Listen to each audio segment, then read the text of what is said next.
think we probably should get started. We have a long day ahead, don't we? Are we all set, Jason, Hillary? Yes, we are. Thank you. Okay. We will go. Welcome, everyone, to the November 3rd, 2021 Board of Forestry virtual meeting. We are live streaming this meeting on YouTube, and to make sure our viewers online can follow along with today's meeting, I'll go over some housekeeping tips to keep us on track. Everyone participating or presenting, please silence cell phones and limit background noises. Remember to use the mute feature when you are not speaking and disable your video when not presenting or part of the discussion. For the record, we ask all presenters, public members, and board members to state their name for those listening online. If you experience any technical issues, don't hesitate to use the chat function on Zoom to connect with our ODF support team in Salem during the meeting. For those joining us online, I'll remind everyone of our general order of operations. After an item is introduced, I will invite the presenters to begin.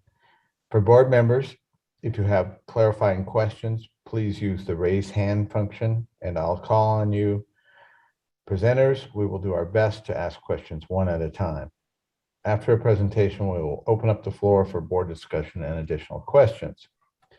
We will continue to offer real-time public testimony under item 1 and 9, where the public can comment on items on and off the agenda. At the end of board comments, we will begin the public comment period. Commenters will have 2 minutes to offer testimony. We have one decision item in front of the board today, item number 8, Department of Forestry Climate Change and Carbon Plan. Live public comment will also be offered for this item. General order of operation following the staff presentation, the board will hear from the public who signed up to provide comment. Board members can ask follow-up questions from the presenters before the board sets forth a motion and discusses. We will use a roundtable approach for the voting process, which has seemed to work well in our previous meetings. Additionally, members of the public, we ask that if you would like to submit written testimony for this meeting's agenda items and enter it into the record, please send in your comments by November 17th. This will help in the preparation of our board's meeting minutes. I just want to mention that this is a very busy day. We've got a lot of folks who want to testify. So please, everyone, be as brief as possible so we can get through this and not be going home at 9 p.m. tonight. Any questions? If none, then I will perform a roll call to confirm a quorum can be met for today's items. Carla Chambers? Here. Ben Doimling? Here. Chandra Ferrari? Here. Joe Justice? Joe is not with us. Brenda McComb? Here. And I, Jim Kelly, am also present. Okay, I'm going to move right on to the consent agenda items. Do I have a motion to accept consent items A through E?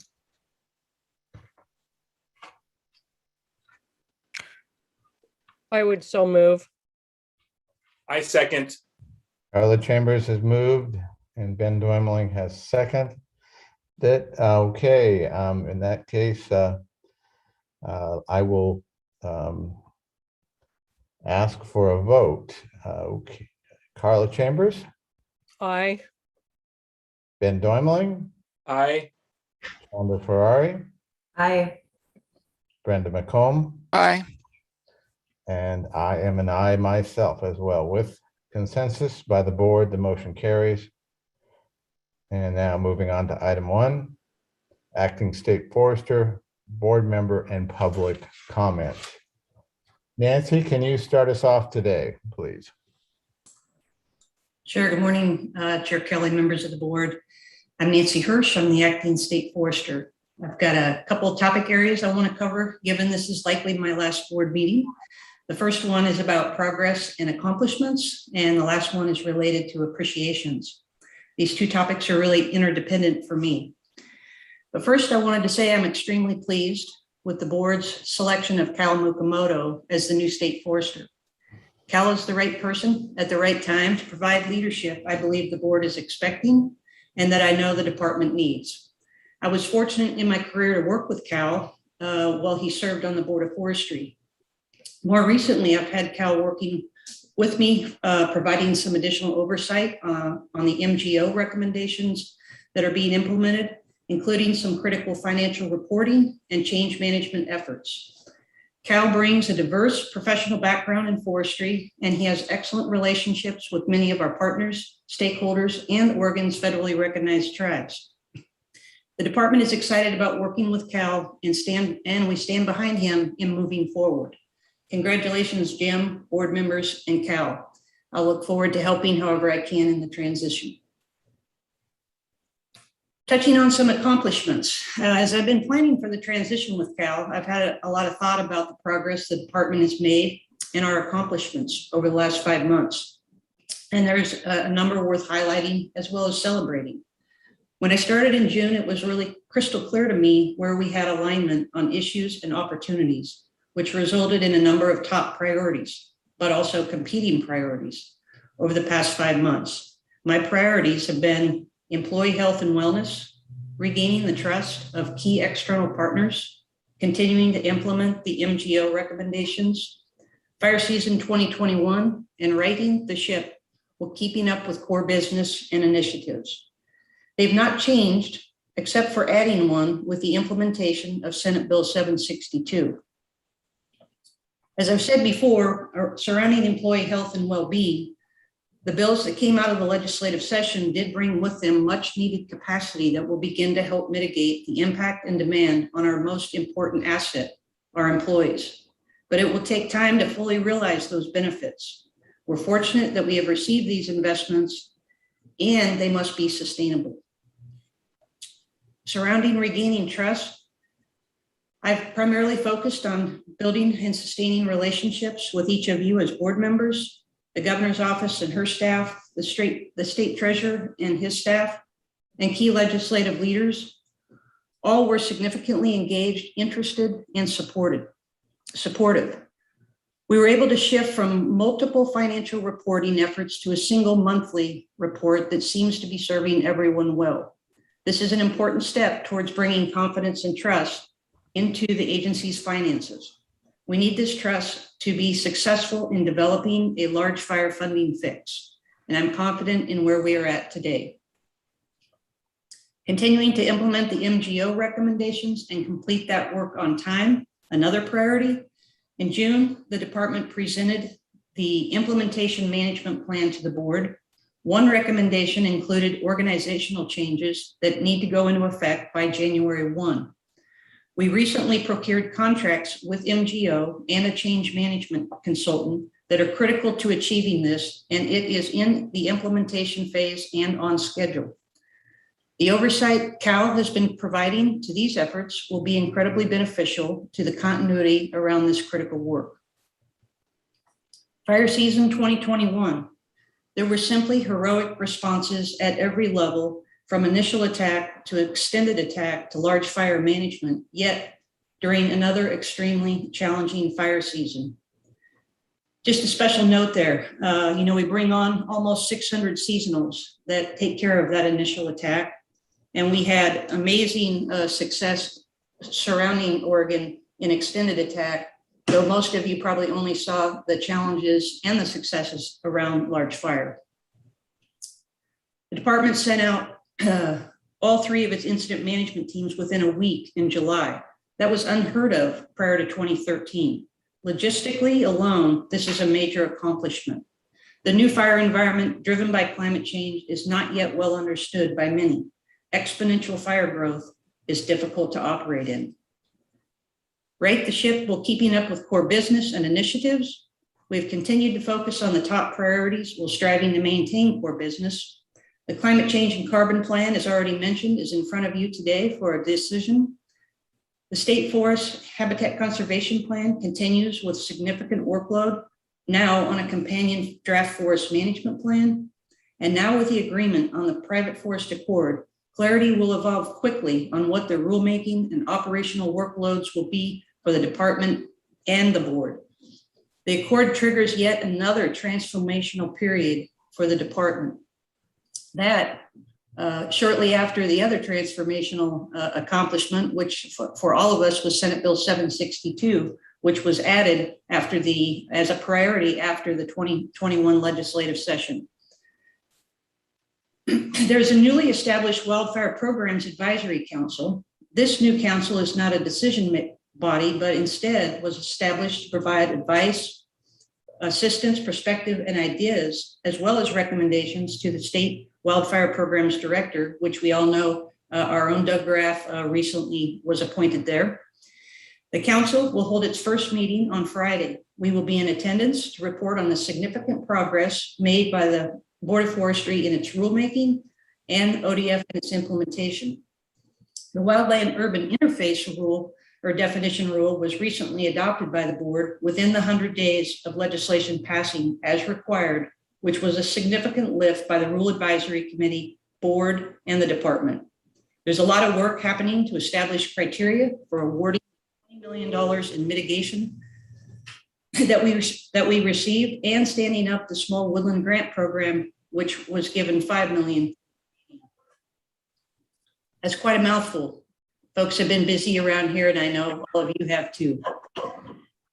On that note, I want to shift to some appreciations. It takes a lot of support to be sustainable and make progress on important initiatives in the department and for the state forester.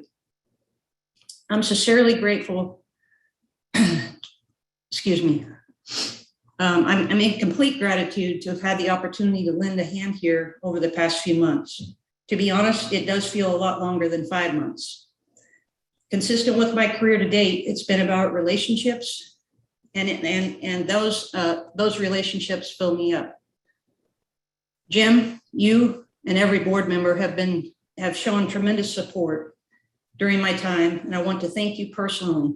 I have needed your support, and you and others have been there for me every time.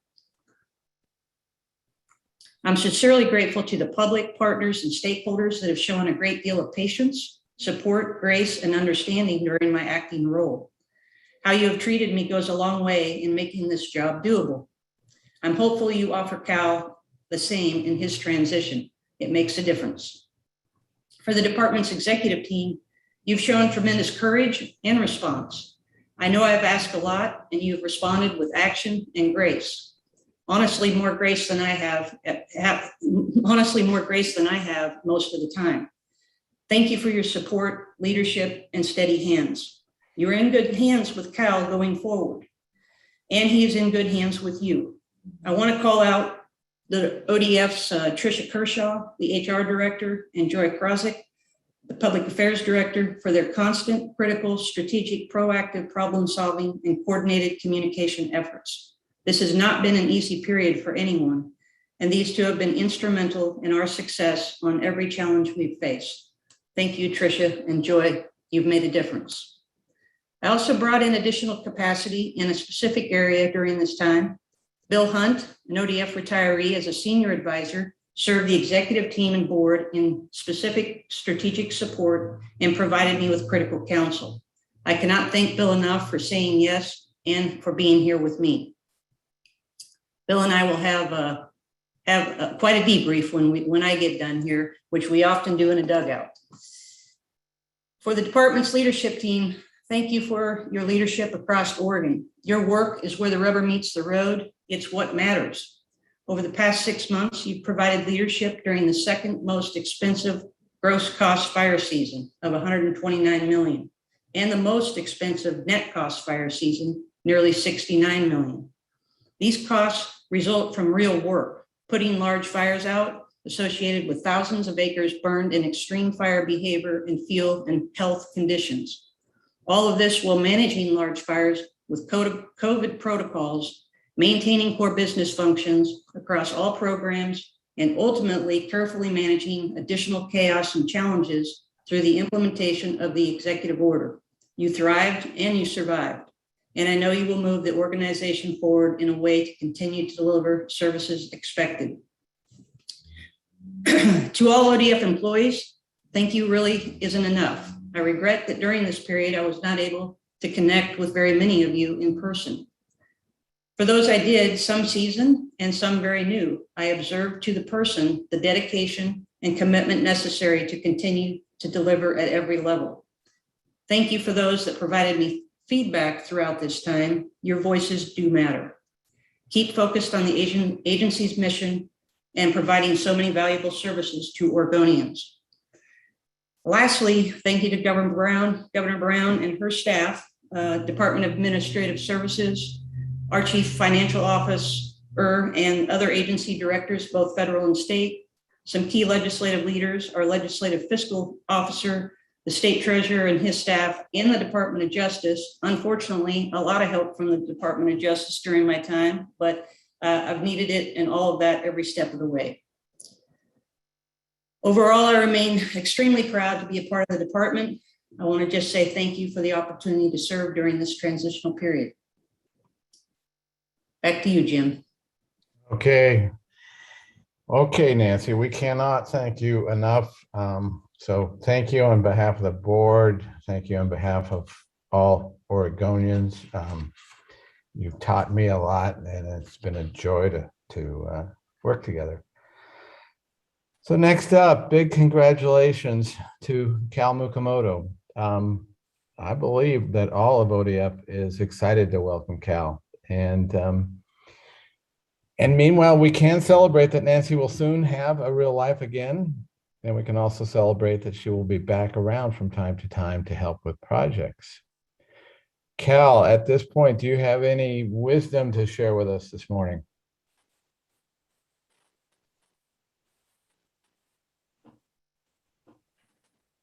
Chair Kelly, unfortunately, Mr. Makamoto is not able to join us currently. Oh, okay, great. Thanks for letting me know. All right, back to business. I do want to point out that there will be no annual performance review for the state forester in 2021 for obvious reasons. Also, I would like to honor Carla Chambers, who together with her husband just received a Dean's Alumni Legacy Award from OSU. It's an award that acknowledges a career lifetime of achievement. It recognizes that they have made a lasting and meritorious contribution to Oregon agriculture. And that's, as anyone who knows anything about Stellbush Island Farm can attest. Congratulations, Carla. Thank So- you very much. Thank you. You're welcome. Meanwhile, on that very same Friday that we nominated Cal, a historic agreement was reached, the Private Forest Accord. This is a result of a tremendous effort by private forestry owners, conservation leaders, and fishing organizations that came together to propose new protections for sensitive species in over 10 million acres of forest land in Oregon.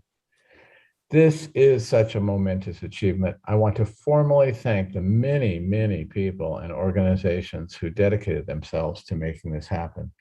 This is a long list, but I think the length of the list gives us all a flavor of what a complex and daunting task it has been to get to where we are today. The conservation representatives were Bob Van Dyke from Wild Salmon Center, Sean Stevens from Oregon Wild, Kristen Lambert from Trout Unlimited, Bob Salinger from Portland Audubon, Joseph Vale from the Klamath-Siskiyou Wildlands Center, and Dr. Kelly Burnett, who is an aquatic scientist. For the timber sector, the representatives were Adrian Miller from Rayonier, Diane Myers from Weyerhaeuser, Cameron Krause from Seneca Sawmill Company, Heath Curtis of Hampton Lumber, Eric Geyer from Roseburg Forest Products, and Jim James from the Oregon Small Woodlands Association. Attorney Dave Bechtold led their team. Peter Curler led the mediation with the help of Peter Harkema. Many others helped. Keola Swanson of Sustainable Northwest, Mike Barnes and Mike Barsotti of the Oregon Small Woodlands Association, Dave Bergvall of Hancock, all participated. Kyle Abram led the team from ODF with the help of Ryan Gordon, Keith Baldwin, Thomas Whittington, Adam Coble, and John Hawksworth. DEQ's team included Jennifer Weigel, Gene Forrester, Josh Seeds, and Ryan Mitchie.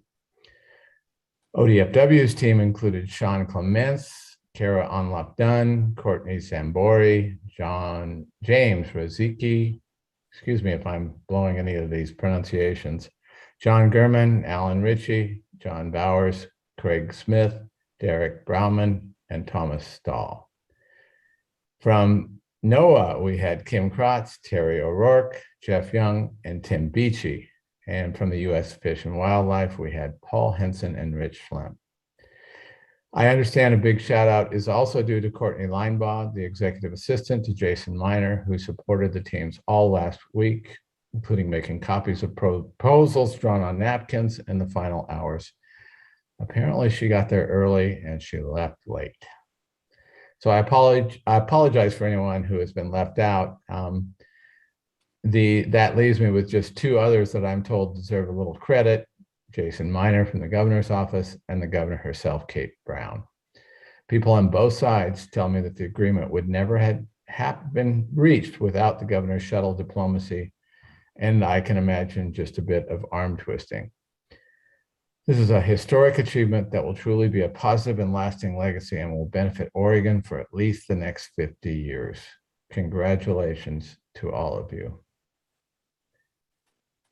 With that, we do have a tight schedule, but we would love to hear a few words from those involved. I think Bob Van Dyke is with us. I hope Sean Stevens has come on, and I know David Bechtold is here at this point. And I'm not sure if Jason is on yet either, but Bob, do you have anything to say? Well, first I'd say thank you, Chair Kelly, for those remarks. It was a real privilege for me to be part of this. And obviously there was a real big team on our side that goes well beyond those names you mentioned. I guess the last thing I'd say to the board members and the department and really everybody here is that we're going to need some help. We're going to need some help from here. We're going to need some help to get this passed in the legislature. We're going to need to help first to draft it and to get it ready to pass. We're going to need help to pass in the legislature. And then we're going to need help to implement it over time, which will be a matter of years. So thanks for the opportunity to speak today, and I look forward to continue working with all of you. Thanks, Chair Kelly. Okay, thank you, Bob. And David, anything to say? Thank you, Chair Kelly. I would love to echo the thanks that you sent out to everybody involved. And as Bob said, probably hundreds more people could be named. Also would like to say thank you to you as the board. You didn't thank yourselves, but providing the space for us to do something that was truly historic. Thank you is deserved to you as well. And as Bob said, we will be looking to you to play an important role moving this forward. A lot has been accomplished. The job isn't done, and we will be hopefully working hand to hand together to move this forward and truly realize on the potential of this agreement. You know, it's been said a lot in the media about how historic this moment is. And I just want to highlight that as far as I'm aware, conservation agreement of this size has never been reached in such an acrimonious fashion, where both Bob's coalition, the environmental organizations in the industry have come together in a unified agreement to move forward with the plan. And that truly is historic.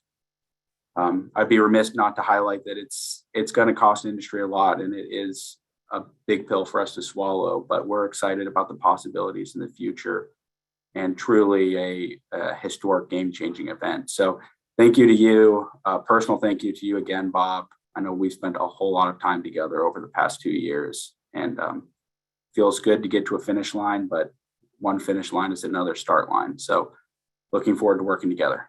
Yeah, thanks, David, and more to come. David, I think we really, the board understands it was a big pill to swallow, an expensive pill. And so we really want to congratulate industry for getting to this place. Has Sean Stevens joined us? Sean, are you there? Chair Kelly, I'm here, and I won't belabor much other than to, I think, really underline, given the audience here, just how supportive, helpful, straightforward, a real servant of the state I found Kyle Abraham to be. credit to the department. So wanted to reflect that to you all, but I'll just echo what Bob and David said, and thank you all. Yeah, one thing that's impressed me through it all is that you were all sworn to secrecy. And so you guys really held to it. We couldn't get any intelligence going along, even when we tried. So Jason, are you there? Can we get a few words from you? Yeah, Chair Kelly, thanks. I am here, and thanks to the board.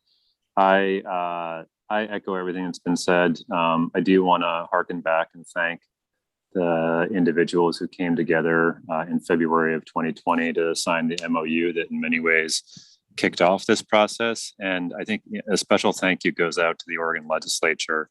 It was Senate President Peter Courtney brought SB 1602, and it was really, I think, the only policy bill to pass in the first special session of the 2020 legislature in June.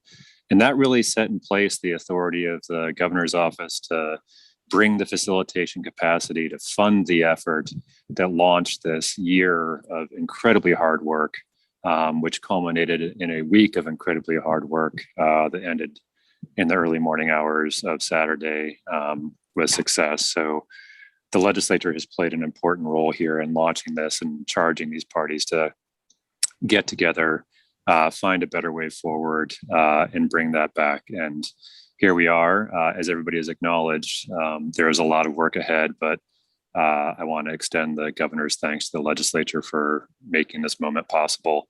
And thank you, as has been said, I think by both parties, the space that both the board and the legislature afforded for these groups to come together and strike a historic agreement is what made this possible. Thank you. Thank you, Jason. I think as all the board members are clearly aware, this will make our jobs so much easier. None of us relish the regulatory responsibility that we have, and it's just such a healthier process to have everyone coming to agreement rather than us pass some new piece of regulation that half the world will despise. So, and none of us will have any reasons to go out shopping for bulletproof vests, I think, in the near future. So thanks to all of you. Board members, comments, thoughts, questions? Chair Kelly, I apologize for being late. A little problems with me this morning, but I'm here. So good morning, everyone.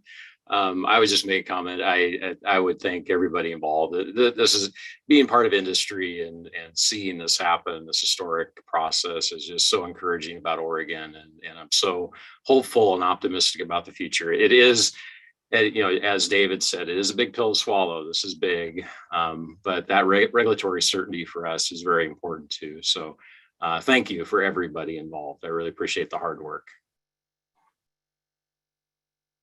For the record, this is Brenda McComb. I just want to congratulate all parties involved in reaching this agreement, and hope that it sets a trajectory for future work together to solve future problems that might arise.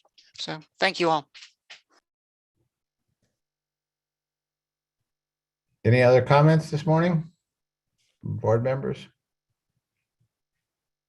Okay, if not, we are doing well here. We will we'll move on to the public comments. All right, thanks to all of you who signed up to provide testimony to the board. We ask that everyone in the Zoom queue to not exceed their allotted time of 2 minutes. I ask that before you start, that you state your full name, the topic you are commenting on, and associated affiliation if you have one. And a timer will be provided to track your time, and each commenter will be called on by the board administrator. With limited time available, anyone who exceeds their time will be prompted to provide a closing statement and muted. Just so you understand, we've got everybody limited to 2 minutes. That's unusual for us. We usually try to do 3 minutes. We apologize. We're just trying to accommodate, as we had a lot of interest for comments today, and we're trying to accommodate as many as possible. So Hillary, are we ready to engage with public comment? We are, Chair Kelly, but I would like to just inform the board that Mr. Mokamoto has joined us now. So I'm going to check in with you to see if you'd like to have him provide a few comments before we enter into public comment. That'd be great. Cal, have you got any wisdom this morning to share with all of us? You're muted, Cal.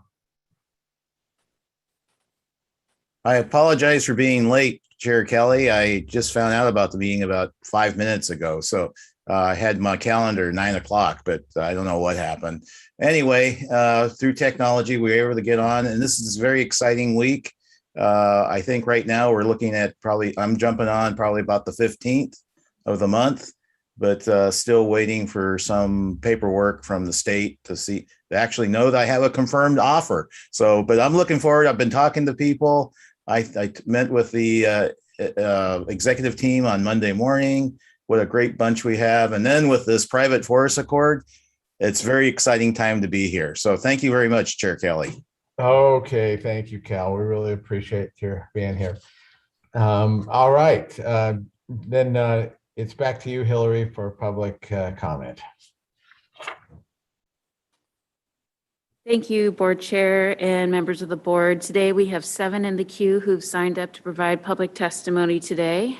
So everyone in the queue, thank you for joining us. To ensure we stay on track, I will list the names in a set order and call on each of you to begin your testimony. You will be unmuted for your comment portion and muted upon conclusion of your comments. When you begin, a timer will be presented for a duration of 2 minutes. When you see the timer run out, we just ask that you provide your closing comment. So today with the 7, I will list them out in order and then call on the first to begin. In the order of Ron Byers, Sam Kropp, Lisa Arkin, Jenna Travers, Joseph Yoren, and Lauren Anderson. Up first, Mr. Byers, please provide me a moment to transition into sharing a timer. Chair Kelly, members of the board, hello again. I'm Ron Byers from North Coast Communities for Watershed Protection, talking to you again about drinking water. ODF staff tell us that only the board can weigh and prioritize among the various ODF goals. Currently, we can't tell if our water sources from state forest lands are more important than the timber sales from these watersheds. Past experience tells us that timber sales are your top priority. We must change that in the watersheds we rely on if our communities are to survive drier times. It's not just about water quality any longer, it's about quantity as well. As you know, the vast majority of the state forest lands you manage are in Clatsop and Tillamook State Forests. Much of our water comes from these forests, which is why we keep pleading for more recognition of our water crisis. Less rainfall during months of high need, more demand, increasing numbers visit our beaches, and clear-cut forests releasing less and less water when we need it the most, all contribute to this water crisis. Right now, you can't do much about summer rainfall or about increase in demand, but you can do something to protect the quality and quantity of water flowing from state water forests. What can you do?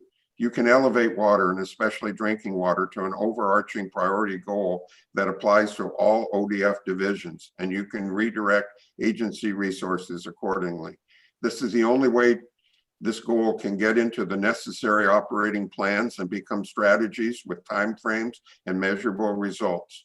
You can launch efforts specifically to inventory where state forest lands contribute to water supplies of neighboring communities, to include spring boxes, wells, and municipal water systems, and then plan accordingly. You can achieve compliance with the Clean Water Act. The agency is doing a good job tackling increased threats from fire and climate change. Isn't our drinking water just as worthy? Thank you.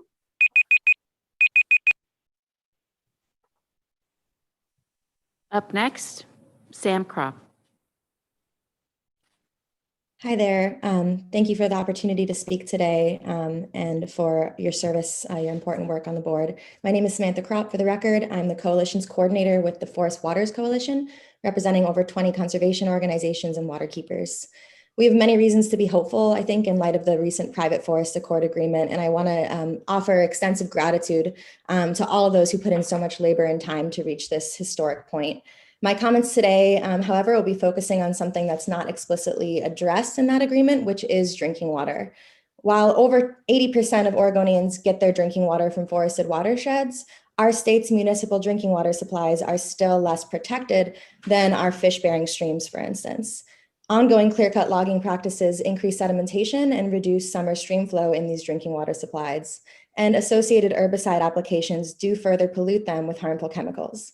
Due to the lack of time, I won't get into all of the ample science here, but have cited many of these independent peer-reviewed studies in my written comments, which I'll provide to the board. Many municipalities across Oregon, especially in our coastal communities, are mostly owned by private timberland, private timber owners, and are currently paying the price of decades of industrial logging in their drinking watersheds. One example, in Willamina, Hampton Lumber is by far the biggest landowner in their drinking watershed, followed by Weyerhaeuser. Due to insufficient protections from our state's forested drinking watersheds, over 55% of Willamina's drinking watershed was clear-cut in just the past 20 years. And as a result, that community is exploring moving their drinking water intake. Many other communities around Oregon are experiencing similar issues, including Rockaway Beach, Corbett, and Wheeler, just to name a few.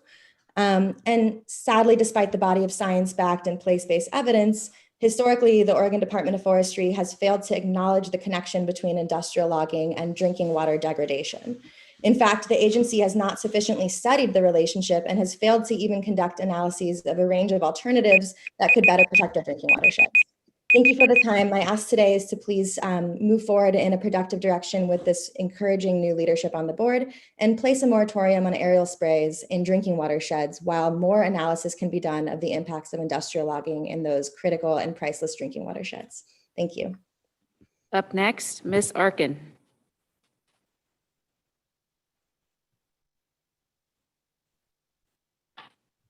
Lisa Arkin. Hello, my name is Lisa Arkin. I serve as Executive Director of Beyond Toxics. I was going to share my screen because we have maps to show you, but I hope that you can access them on your data server. In September, we presented findings to the board summarizing herbicide applications on Oregon State Forest. Today, we present a case study created using data from ferns depicting pesticide applications in the Nehalem watershed.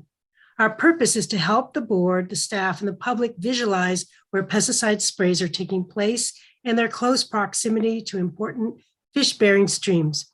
We ask the board to call for an immediate evaluation of the full range of impacts of aerial herbicide applications in state forests on drinking water quality and essential fish habitat. The first map, if you're able to look at it, shows the whole Nehalem watershed. It includes portions of the Astoria, Forest Grove, and Tillamook districts. Overall, many pesticide applications were made in this critical watershed, but our data shows that from 2015 to present, 82 sprays fell within a half mile of the river, totaling 1,925 total acres within 1/2 mile of the main stem on steep slopes. There are 2 rectangles that indicate areas where we did smaller case studies. The first case study, we are looking at the portion of the Forest Grove district containing the headwaters of the Nehalem River. Within a half mile, there were 478 acres sprayed with herbicides on steep slopes, 42 of these aerial sprays. And the last map shows the lower third of the Nehalem River. Again, there were 19 sprays within a half mile of the main stem. 70% of these were aerial sprays. Next, Beyond Toxics water quality intern Jenna Travers will share which fish species are present in the Nehalem and the impacts they face as a result of these pesticide applications. Thank you very much. Thank you. Up next, Jenna Travers. Hello, my name is Jenna Travers and I'm the water quality intern for Beyond Toxics. To build on Lisa's presentation, I'd like to share with you some research I've compiled on the department's use of pesticides in state forests and related impacts to important fish habitat. So after application, pesticides can easily enter rivers and streams due to high mobility in soil, drift, and deposition. Once in the streams, they can affect fish and salmon in many different ways. Certain pesticides reduce the olfactory system of juvenile salmon, which juveniles use to sense predators and eventually navigate back to their birth streams as adults. And pesticides can also make it difficult or impossible for juvenile salmon to adapt to saline environments when they travel downstream and enter the ocean. Other impacts include a disruption in swimming and predator avoidance, fin deformities, and smaller size, which all make it harder to survive. In addition to the known effects of single chemicals, tank mixtures of pesticides that are used often haven't been tested in their combined states, so their true toxicity on fish and aquatic organisms remains unknown. Studies have found mixtures lead to synergistic effects and higher rates of unpredicted mortality. Basically, these chemicals combine to create a soup-like mixture of toxins that weaken the immune systems of salmon, disrupt their endocrine system, and increase population mortality rates. The Nehalem River is the largest wild fish-only river on the Oregon coast. It is home to several runs of salmon, including one of the healthiest runs of Oregon coast coho. Oregon coast coho are a federally threatened species of salmon that have key spawning habitat in this basin. Based on the data obtained from the Fern system, the large majority of the department's pesticide sprays in the area take place in the summer. So steelhead juveniles will be hit hard since that's when they emerge, and summer Chinook spawn right at the end, so their egg development will be affected as well. The biggest effects will be on coho, cutthroat trout, and steelhead, which all spend 1 to 2 years in the Nehalem as juveniles and will thus be exposed to these toxins for longer than other species that migrate downstream immediately, such as chum. In closing, we urge you to place a moratorium on aerial herbicide sprays in the watersheds and initiate a comprehensive study of their impact to key fish habitat and drinking water. Thank you for the opportunity to speak to you this morning. Up next is Joseph Yorn.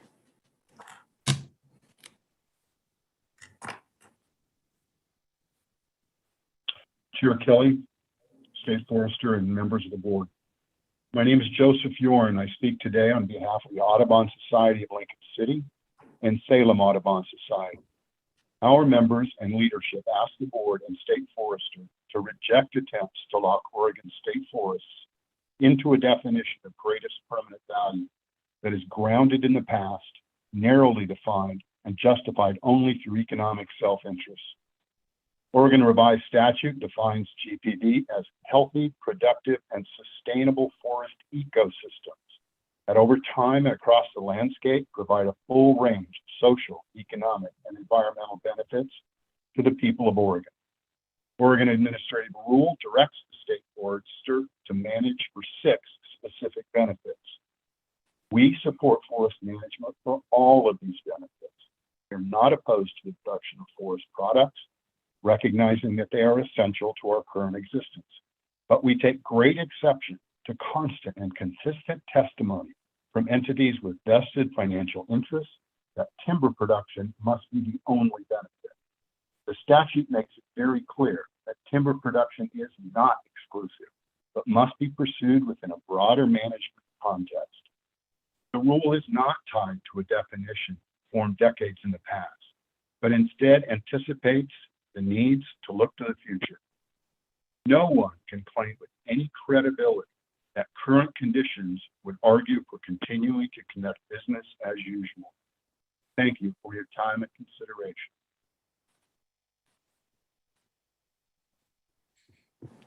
Up next is Lauren Anderson. Chair Kelly, members of the board. For the record, my name is Lauren Anderson, and I'm the Forest Climate Policy Coordinator with Oregon Wild. I'm testifying today to ask that the board adopt the Climate Change and Carbon Plan and continue to prioritize Oregon's forests as a critical climate solution. I very much appreciate that you've been prioritizing climate smart forestry, natural climate solutions, and environmental justice within the Climate Change and Carbon Plan and the Western Forest Management Plan. Incorporating climate change into your planning documents is very much in line with managing Oregon's forests for their greatest permanent value, to provide a full range of social, economic, and environmental benefits. Taking action to address the climate crisis is not only consistent with managing for greatest permanent value, it is fundamental to ensuring the long-term well-being of Oregonians and the resources we depend on. Our communities, watersheds, and wildlife are being impacted by the worsening impacts of climate change, and our forests offer the ability to sequester carbon from the atmosphere and store it for decades in the landscape, mitigating future impacts. Oregon's temperate rainforests represent some of the most carbon-rich landscapes in the world, and ODF has a critical role to play in demonstrating what ambitious, visionary, climate-smart forest policy looks like in Oregon and the United States.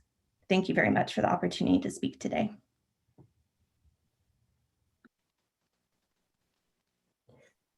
To close us out today, please have Claire Clock join us. Chair Kelly and members of the board. For the record, I'm Claire Clock. My wife Beverly and I live on a small farm in forested acreage in Corbett, Oregon.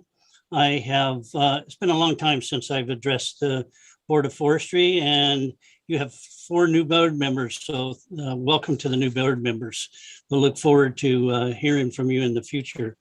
I would like to express my optimism that after reading the bios of the new board members and the experience with the former board members, that we now have a board that will put Oregon forest first in multiple use and not just timber.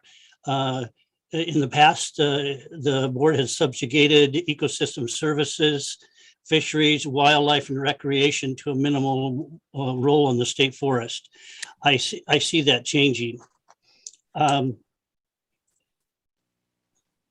maintaining the timber production, state, federal, and maintaining timber production, state and federal forest are the last bastions of late Cyril stage forest.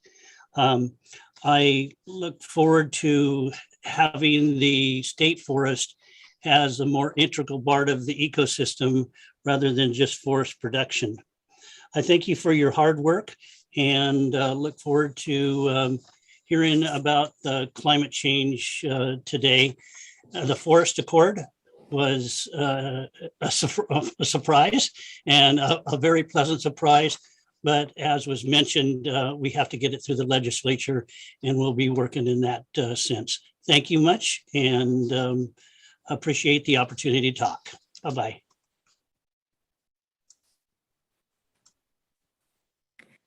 Thank you, testimony providers. We really appreciate your participation today. You are welcome to stay in the Zoom meeting for the remainder of this item. However, we just ask that you remain muted and disengage your video. Thank you.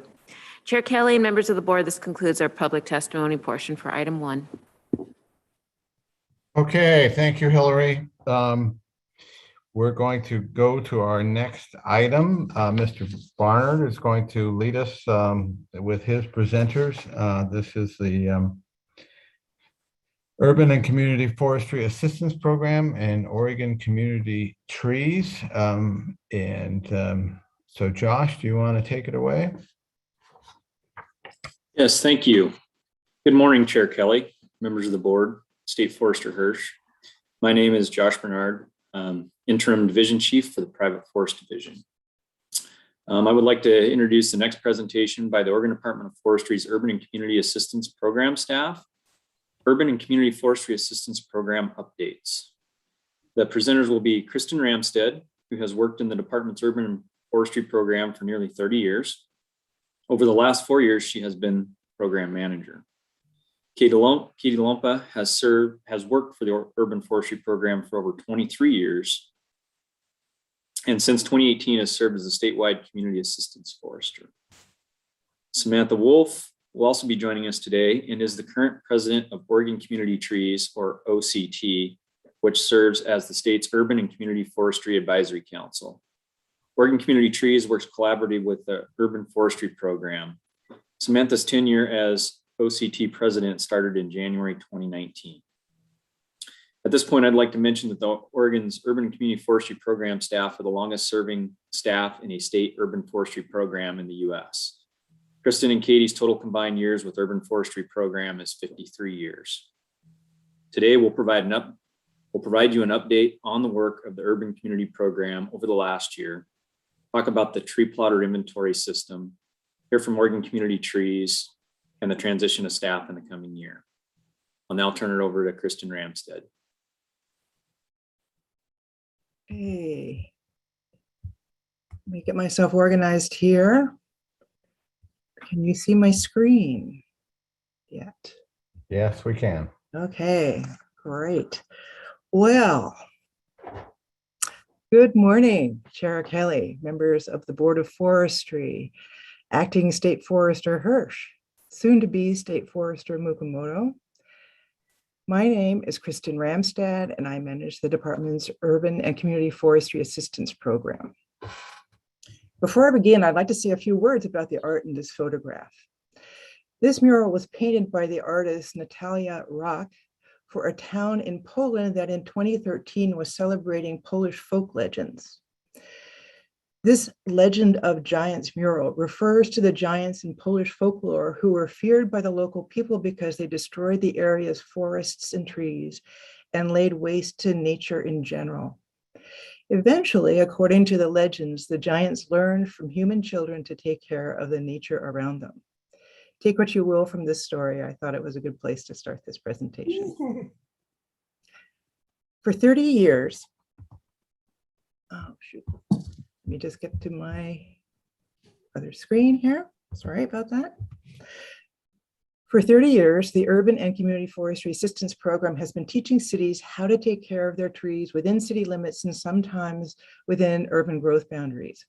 We have spent most of this time meeting with and assisting city staff, conducting best management practices workshops, talking to city councilors, planting trees with city residents, reaching out to city tree boards, working with nonprofits, and partnering with universities, all in the service of promoting sustainable, healthy tree canopy in Oregon cities. Our work helps communities build the capacity to manage the trees as sustainably, their city's trees as sustainably as possible. We don't tell them what they must do. We help them define and execute their own urban forestry goals. Inside of ODF, we are the tiniest of programs. Outside of ODF, we interact with many groups, partners, businesses, and educators who rely on the quality of our assistance. Just as important, they keep us informed of urban forestry efforts around the state.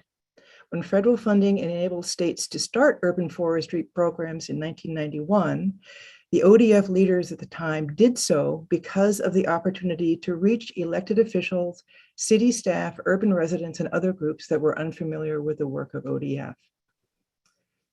So last year, we focused on the public health benefits trees bring to cities and the disparities of urban tree canopy with guests Dr. Jeff Donovan from the U.S. Forest Service and Dr. Vivek Chandas from Portland State University. At this meeting, I will be giving you an update on the urban forestry program, show you some potential trends in urban forestry across the US and Oregon, and talk about some changes coming to the program. Later in this presentation, I'll be joined by Katie Lampa and Samantha Wolf. So let's get on with talking about some program highlights.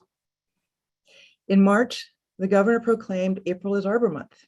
Arbor Month is important for our work because it helps our target audiences focus and reflect on the value of trees in their communities.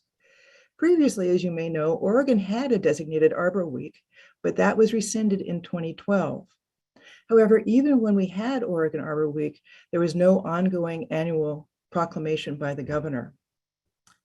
Next, the Urban Forestry Program staff made 350 assists this past year to 185 unique entities ranging from cities to schools to counties to answering tree questions from the public.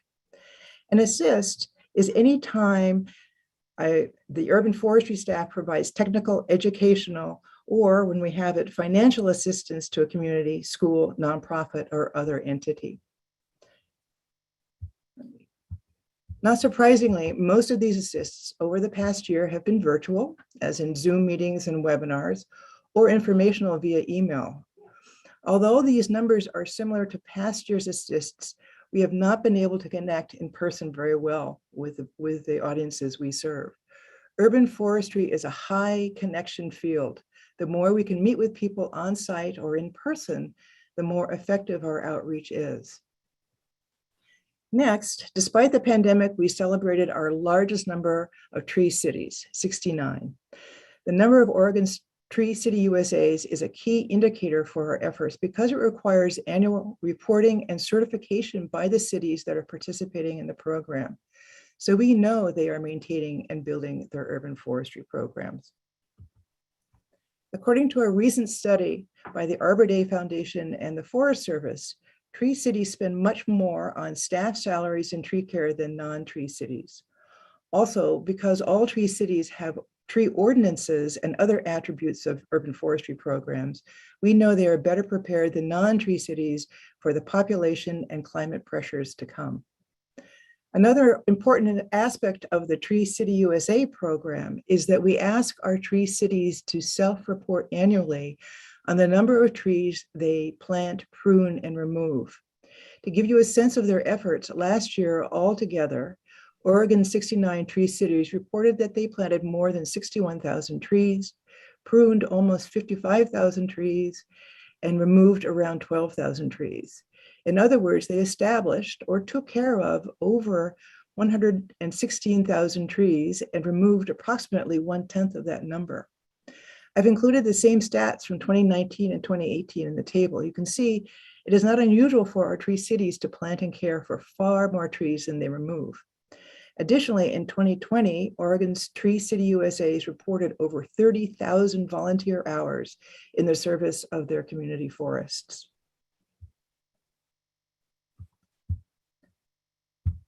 Another highlight is that along with Oregon Community Trees, we hosted our first virtual urban forestry conference, and it was well attended.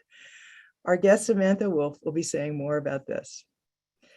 Next, over the summer of 2021, both program staff were able to participate in an intensive environmental justice training.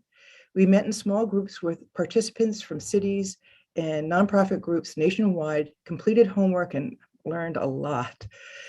The training helped us to think strategically about assisting underserved areas and eliminating the obstacles that deter underrepresented groups from participating in our educational events. Urban forestry and arboriculture offer tremendous place-based employment opportunities at every level, from technicians to managers throughout the USA, and especially in the Pacific Northwest. So it behooves us to spread the word about this field. Let's see. Another highlight was that in March this past year, we were invited by the Eastern Oregon Climate Change Coalition to present a webinar on trees in a climate of change. This enabled us to think and present deeply about how cities can prepare for climate change. Also, I want to say that our program newsletter is reaching more people than ever.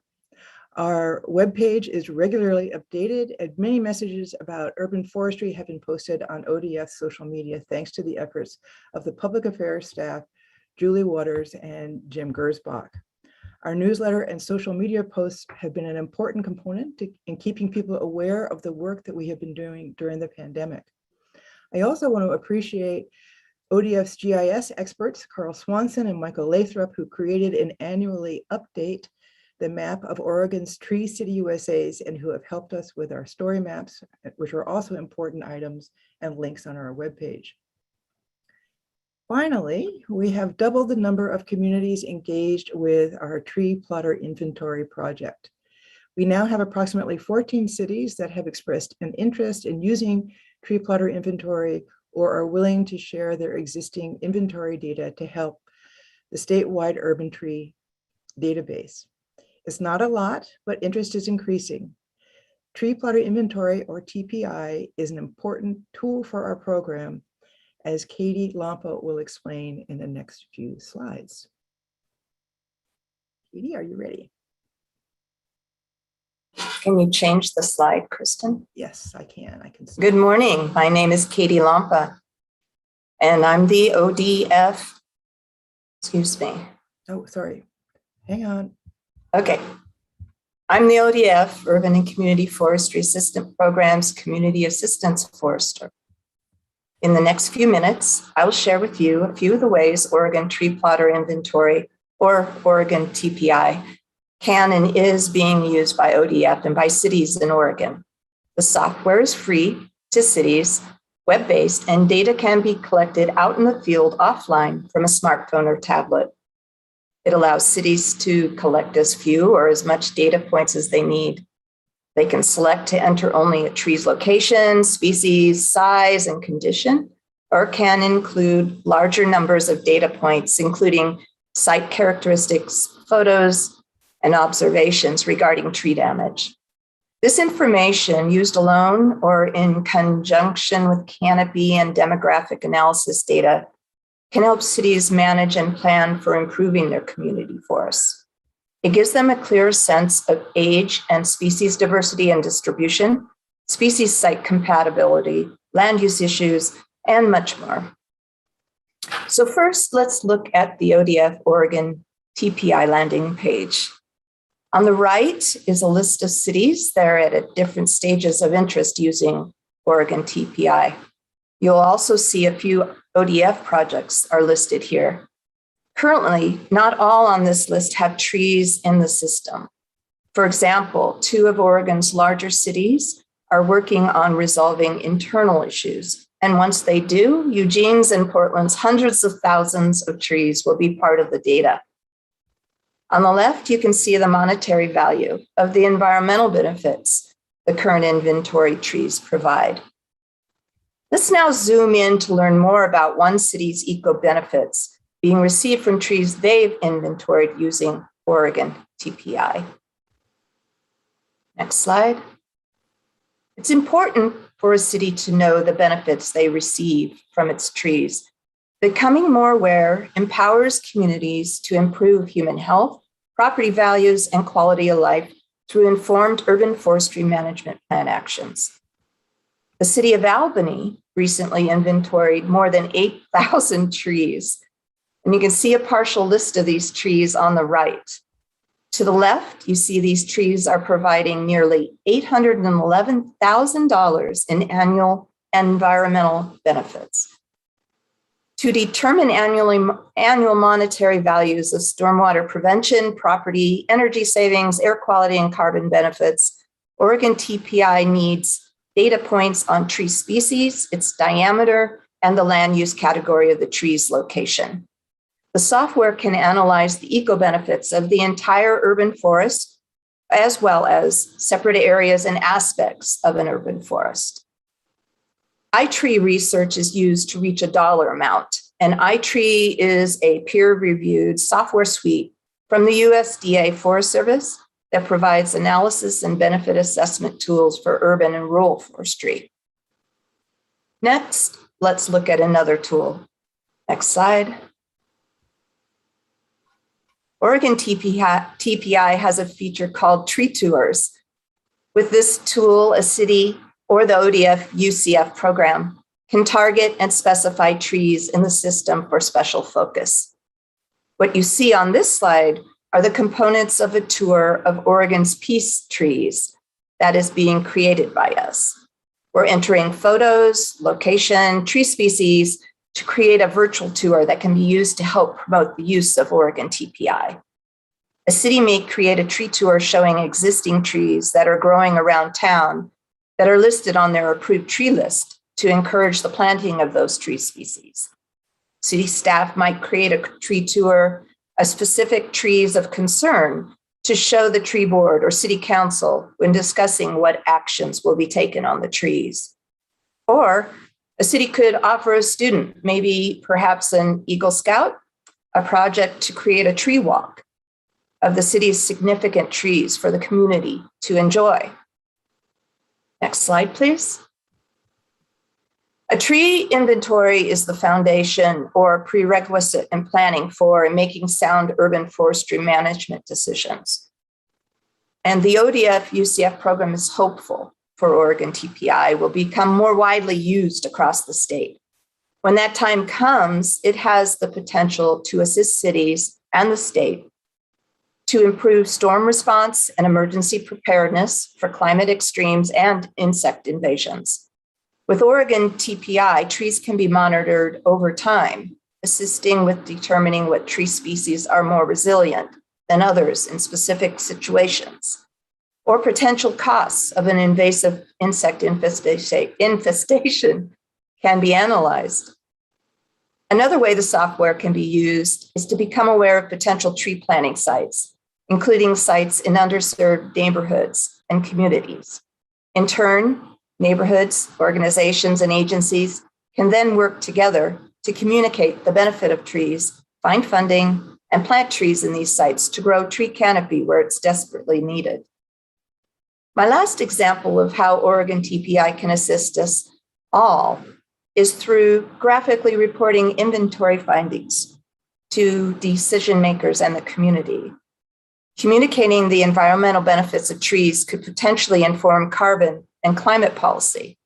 This is occurring in Grants Pass, where Oregon TPI inventory data is being used by city leaders and staff who are engaged in local climate change planning.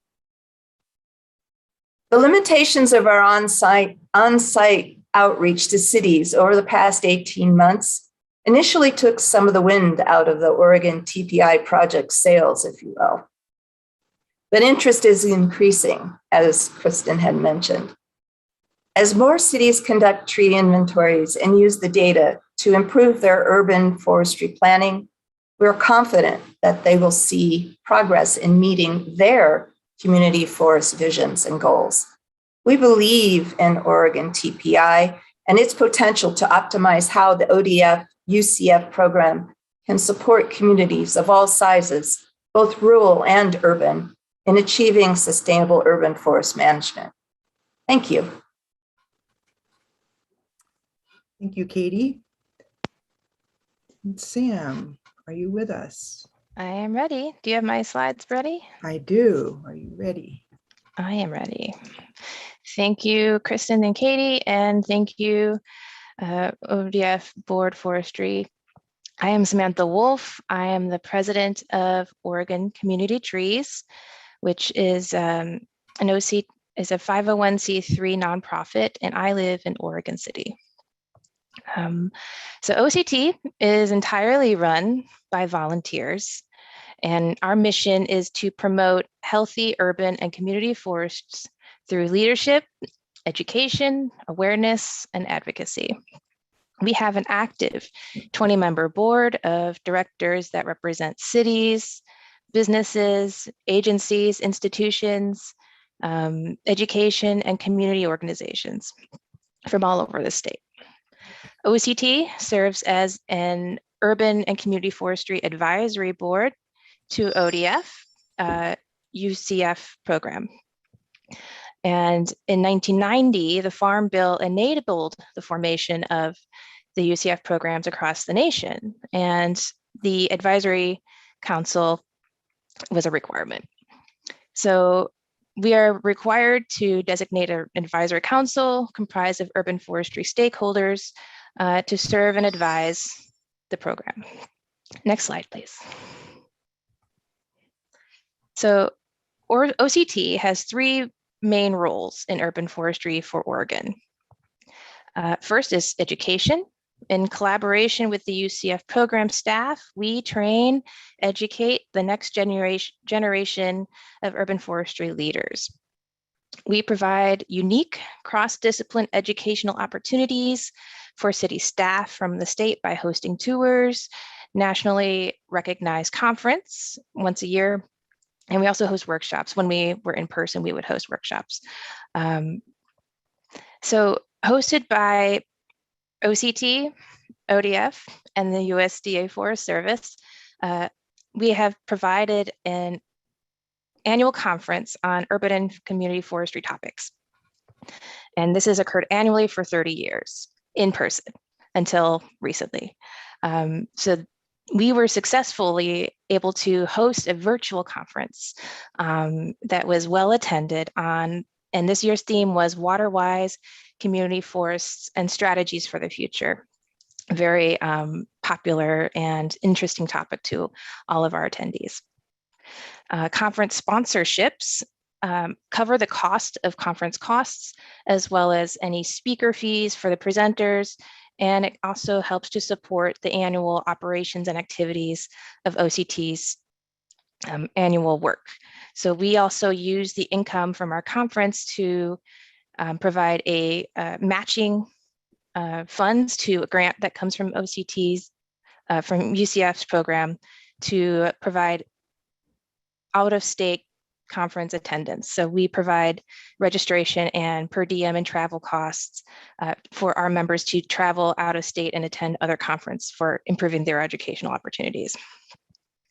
So that way they can participate in OCT, continue their professional education at no cost to themselves. Next slide, please. So, sorry, go back one more time. Sorry, that was the wrong thing to say. Thank you. So the second role is community awareness and community support.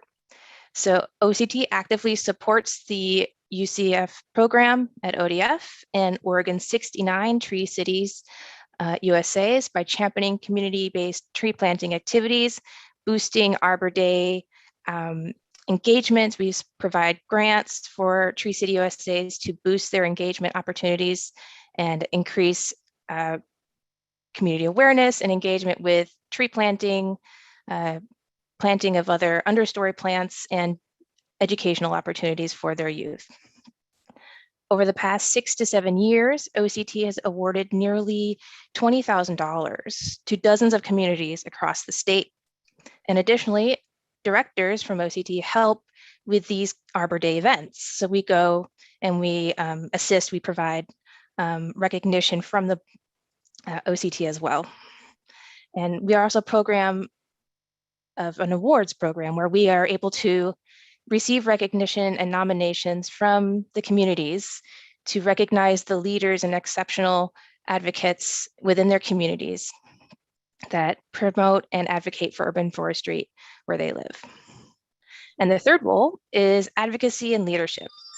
So Oregon Arbor Month proclamation was signed and read by Governor Brown in February, was drafted in collaboration with OCT and the ODF urban forestry staff and the state forester. So that was a collaboration project that was successful to help promote awareness.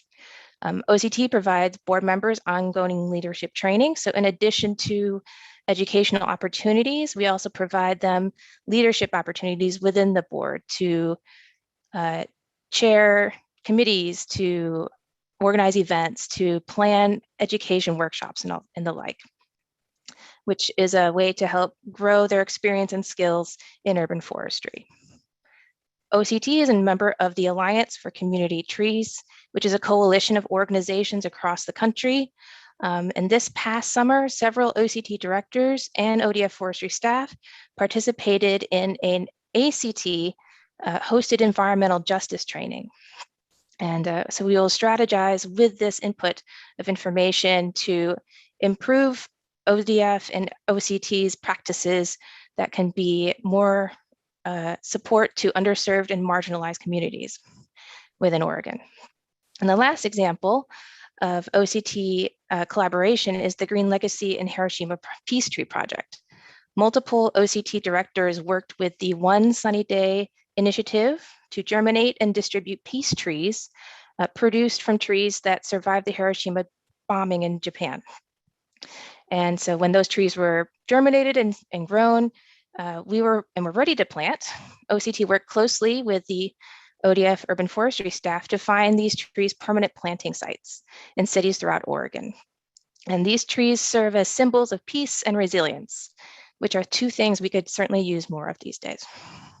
Okay, now next slide, thank you. All right, so thank you. And so I will close by saying that OCT is very lucky to have worked with the ODF urban forestry staff for the last 30 years, and Kristen and Katie in particular. Combined, they have over 50 years at ODF Forestry. They provide OCT with insight and perspective and guidance, and that we in turn provide the same to them. So in turn, OCT supports them in their program work.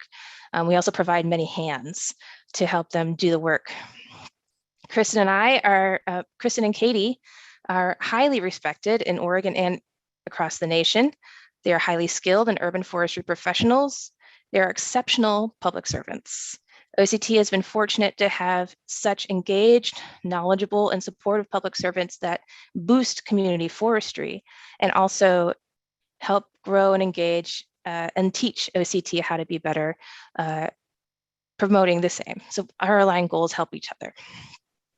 So our relationship is truly unique in that ultimately we're not only colleagues and partners, but we're good friends and collaborators. We work well together, and we're very happy to be in each other's company.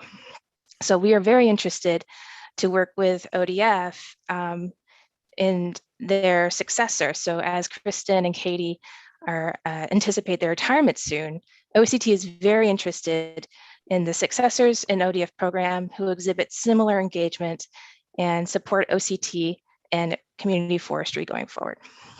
So I know that the department faces many challenges, but you can count on OCT to continue championing the value of trees and urban forestry across the state. We are small but mighty, like Kristen said.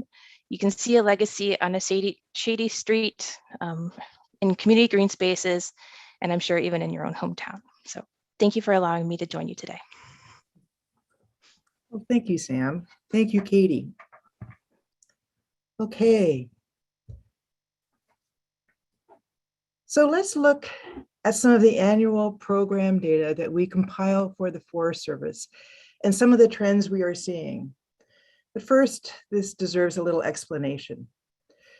When the Forest Service started collecting urban forestry data from urban forestry programs across the USA, for every state, they determined the population of each state that could benefit from urban forestry outreach. In other words, with this specific measure, the Forest Service was focusing on mostly urban and smaller community residents, not on rural populations. In Oregon, after the 2010 census, the Forest Service determined this target population in Oregon to be around 3 million people, which is slightly more than 3/4 of Oregon's 2010 population. Every time urban forestry program staff assists a city's urban forestry efforts through providing technical assistance or education or whatever, the Forest Service considers that our assistance has the potential to affect the entire population of that city. At the end of the federal fiscal year, we add up the populations of all the cities we have assisted that year to report to the Forest Service. The federal funding of the urban forestry program is actually based in part on the amount of the state urban populations receiving urban forestry assistance. This program relies on this funding because it has never received funding at the state level. What this graph shows is that over the past few years, as urban forestry staff was reduced from 3 staff to 2 at the end of 2017, not surprisingly, the amount of urban population we have been able to reach has diminished. We are still reaching about 90% of the state's overall urban population, and that sounds pretty good, right? However, the more subtle message is that because of the federal funding formula and with fewer urban forestry program staff, we are actually incentivized to assist the larger cities over the smaller ones. This graph shows an incremental lessening of assistance to smaller communities due to our reduced capacity. However, these smaller towns are the ones that could probably use our help the most. Scroll here. As I mentioned earlier, the focus of the Urban and Community Forestry Program is about building capacity in cities to sustainably manage their city trees. To this end, the Forest Service also asks us to report on 4 key indicators of our city's urban forestry management capacity. These indicators include whether cities have urban forestry management plans, trained urban forestry staff, tree ordinances, and tree advisory boards. In the late 90s and early 2000s, the Urban Forestry Program was able to offer grants that facilitated cities' efforts in implementing tree ordinances, plans, and inventories. Due to budget reductions, however, this grant program ended in 2007. 4 years ago, we knew these data were tremendously out of date, so we began to contact communities to learn what urban forestry elements they still had. This graph shows the results of urban forestry program staff annually updating the urban forestry data over the past 4 years. As you can see, except for a few new tree boards, probably going along with our new Tree City USAs, the number of cities actively using management plans, employing trained urban forestry staff, and implementing tree ordinances has declined. What we also see here is the urban forestry program indicators in 2018, reflecting the vestiges of a time when cities received grants from us to help them implement these capacity building elements. When cities receive financial urban forestry assistance and are supported in their efforts by trained staff, they engage with urban forestry more fully. In trouble with my operationals here. Okay, so now that you've seen some urban forestry program trends, let's turn to some population and housing trends in Oregon. This is a map from the 2020 US Census website showing the percent population change in Oregon counties over the last 10 years. Overall, Oregon's population has grown by more than 10%. The darker gray areas indicate 10% growth or more. And look at Deschutes County right there in the middle at 25%. When an urban forester hears about rapidly increasing population and housing growth, we think about what it means for urban tree canopy. Huge increases in development pressure in urban growth boundaries, tree canopy being removed from lands around cities, changes in topography, soil, urban heat islands, warmer streams, fewer acres intercepting rainfall, etc. I know most of us have observed these changes as we travel around our state. Keeping in mind those areas of growth, let's look at another indicator based on the recent census data. The darker areas on this map show the areas of the state where available housing units have been few over the past decade. The darkest areas indicate that at least 90% of available housing is occupied. While population growth may not be so much of a factor in Malheur or Douglas counties, most of the darker areas here indicate the same counties that have been experiencing high population growth in the previous slide. My point is this: there's every reason to believe Oregon's urban and suburban populations will continue to grow. Wherever new housing is needed, cities will be pressured not only to expand housing, but also all the amenities that go along with growth. In our work with the assistance and tools we offer, we try to help cities get ahead of some of these pressures by thinking about how they will preserve existing trees and how they will successfully establish new tree canopy that contributes to their town's livability. So in these last 4 slides, I've tried to summarize some of the trends we are seeing in urban forestry program outreach, and I also wanted to show the strong population growth and housing pressures over the past decade in Oregon. What I haven't discussed yet are the additional pressures that climate change will bring to city trees, mostly in the form of extreme weather, as we have seen recently. The best thing to help urban tree canopy survive climate change are cities with well-managed proactive urban forestry programs. So I hope I've conveyed that urban forestry outreach and support has never been needed more than it is now and will be in the future. However, the urban forestry program simply will not be able to optimally meet these needs with its current capacity. Okay, so you may be wondering what we can do about this situation.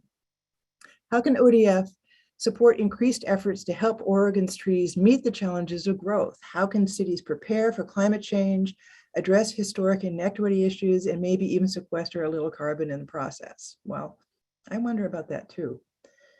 First, let me acknowledge that many of Oregon's larger cities are already taking steps to address climate change. Portland, Eugene, Salem, and several more cities are adopting climate change plans that include increasing canopy in underserved areas.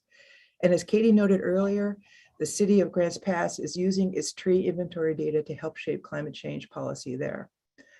On Monday, the Sustainable Forestry Initiative, which is a national coalition of high-level urban forestry aligned partners, released a draft of its new urban and community forestry sustainability standard. It is based on 3 key principles. Urban forests and trees are vital for community well-being, health, resiliency, and sustainability, and that they require proper planning, care, and management to optimize benefits and minimize risks. They also depend upon understanding, awareness, appreciation, and engagement from people to thrive in communities. Next, urban forests and trees and their associated benefits should be accessible and available to all. And finally, urban forests and trees are nature-based solutions to pressing issues, and they are essential green infrastructure. A standard like this is important because it raises awareness among our elected officials and community leaders across the nation, as well as across the state. It sets up a framework for policies and planning, as well as targeted private and public funding. Most of all, it is predicated on the need to build the capacity of our cities to confront climate change with better management of their urban and community forests. I also sense that this standard will inform the work of the urban forestry program in the future as it strives to meet the goals of the department's climate change and carbon plan you will be discussing later. At this point, I'd like to clarify some of the nuances between talking about climate change and carbon benefits in urban forestry. Not all climate mitigation strategies in urban forestry result in carbon benefits, but many do. Looking at the bigger picture, urban forestry can play a role in many cities to both mitigate the effects of climate change and to optimize carbon capture in urban forests. There are three key components to keep in mind. First is that in urban areas with forest canopy, such as undeveloped parks and open space, carbon is held above and below ground, and when possible, should be left intact. Two, more trees can and should be planted in cities for both carbon sequestration and environmental justice purposes. And three, by developing networks of wood producers, users, markets, and trees, the trees removed from urban forests are utilized as an asset instead of waste, since trees can be milled and processed so that their carbon does not return to the atmosphere as quickly. To this end, over the last year, the city of Eugene has participated in an exciting pilot program that looks at the benefits accrued through the entire lifespan of urban trees. With a small startup called Cadmium Carbon, the city of Eugene explored how to create a full life cycle management program for its urban trees. They focused on 4 key stages of a regenerative reforestation hub model, which I would like to see replicated elsewhere across Oregon. These stages included their forest management and data collection, their urban wood salvage, connecting urban wood to the market as the third strategy, and fourth, the strategies for canopy retention. This project was instrumental in helping the city of Eugene focus on the practical inefficiencies of their current urban forestry program, come up with some solutions to those deficiencies, and think about how to make things work in the future, such as establishing a unified asset management system for city tree data, creating a central sort yard for city logs, and aligning reforestation efforts to modern financing mechanisms.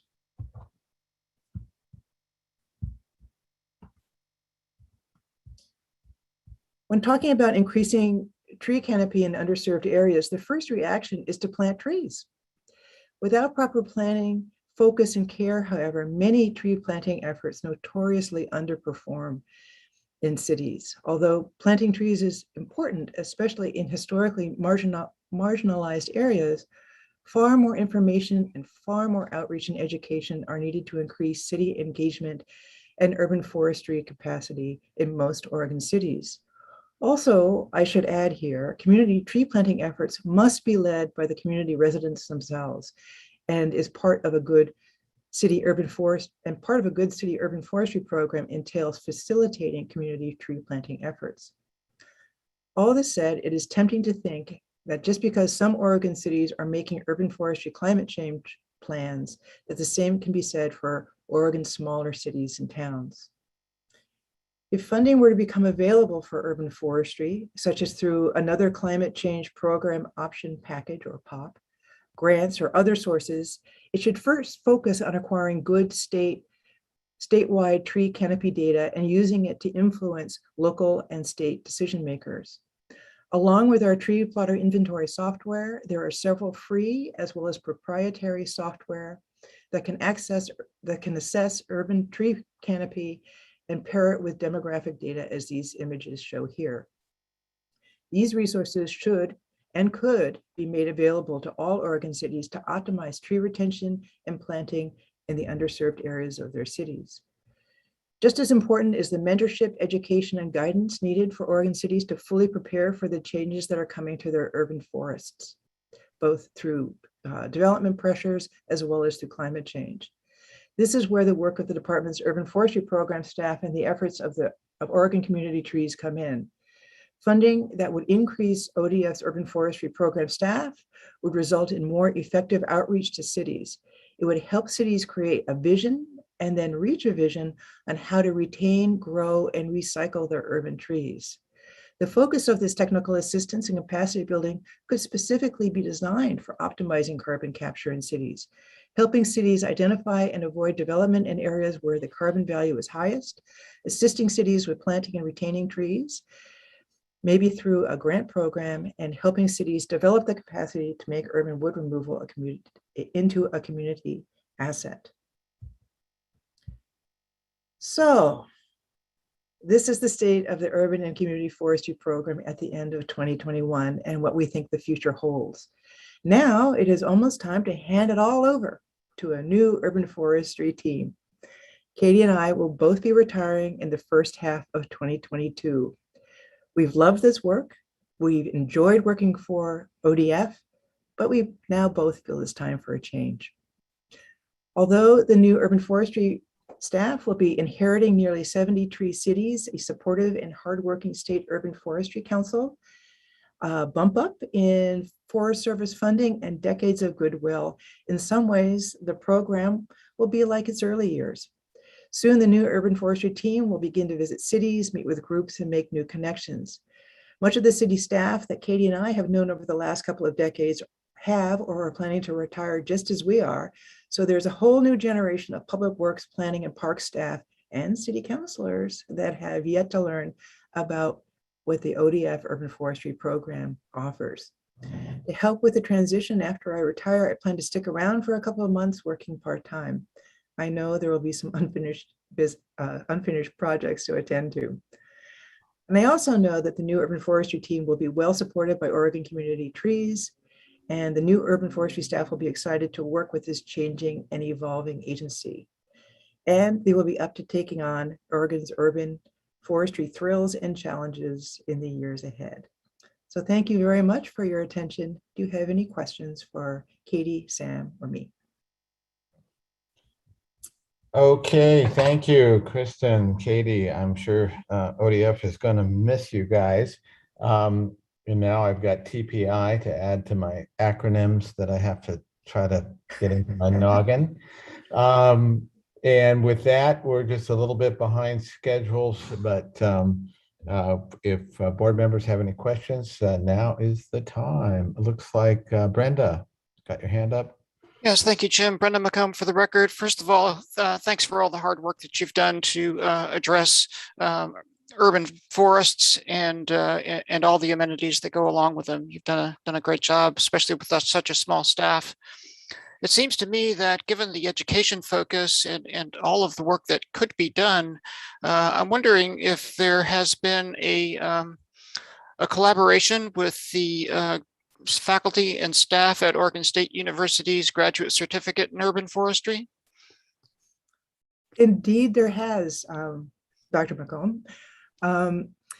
So my predecessor was Paul Reese, and he left this program to, well, he started the graduate certificate program at OSU when he was still working this program, and then when he retired, he has continued to develop and create that program. And we do work very closely with them and with OSU Extension staff as well. We have a Oregon Community Trees director, Lauren Grand, who represents OSU Extension. And Paul and I are in touch regularly. We talk about his not only his program, but his students that are also able and interested in doing urban forestry projects with us. Great, thank you. Other questions, comments from board members? Hey, Jim, I have a question, if okay. Okay, Chandra Ferrari, go ahead. For the record, Chandra Ferrari, thank you for the presentation. Just a quick question. So it seems like, clearly capacity is an issue, both in terms of continuing to be able to provide technical resources, and that kind of is, making sure that we're keeping your shop well-funded and possibly even able to expand it at some point. And then you have the other bucket that seems to be more in the helping cities implement some of these planning tools.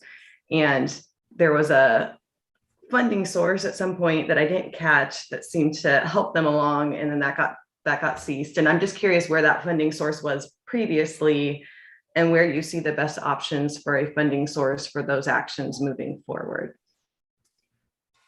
Okay, thank you, Ms. Ferrari. So the funding source originally, when the program was originally started in 1991, the program funded not only program staff, but also grant programs. There was enough money in the program to fund grant programs. And so when when nationwide urban forestry went through some budget cuts, the first thing that we decided to eliminate from the program in order to maintain staff was the grant program. And so as I mentioned earlier, we've had a slight bump up in federal funding over the past year. It's not quite enough to launch the same type of program that we had in the past, but it will go primarily to support possibly increasing the community assistance forester salary to a full-time salary. Currently, it is mostly a 1.75 FTE, and it will go to support our Oregon DPI costs. And then after that, hopefully we can put some out there for grants. Has there been state support for grants? There's never been state support for urban forestry or for grants. Okay. Thank you. Okay, any other board member questions? Not hearing any. Thank you very much for this presentation. And we are a little bit behind now. We were a tiny bit behind, but we've spent more time on this than we had planned. So we are ready for a morning break, but we'll have to cut it back to 10 minutes instead of the scheduled 15. So right now we can adjourn and be back at 9:50. And so we are adjourned.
Good morning.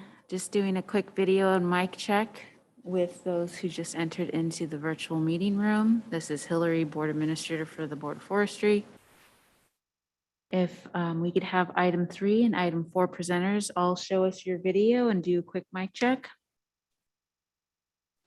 Starting with Mark Tepley. Howdy. Good morning. Next, Tara and Mark. Good morning, Hillary. Good morning. Next up, can we have Kevin Cedar? Hey, good morning, Hillary. Good morning. And Terry, next. Good morning. And Adam Coble. Good morning. And Christine Buell. Morning. And make sure I don't miss anybody here. Wyatt Williams. Good morning. Good morning. Okay, so I understand that we are we're operating the presentations for item 3 and item 4. You all will be commenting next slide, and Jason will be the advanced slider.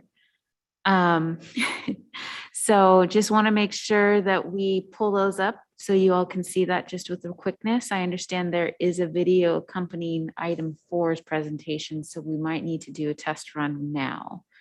So let's click on item 3's presentation, just make sure we are all on the same page.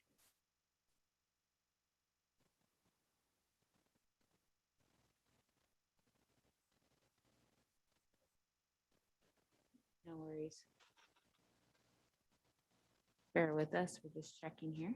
So this is item 3's presentation.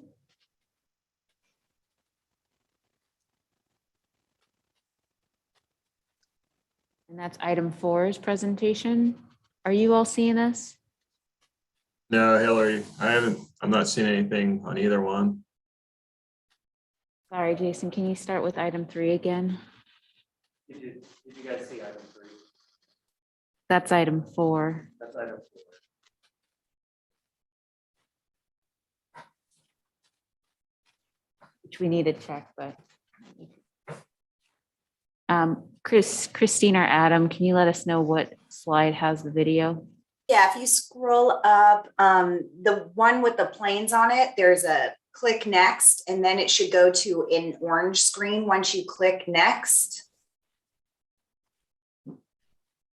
That's the one. Okay, and what else is supposed to happen? There should be a play button that a video should start. There it is. Perfect. Okay, and there's no sound with this, correct? There will be. It'll kick in. And if it doesn't, that's fine. It's just the sound of the plane. We'll make sure to do the sound quality and optimize sound before we share that one. Okay. It might be loud. People might not want to hear propellers, so it's fine if it's on. If you're not awake, everyone, you will be during this presentation. Okay, thank you very much, Christine. Can we go back to item 3? I'm sorry.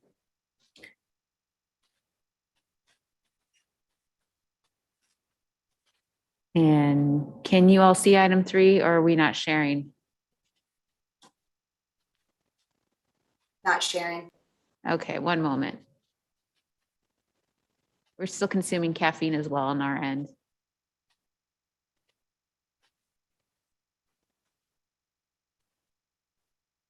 All right, is that what you all see for item 3? Can I get a fingers up or? Yes, we see the presentation. It's not in presenter mode, but see the slides. Okay, great. Okay, we ready to go? We are. Thank you for allowing us to prepare. All right, this meeting is back in action. Next up is our annual forest practices monitoring update, and Josh Bernard will start that off. Josh, go right ahead. Good morning again, Chair Kelly, members of the board, State Forester Hirsch. My name is Josh Bernard, and I'm the interim division chief for the Private Forest Division. This information only agenda item covers the monitoring's work since our last update to you in September 2020, with a special focus on an analysis by Mount Hood Environmental regarding our implementation monitoring program. And just take a pause here for the slides to come up. All right, go ahead, hit next slide, please. For today, we'll hear a little bit about the monitoring unit, a summary of the unit's work over the last year. Then Mount Hood Environmental will present their analysis of critiques with our previous work and the recommendations for how to improve this monitoring going forward. Monitoring unit staff will follow up with our response plan to the recommendations, along with thoughts from Mount Hood Environmental. We will pause for questions after each of those segments. I'll now hand the presentation over to Adam Coble to discuss the monitoring unit. Next slide, please. Thanks, Josh. Chair Kelly, members of the board, State Forester Hirsch. I'm Adam Coble, Forest Health and Monitoring Manager in the Private Forest Division. So before we have Mount Hood Environmental present today, I briefly wanted to discuss what monitoring does and other projects that we currently have in the works. So we conduct monitoring to meet expectations in statute, rule, and policy, and to meet agency best practice to close the loop in the adaptive management plan, do, check cycle. These expectations emphasize the collaborative approach, continuous learning, adaptation to new science, and a particular focus on FPA rules concerning riparian areas, landslides, and public safety, and pesticides. Next slide. To meet these expectations, the monitoring unit has developed and operated under monitoring strategies since 1994, when monitoring first started at ODF. The fifth and latest version of the private forest monitoring strategy was approved by the board in November of 2016. The strategy provides a prioritized list of implementation and effectiveness monitoring topics. As a reminder, implementation monitoring asks the question, are forestry laws properly applied? Whereas effectiveness monitoring asks the question, do the forestry laws protect natural resources as expected? The monitoring unit has maintained a focus on high and medium priority monitoring topics with its completed, ongoing, and new work. Next slide. I wanted to start out with work that doesn't necessarily fall into effectiveness or implementation monitoring, but fits in well with our monitoring priorities. So for the past 2 years, we have been meeting with the Department of Environmental Quality and updating our Memorandum of Understanding, or MOU. Between the two agencies, we focused our work on developing a mutual understanding of our respective policies and authorities with input from the Oregon Department of Justice, and to align the two agencies' water quality responsibilities and processes. We've also worked together towards the board's previously scheduled July 2020 sufficiency decision on stream temperature in the Siskiyou, with the Department of Environmental Quality providing helpful input on the Siskiyou report. The Memorandum of Understanding was sent out for public comment, and we're currently working on responses to those comments. The revisions are nearly completed, and we're working on finalizing the MOU.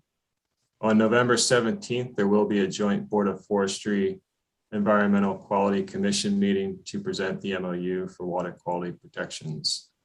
Next slide.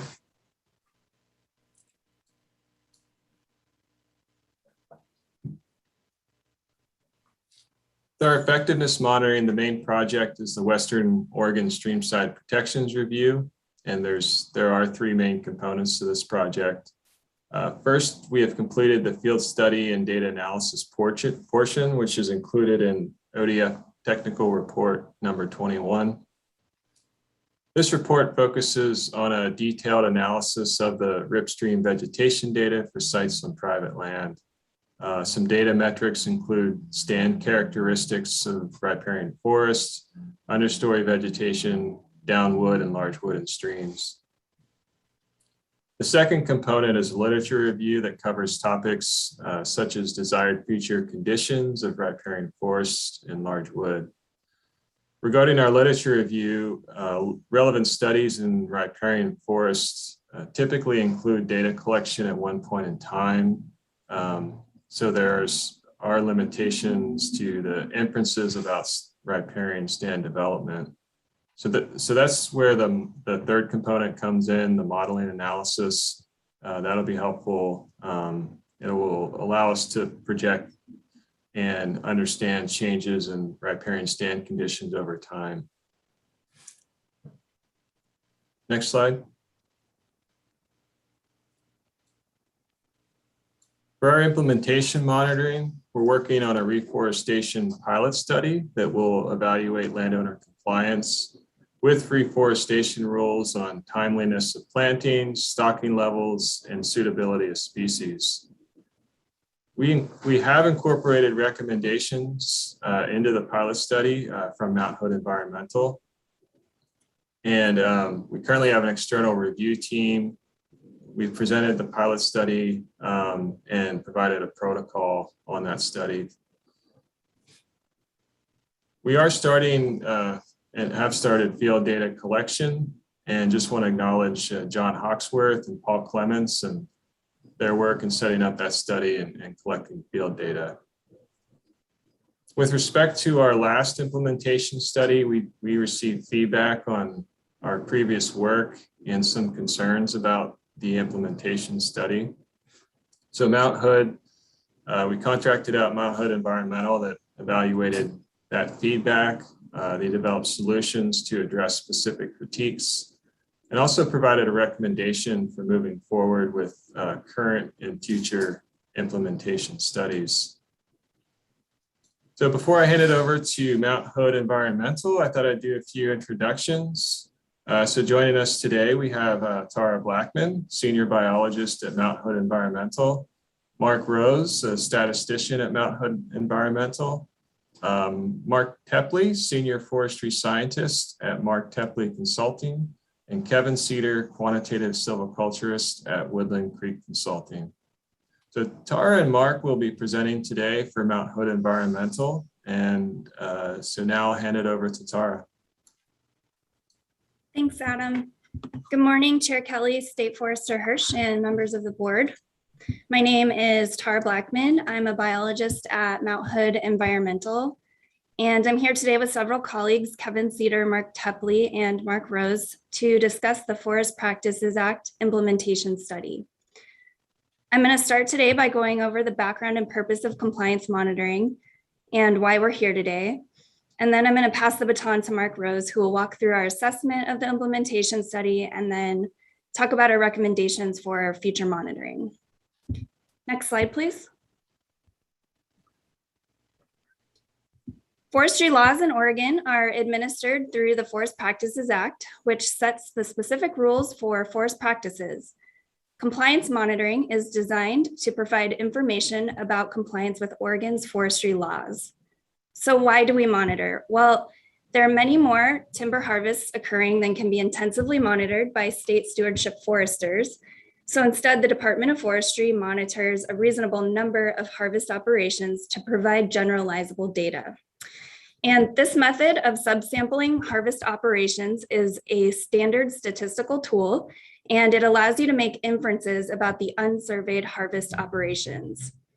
In turn, sorry, I think we were supposed to be on the next slide. There we go. So we're on that third bullet. So in turn, that data helps us identify which rules are in low compliance. And again, rules are used to administer the forestry laws. And by identifying rules that are in low compliance, ODF can focus outreach and education, thereby improving compliance with those rules. Lastly, I want to make an important distinction about what monitoring is not intended to do, and that is it is not intended to provide legal determinations of compliance or non-compliance. So in Oregon, compliance is not used for enforcement. Next slide, please. So to put this in a little bit more context, I want to acknowledge that forest regulations or best management practices exist in almost every US state. Some states address legislative forest practice laws, meaning they're regulatory, and this is the case for Oregon, while others consider voluntary adherence to best management practices, meaning they're non-regulatory. And compliance monitoring programs across states are variable, and that is largely attributed to differences in each program's focus. And these differences will shape the study design, including which best management practices are assessed and which site selection and analytical approaches are used. Lastly, I want to highlight that some of the issues that we're going to delve into today are not unique to Oregon. And specifically, compliance monitoring is often limited by landowner participation or access to private property. And this is simply just part of the landscape when you're working on private property. And as we're going to hear about shortly, this can affect the data collection and the analysis. Next slide, please. So now we know what compliance monitoring is. I'm going to get into the specifics of Oregon's program, which monitors compliance through what is now called the Implementation Monitoring Study. And this study took place between 2013 and 2017, and the intent was to provide generalizable results that would inform agencies, stakeholders, and the public about compliance with forestry laws. So ODF's program had 6 specific goals. I want to quickly cover each of them because this is the lens from which we evaluated their program. So the first is to provide data for annual reporting to the Oregon legislature. 2, to verify implementation of forest practices on private property for potential use in third-party certification systems. We're not going to talk about this one at all today, but I encourage you to look at our report for more information. 3rd, to provide an informed and systematic basis for targeted training efforts. 4th, to improve the public's trust in ODF and those it regulates. 5th, to provide data to the Board of Forestry. And 6th, to provide for an efficient use of state resources. These 6 goals are pretty dense, and I'm not going to unpack all the details today. However, I do want to keep in mind that some of these goals are not necessarily targeted at providing rigorous data, while others are. Next slide, please. The implementation study intended to address those 6 goals. The study reported data on rule level compliance and also unit level compliance, which is the level of compliance for individual harvest operations. However, after the release of the 2017 report, several critiques were received by experts, and these critiques were summarized by Groom Analytics. That's the 2020 document I have cited here. And these critiques identified some potentially problematic issues related to the study design, analysis, and the reporting of those results. So in response to those critiques, ODF contracted our team to conduct an independent review of the implementation study and assess the validity of those critiques. Additionally, we were asked to provide some recommendations to improve the program. And now I'm going to turn it over to Mark Rose, and he's going to be talking about some of the elements of the program that may have fallen short and how that can be improved in the future. Thank you, Tara. Chair Kelly, State Forester Hirsch, and members of the board. I'm Mark Rose, the statistician for Mount Hood Environmental. Next slide, please. I'd like to apologize for the sides of those slides getting cut off, given the virtual nature and everything. I'm sure the PDFs will have the entire slides. So to provide some context for the conclusions of our review, I am going to briefly cover the design of the implementation study using the on-screen diagram. First, harvest units were drawn from a database of harvest notifications submitted by landowners. These notifications only state an intent to conduct harvest on private land, so the harvest may or may not have been completed. Harvest units were drawn based upon their region and their landowner type, with landowner types ranging from small, private, non-industrial landowners to larger, privately owned industrial forest lands. Once the sample of possible harvest units was drawn, landowners were contacted and asked to participate in the study. Participation in the study was voluntary. Some landowners simply did not respond to contact, and some others responded but refused access onto their land. Where landowners permitted access, harvest units were surveyed for compliance with a subset of forestry rules. These surveys provided the data used to calculate and report compliance. Next slide, please. In our review of critiques submitted to ODF, which were summarized in the Groom 2020 document, we identified 4 primary concerns. I will use this diagram to illustrate where 3 of these occurred during the study process. First, the actual number of completed harvests was unknown. The harvest notification database that units were drawn from only stated an intent to harvest, not that it was completed. Why does this matter? Not estimating the total number of completed harvests impeded the ability of the study to draw a random sample. So we cannot know if the results are representative of timber harvest in Oregon. Next slide, please.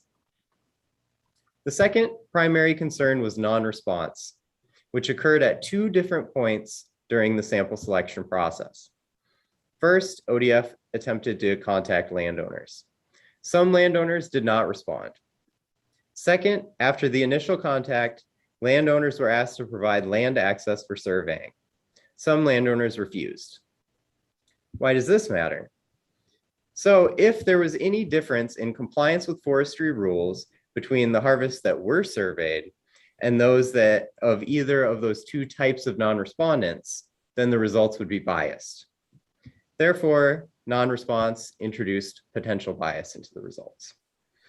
It is important to note that non-response is not unique to the implementation study.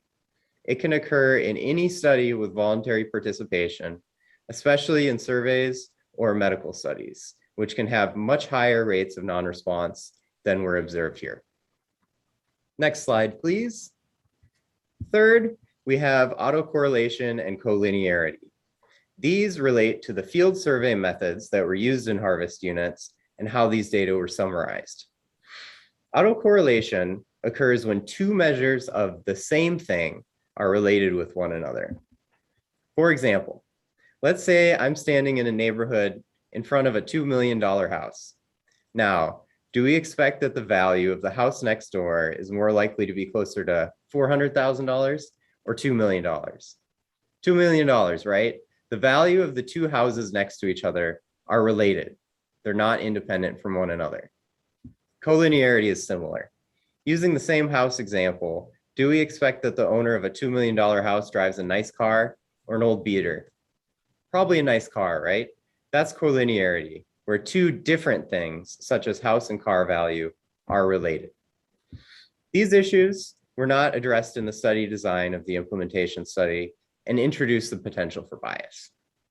Next slide, please. Next, I'm going to cover the 4th primary concern and mention some others while explaining how we categorize these critiques. The 4th primary concern had to do with the methods used to calculate compliance.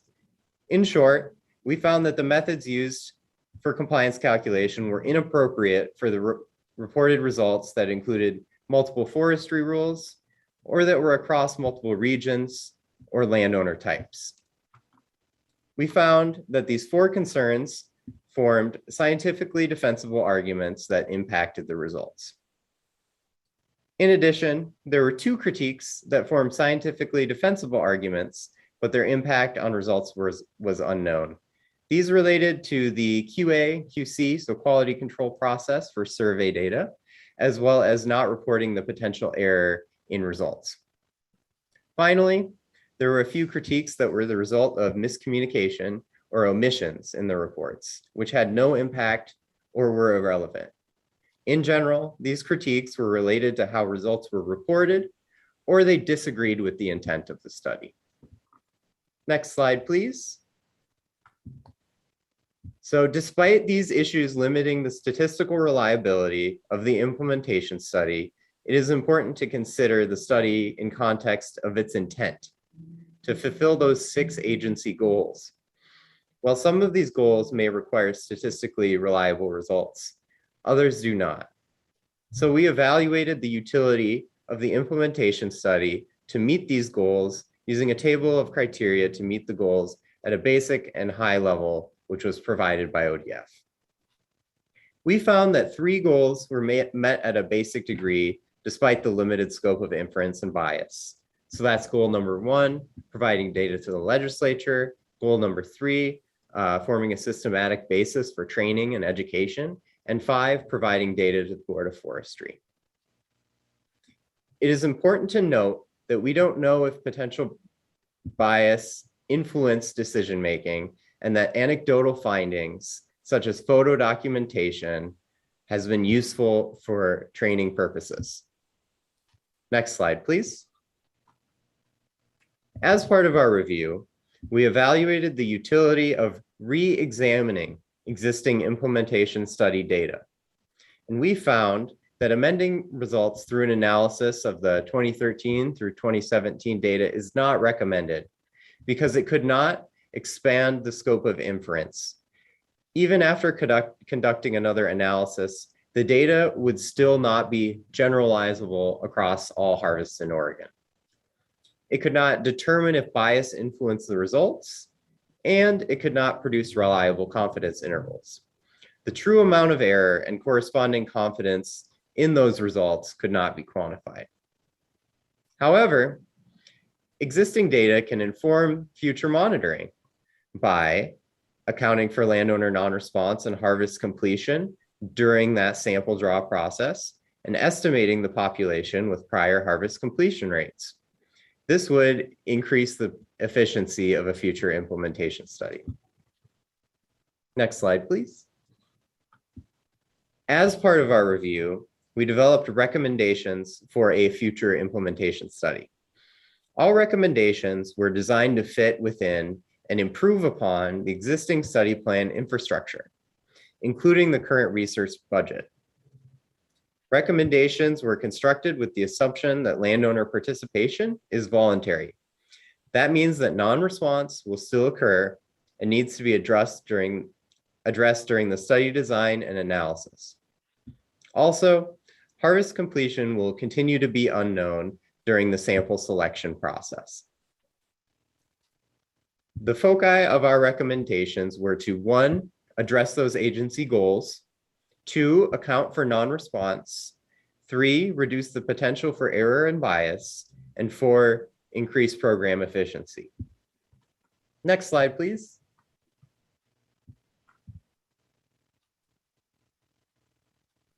In our recommendations, we developed a set of 8 process changes that form the foundation for a study design that addresses all relevant critiques and produces statistically reliable results. I'm just going to go over those 3 bolded points, which directly address those primary concerns from earlier. So number 3, quantifying the population of harvest units. The population could be estimated using harvest completion rates from the prior study. Number 4, accounting for non-response bias. We recommended conducting extra effort to contact and gain land access from landowners, which could then be used to learn if there's any difference in compliance between respondents and the initial non-respondents. This would be combined with a sensitivity analysis to quantify the potential influence of non-response. And number 7, applying within unit stratifications for roads and streams to mitigate for autocorrelation and to increase sampling efficiency. This would reduce the overall effort required to survey each harvest unit. These 8 process changes provide a solid conceptual foundation for any compliance monitoring study design. So now let's get into our recommended approach. Next slide, please. We developed a range of approaches and recommended an approach that produces estimates of rule level compliance that can be reported by ownership type, which are those small, medium, or larger private landowners. So compliance can be reported specific to those large or small private lands. The recommended approach can meet all agency goals to a moderate to high degree and is within the current resource budget.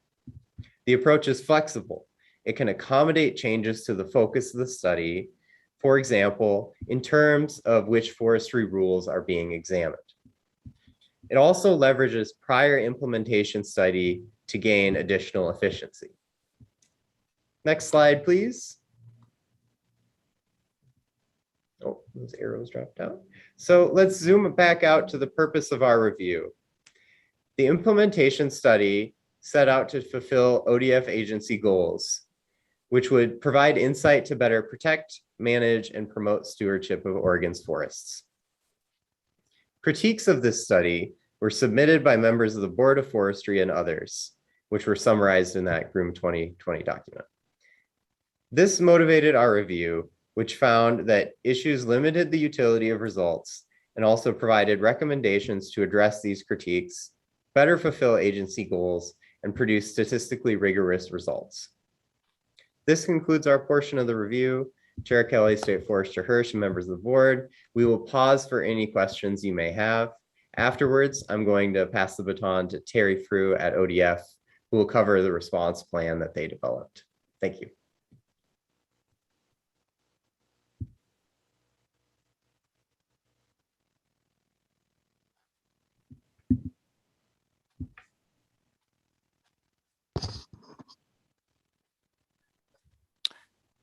Jim, this is Brenda McComb. Is it okay if I ask a question? Well, Yeah. I will. Yeah, sorry, I was muted, had myself muted.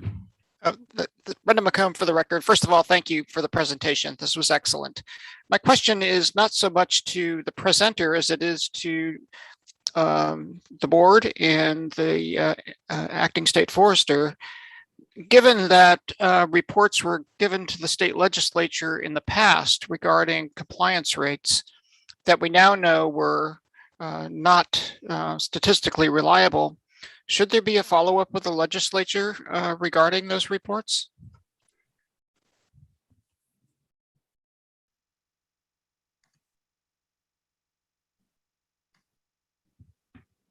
Nancy Hirsch, acting state forester. Brenda, I will be honest, I haven't had that discussion back with the staff here. It seems a good principal intent to follow up anywhere likely if there's some communications that we can make on this. I think specifically also with our legislative fiscal office. Great. Carla, you also have a question or comment? Just an observation. It's not clear to me what the incentive is for the landowner to participate. If we only document what they did wrong or non-compliance, I would expect a low participation rate, which is what we have. So I think we need to think harder on what would motivate that landowner to a higher participation rate. That's just my general comment. Carla, I know we're just all trying to digest what is in the Forest Accord, but much of it becomes mute because they agreed that the state will have a legal right in that. So it's just up to the legislature to now pass that legislation. So much of what we're dealing with here will be resolved because of that significant change that's been agreed to by the property owners and timber companies. So I think, I think this has been a really useful and good report, even though the law is going to change significantly soon, because what we as board members who've been on the board for a while had been complaining about was that, yes, we were meeting the law and that we were putting out data, but it was pretty obvious that the data was very likely highly flawed.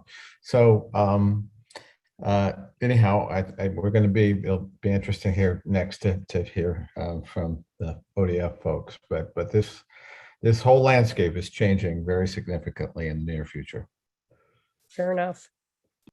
Chandra, you have a question, followed by Joe.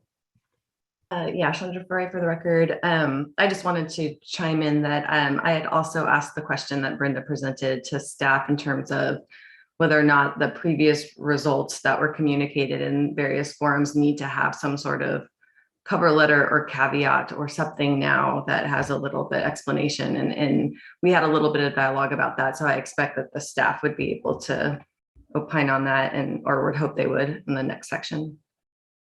Okay. Joe? Yeah, Chair Carla, this is Joe Justice for the record. To answer maybe Carla, question, why would a landowner be interested in this? I guess speaking from as an industrial representing industrial land are very interested in it for the confidence in that the rules are working and that we can show often, we have third-party certification that we, rely on forest practice compliance to, ensure that kind of third-party certification. So that's one reason. I guess to Brenda's comment regarding, I guess there's some amendment to the legislature. I think the results still informed, maybe not as well as as they should, but they still informed. And so that's not data that should be completely lost as far as compliance. I also want to point out the department's done an excellent job through education with this kind of information. So if you're anybody working in the woods, working with stewardship foresters daily, this kind of information really inform, stewardship foresters are using this kind of information to educate operators and make sure that we're always improving what we're doing across the landscape. I think we have to make sure that that isn't lost on one of the primary missions of this is to help educate, inform operators to where maybe we're need more attention, more education is happening. So those are, I guess, just my comments. Great. Carla, you still have your hand up. Is that?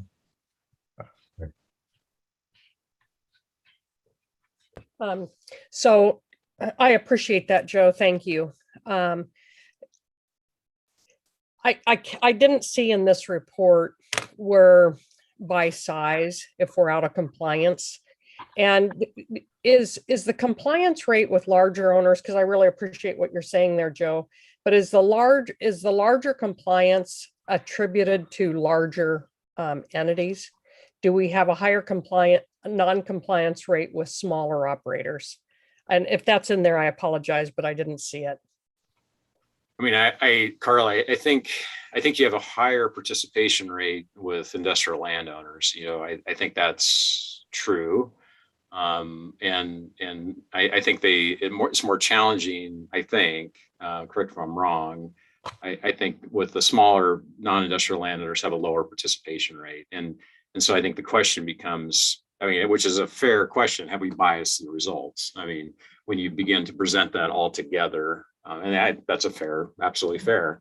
I think we don't necessarily know. And that's why we're trying to improve the process and the statistics. Right. Yeah, and if you noted in one of the recommendations is that they report by landowner group, so in the future, which seems like a really good idea as that goes forward. And Brenda, you have your hand up.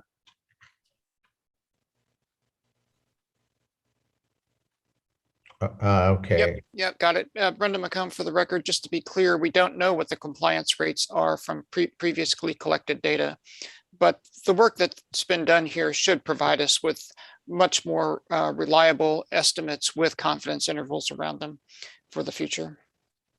Okay. With that, then, turn that back over to staff and to Josh. Great, thanks, Jim. And maybe just while we're on that subject, the piece reference there around future communications around the past results, and maybe just make a clear distinction there. So I think, and we'll talk about this a little bit in terms of the recommendation and then the question on communications. So I think there are formal processes going forward where now that we have this information, we can include that. When I think about that, like our key performance measures, when we resubmit information, we can include the outcomes of this report as part of that notation around those results per what Nancy noted in terms of appropriate communications going forward. I think the part is, going back and doing the reanalysis part probably won't produce any better results or something that we could resubmit. So it's more of a communication and notation piece going forward in those appropriate communication channels. So just wanted to touch on that and bring closure to that here if I could. Yeah. Thank you. All right, back to staff. Okay, thank you, Josh. If we could advance to the next slide, please.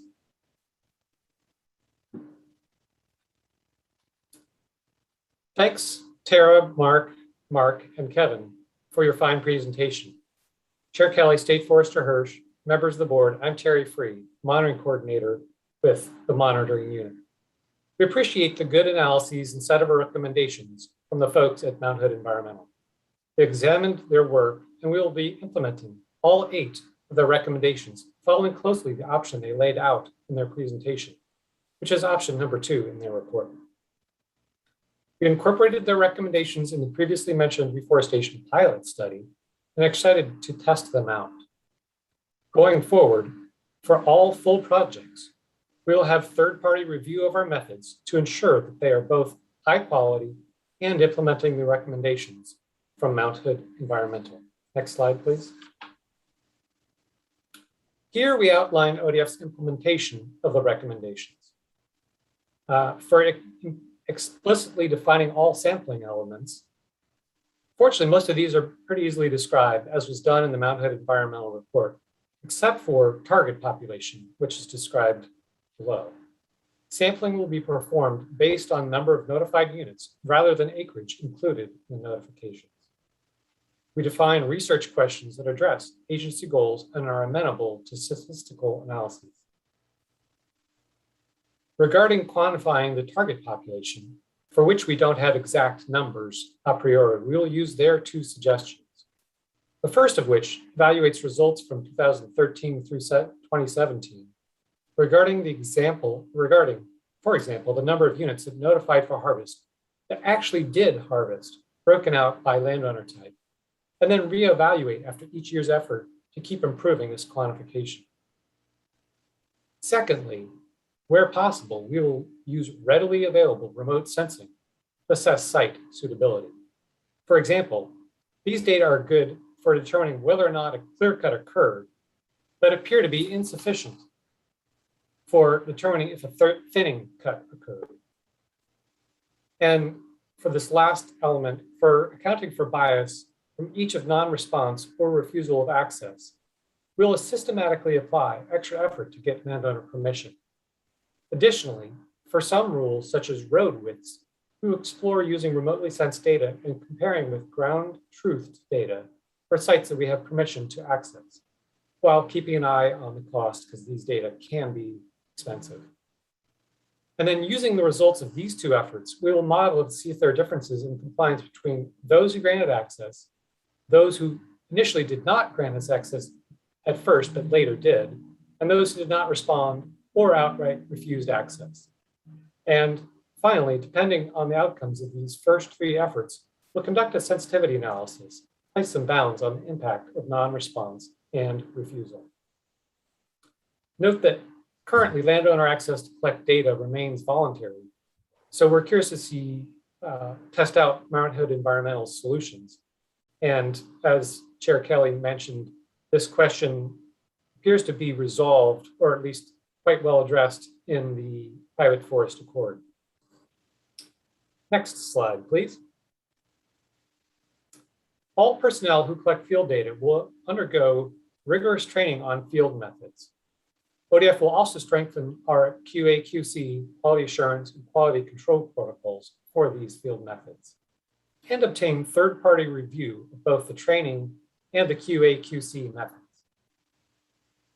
Forest practices rules limit clear cuts to 120 acres. So this recommendation mostly applies to large thinning operations, with a smaller component of salvage operations and other operations, the plan for alternate practice.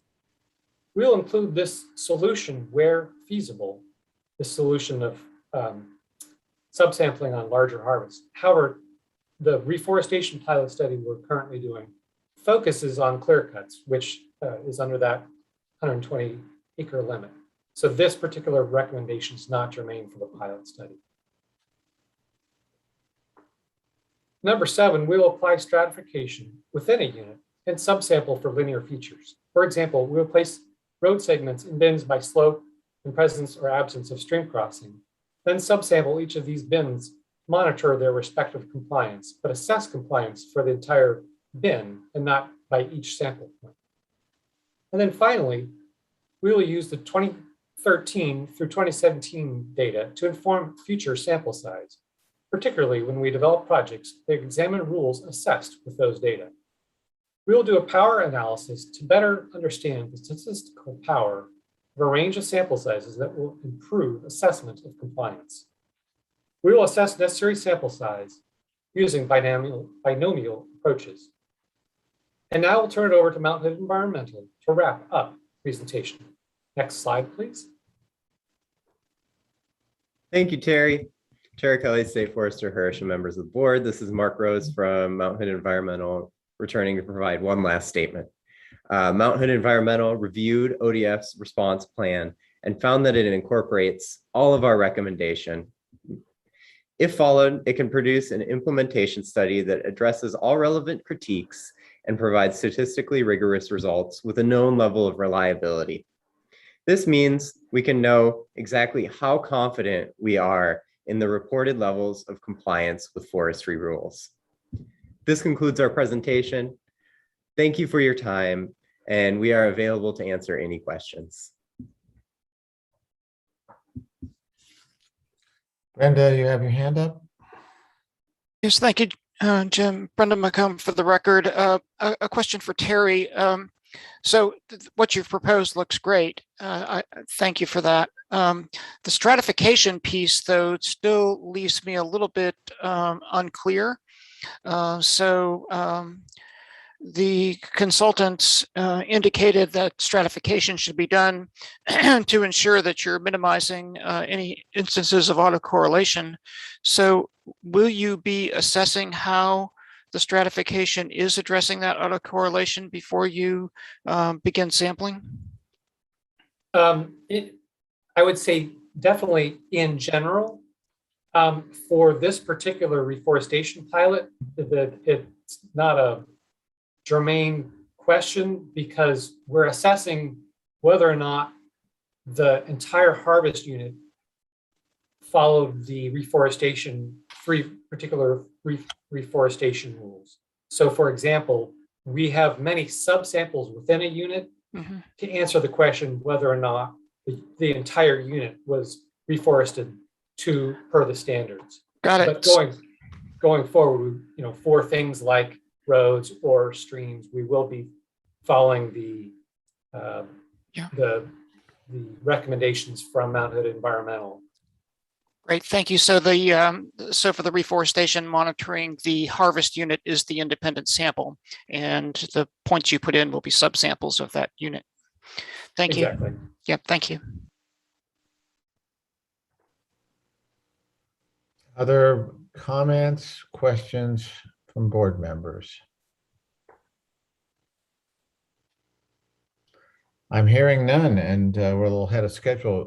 Great presentation, really useful. It's really wonderful to see movement in this area, and with what the legislature has done, I expect to see a future where our monitoring will be really significantly better than it's been in the past, and look forward to that day. All right, with that, going to move ahead to the next item on our agenda, item number 4. I think we've got Mr. Coble coming for a forest health status update, and I'll turn it over to you. Thanks, Chair Kelly, members of the board, State Forester Hirsch. Again, I'm Adam Coble, Forest Health and Monitoring Manager. So the last opportunity for Forest Health to provide an update was canceled, so we have a lot to catch you up on. Let's see here. Wait for the slide to come up. Next slide.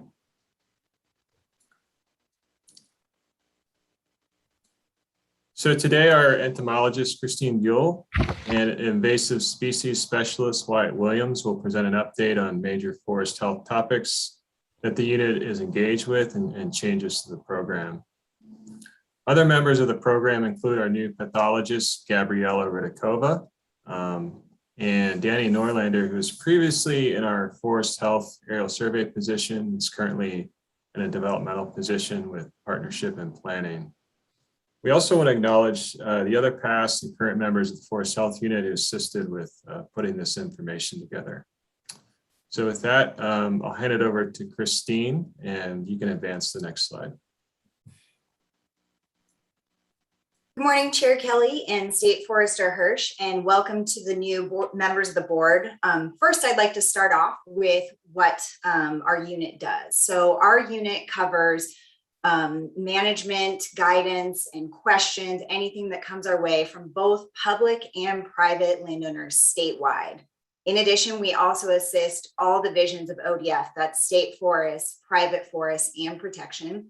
And what we do is provide diagnosis and management guidance for forest health issues, that's insects, disease, and abiotic issues such as wildfire, storm damage, drought, etc. And we develop response and recovery plans for disturbance and impending risks, and monitor, detect, and collect data on abiotic and pest damage. We conduct research projects in combination with the Forest Service and local universities, as well as entities in other states. And we assist landowners with cost share funding, such as bark beetle mitigation funds delivered from the Federal Forest Service. And we assist sometimes with eradication and mitigation efforts. Next slide, please. And I just wanted to highlight that we provide a wealth of resources on our external forest health site. If you haven't looked at it yet, we have a lot of information that we put out there in terms of fact sheets, our annual forest health highlights report, which is a review of what we're seeing statewide in our aerial survey, which I will cover for you. And you were provided that for this meeting. We do produce that every year. We have informational videos and raw data from our aerial survey. A lot of materials that are present there if you choose to take a look to get a little bit more information than what we're going to have time to provide for you here today. Next slide, please. So a lot of our data collection effort is based out of the Aerial Detection Survey, also called ADS. This is a broad scale issue detection and trend monitoring program where we can determine what's happening on our landscape statewide in all forested areas. We do this in cooperation with the U.S. Forest Service, and it's actually one of the longest running aerial survey programs for forestry in the nation. So Oregon and Washington have been conducting it since 1947, which is a very impressive large data set that we value for a lot of our management decisions. We cover over 35 million acres each year, depending upon when we add some specialty surveys in addition to the statewide review. And what we do with this data is we use it to develop risk models and for planning efforts and really prioritizing based on what we're seeing on the ground, what suppression or prevention projects might need to take place. And it also helps direct federal funds nationwide. If we have more issues in our state, we get more federal funds. It's also invaluable for climate change monitoring, just determining, are we seeing damage levels ramp up in certain areas? Next slide, please. So this is an image of the two planes we typically fly, the two types of planes. The top one on the left is the Partnavia, which is an ODF-owned plane that we use primarily on the west side. And then the bottom right is a Kodiak, which we have started using mostly on the east side through the Forest Service.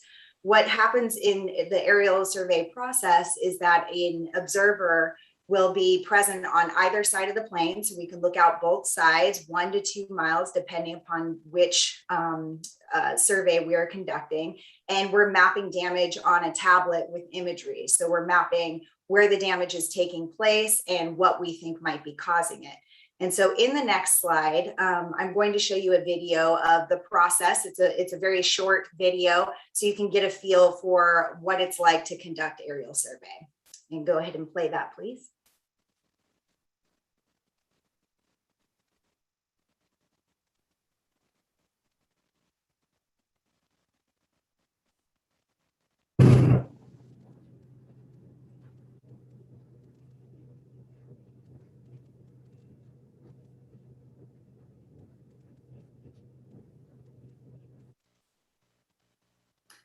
So basically what happened there is that I'm looking out the plane and I see red trees on the landscape or thinning trees. And then I just mark on the tablet a point for a single tree or a polygon of a larger area where I see that damage, and then identify what I think is causing that damage, sometimes just based on the host tree and the location in the area of the state, based on ground knowledge from ground truthing.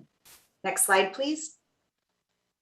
So we do have some constraints with our aerial survey program. Some are ongoing and some are intermittent. Ongoing can be budget, staffing, and aircraft shortages.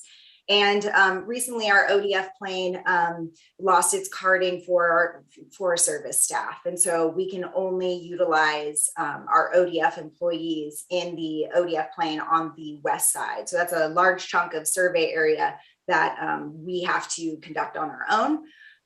We always have issues with poor visibility due to weather or smoke. So when the weather is good and the smoke is cleared, that's when we fly. And we typically try to conduct the survey early in the season to ensure that we get all the coverage areas done before we get blocked out of some areas. The timing of signatures can also be difficult. What I mean by signatures is where we're seeing the damage on the ground. Depending upon maybe the biology of certain insects or some diseases, the signatures are not present year round or when we're flying survey. And we do not fly special surveys for all of these agents. I think that would take up the entire year if we were to do that. And so we do miss some things on the ground. A lot of what we miss tends to be diseases. Some of these are not readily apparent from the air, and that's just an ongoing issue. And that's why we have ground truthing.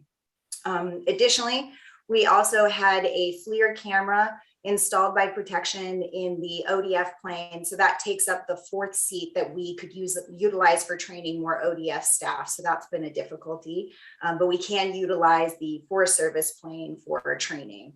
And always we have issues with TFRs. These are flight restricted areas, typically around wildfire areas. That's where we contend with it. And that's why flying earlier in the season before wildfire season really ramps up is beneficial for us.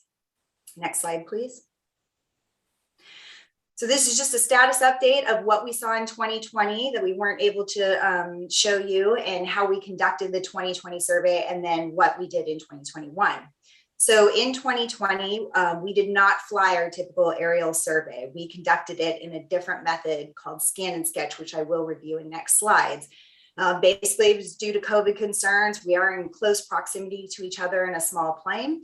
And so what we did was we used imagery on our same tablet that we use for aerial survey, and then we just scrolled through it with our fingers looking for damage and then marking it that way. And we continued our ground checks and communication with the field. So we did have boots and eyes on the ground to determine if what we were seeing in the imagery was correct. And then in 2021, we returned to doing our regular aerial survey. We did not have imagery available for scan and sketch. And unfortunately, we did start aerial survey later in the season, delayed again due to COVID and other concerns. So we did not fly the entirety of the state, but we got about 80%, which is pretty good for how late we started. And I'll show you the areas that we flew in 2020. And then we flew a lot more than that in 2021. So it might be concerning that we did not fly survey in 2020 because the data is not directly comparable. And I'll get into that in the next slides. That is collected via a different method. So you can't, it's not a one-to-one comparison. But we have had in the past years in which the entire state has not been surveyed. So we've had gaps in which earlier in the survey, when it started near 1947, only outbreaks and known problem areas were flown. And then in the 80s, the survey was intermittently flown on the west side due to budget shortfalls. So having 1 year of differently collected data in 2020 is not going to collapse the 70-year data set.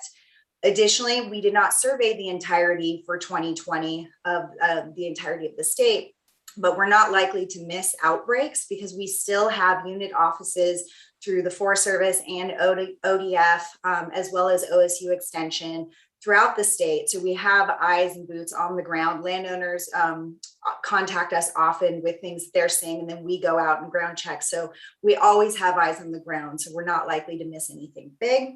And we also have some predictive software that can detect damage via satellite. So Forewarn is one. There are also drought monitors where we can see where there's known change to the foliage on the ground, and that can help us detect where we're seeing larger issues.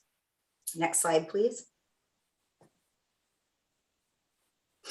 So just to quickly review the 2020 data collection method, as I mentioned, we're just looking at the same imagery on our tablets collected at the time of year when we need to see those signatures, and we're scrolling through and marking the damage. The only difference is we're not doing it from a plane, and we're not looking at it directly outside the window of a plane. We use the same equipment, and we utilize high resolution imagery so we can get the clearest image. It is static imagery, and so when you're flying in a plane, you can circle back and look at something or kind of tilt your head to adjust for the angle of light. Sometimes shadows make it difficult to detect signatures. And because this is static, you have one view of it. So that made it a little bit difficult, which I'll get into. But it was a really effective tool, and we hope to continue utilizing it in the future, even as a supplement. Next slide, please. So the pros for the scan and sketch method is that we had very accurate georeferencing, meaning where we saw the damage and where we placed it on the map was quite accurate because we're not whizzing by really fast in a plane. We had time to really look at landmarks and to determine where this damage was actually taking place, so you can walk right to it. This aerial survey process could be conducted at any time from the tablet because we're not in a plane, so there's no travel or logistics required. An aircraft was not needed for this type of survey. We had no weather or smoke delays because that imagery is static, and it doesn't get more optimal for personal safety than conducting this scan and sketch method from the safety of your desk or your couch even versus being up in a plane. Now, the cons of this method are that we did have some less accurate agent or host identification. We did have to mark a lot of things as unknown because the imagery maybe wasn't high enough resolution, or like I said, the shadows kind of played tricks on our eyes and not being able to determine what the host tree was at times. So we did mark those as unknowns, but we can conduct ground checks to determine what those unknowns were. We do require going forward that we obtain, if we're going to use this method, high resolution imagery, and it has to be collected during springtime, so the time when the signatures are most visible. And outbreaks can be missed if not all the areas are covered. We did not cover all the areas. We really zeroed in on the high problem areas because this scan and sketch method does take more time than flying in the plane. Next slide, please. So what's the future of aerial survey? We are struggling with a lack of trained surveyors, and we're hoping to improve that. We do have some interested parties that want to get in the plane. We do have a lack of seats in the ODF plane to train more surveyors, but as I said, the Forest Service is going to work with us on utilizing their plane for that. We do have aircraft issues with ODF. Aircraft is always prioritized for wildfire, and that is coinciding with aerial survey season, but if we can fly survey early, we can avoid a lot of those issues. As I mentioned, Forest Service cannot fly in the ODF plane. We don't expect that to change. And there's always normal servicing downtime for the aircraft. And as you know, with our personal vehicles, you take something in to just get an oil change and they find more things wrong with it. Sometimes that happens too, and we can have some more delays from these unexpected repairs.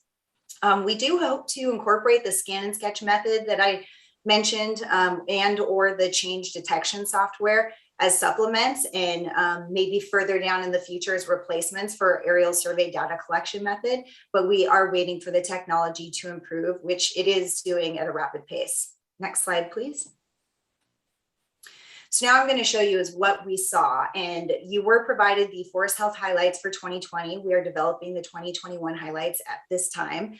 So you can get more details about specific agents in that document. So I will just quickly review here what we saw. Basically what you're looking at here is just the open areas that are not blacked out are the priority areas that we looked at via the scan and sketch method. And those are the areas identified as having the highest amount of stress that would predispose them to insect and disease damage, and where we noted some abiotic damage. So we really zoned in on those areas because it would take a lot of time to go through all the imagery for the entire state. And so in the forest health highlights, what I did was I compared the data for previous years so that we can make a more one-to-one comparison, cut out only to include these areas. So we're not comparing the entirety of data collection across the state with just these little sections. So what we did in 2020 was we surveyed about 11.2 million acres. Those are the open areas that you're seeing there, which is greatly reduced from the 35 million acres. But we can compare what we saw in previous years in those same areas. And we were really focusing on known outbreak and heavy drought areas and other areas of stress that I mentioned. And so the red is all the damage that we mapped within those open areas. And you can see it's very intense in the Southwest region, which has had ongoing drought stress, and as well as parts of the Northeast. Next slide, please. And this is our survey results where we like to look at 10-year trends of what's happening year to year. And remember, I did clip this down to just those priority areas so that we can make a more direct comparison of amount of damage we saw over the same footprint. So this is going from 2011 to 2000. The red bars are the combined insect disease and abiotic damage, not including wildfire. This is acres of damage that we saw, and that includes damage and mortality. So it could be thinning crowns or it could be totally dead trees. So you can kind of see the trend in this image. And then the blue, just to kind of give you an idea of how that relates to wildfire, the blue is actually the amount of damage and mortality from wildfire that is collected from exterior sources across all ownerships. And again, pared down to those same areas. And you can see that the 10-year average is about 350,000 acres per year, just as the average for insect and disease damage, and about 340,000 acres wildfire damage. So you can kind of get an idea of how they compare in terms of the damage that we're seeing on the landscape. And do remember that when we do aerial survey, we are missing some agents. So that number of 350,000 acres would be higher because we are not able to obtain specifically disease damage. Some of that is harder to see. We do have a specialty Swiss needle cast survey that is also not included in here. That's flown separately. So what we saw in 2020 relative to 2019 was a reduction in insect disease and abiotic damage, not including wildfire. And it was lower than the 10-year average. We think that even though drought is still in play, a lot of the trees that were struggling the most were already lost in previous years, such as in 2019. But we will continue to see similar trends, and we expect following the conditions that we're having. So as I mentioned, you were provided the 2020 forest health highlights that will give you more detail than I have time to cover here about what specific agents were most problematic. And I will show one additional slide about that. Next slide, please.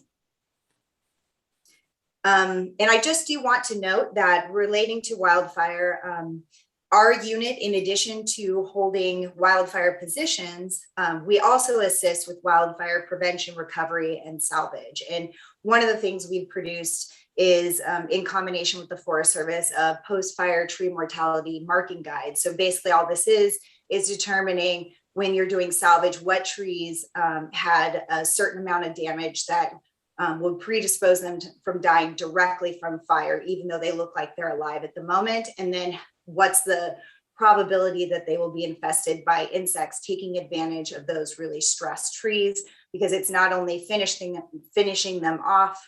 There are some insects that can be direct mortality agents, but we're also concerned about insects that can cause defect, as well as the fungi that they vector. Next slide, please.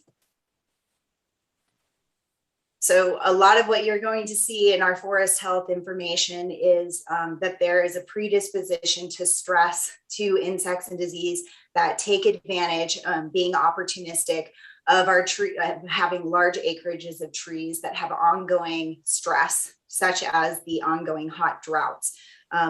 So climate change adaptation needs to be addressed through silviculture strategies. And that's a lot of the management guidance that we work with the field in trying to provide to ensure that, for example, the right genotypes are planted in the right place and given sufficient moisture access by appropriate spacing, invasive weed control, et cetera. These are very important to ensure that the health of the trees is held to the highest regard, because when they are stressed, that's when they're predisposed to insects and disease. Very rarely are the insects and disease the primary mortality causal factor. There's something else underlying that needs to be addressed. Next slide, please. And as you remember, we had that 2021 heat event. Some of the stats are up above. Now it's getting colder now. We have forgotten that that happened, but the trees have not forgotten. So all of our trees have been compounded with the ongoing drought and then this heat event. The trees just didn't have time to adjust. So not only was it a problem in that we had high temperatures, but it happened very quickly. What we saw was the highest level of damage was along roadsides where there's just getting cooked from below, south and west facing aspects, and along the branch tips, less so on the interior. We did see a lot of buds were still intact. That doesn't mean that they will stay intact through next spring. And so next spring is really going to be telling on what the impacts were from this scorch event. We don't know how vascular tissues or roots were impacted. We assume that we're going to see some mortality fallout from this event alone. Next slide, please. One of the prime examples of the issues of climate change and hot droughts that we are seeing on the landscape is a possible reduction in western red cedar range within its known range, just due to it being a not drought tolerant species. And so we are seeing thinning of crowns, as you can see in this picture, and top dieback that's happening in pretty short order. You'll see it appear within a year or two. So we developed a project with the Forest Service and our counterparts in Washington, where we are mapping the location and distribution of these dieback pockets. Oftentimes they're in areas that should be ideal for western red cedar growth. And so we are conducting single tree data collection and monitoring to detect patterns to guide our management decisions and determine, is there a certain soil type that might be interacting with the hot droughts, for example.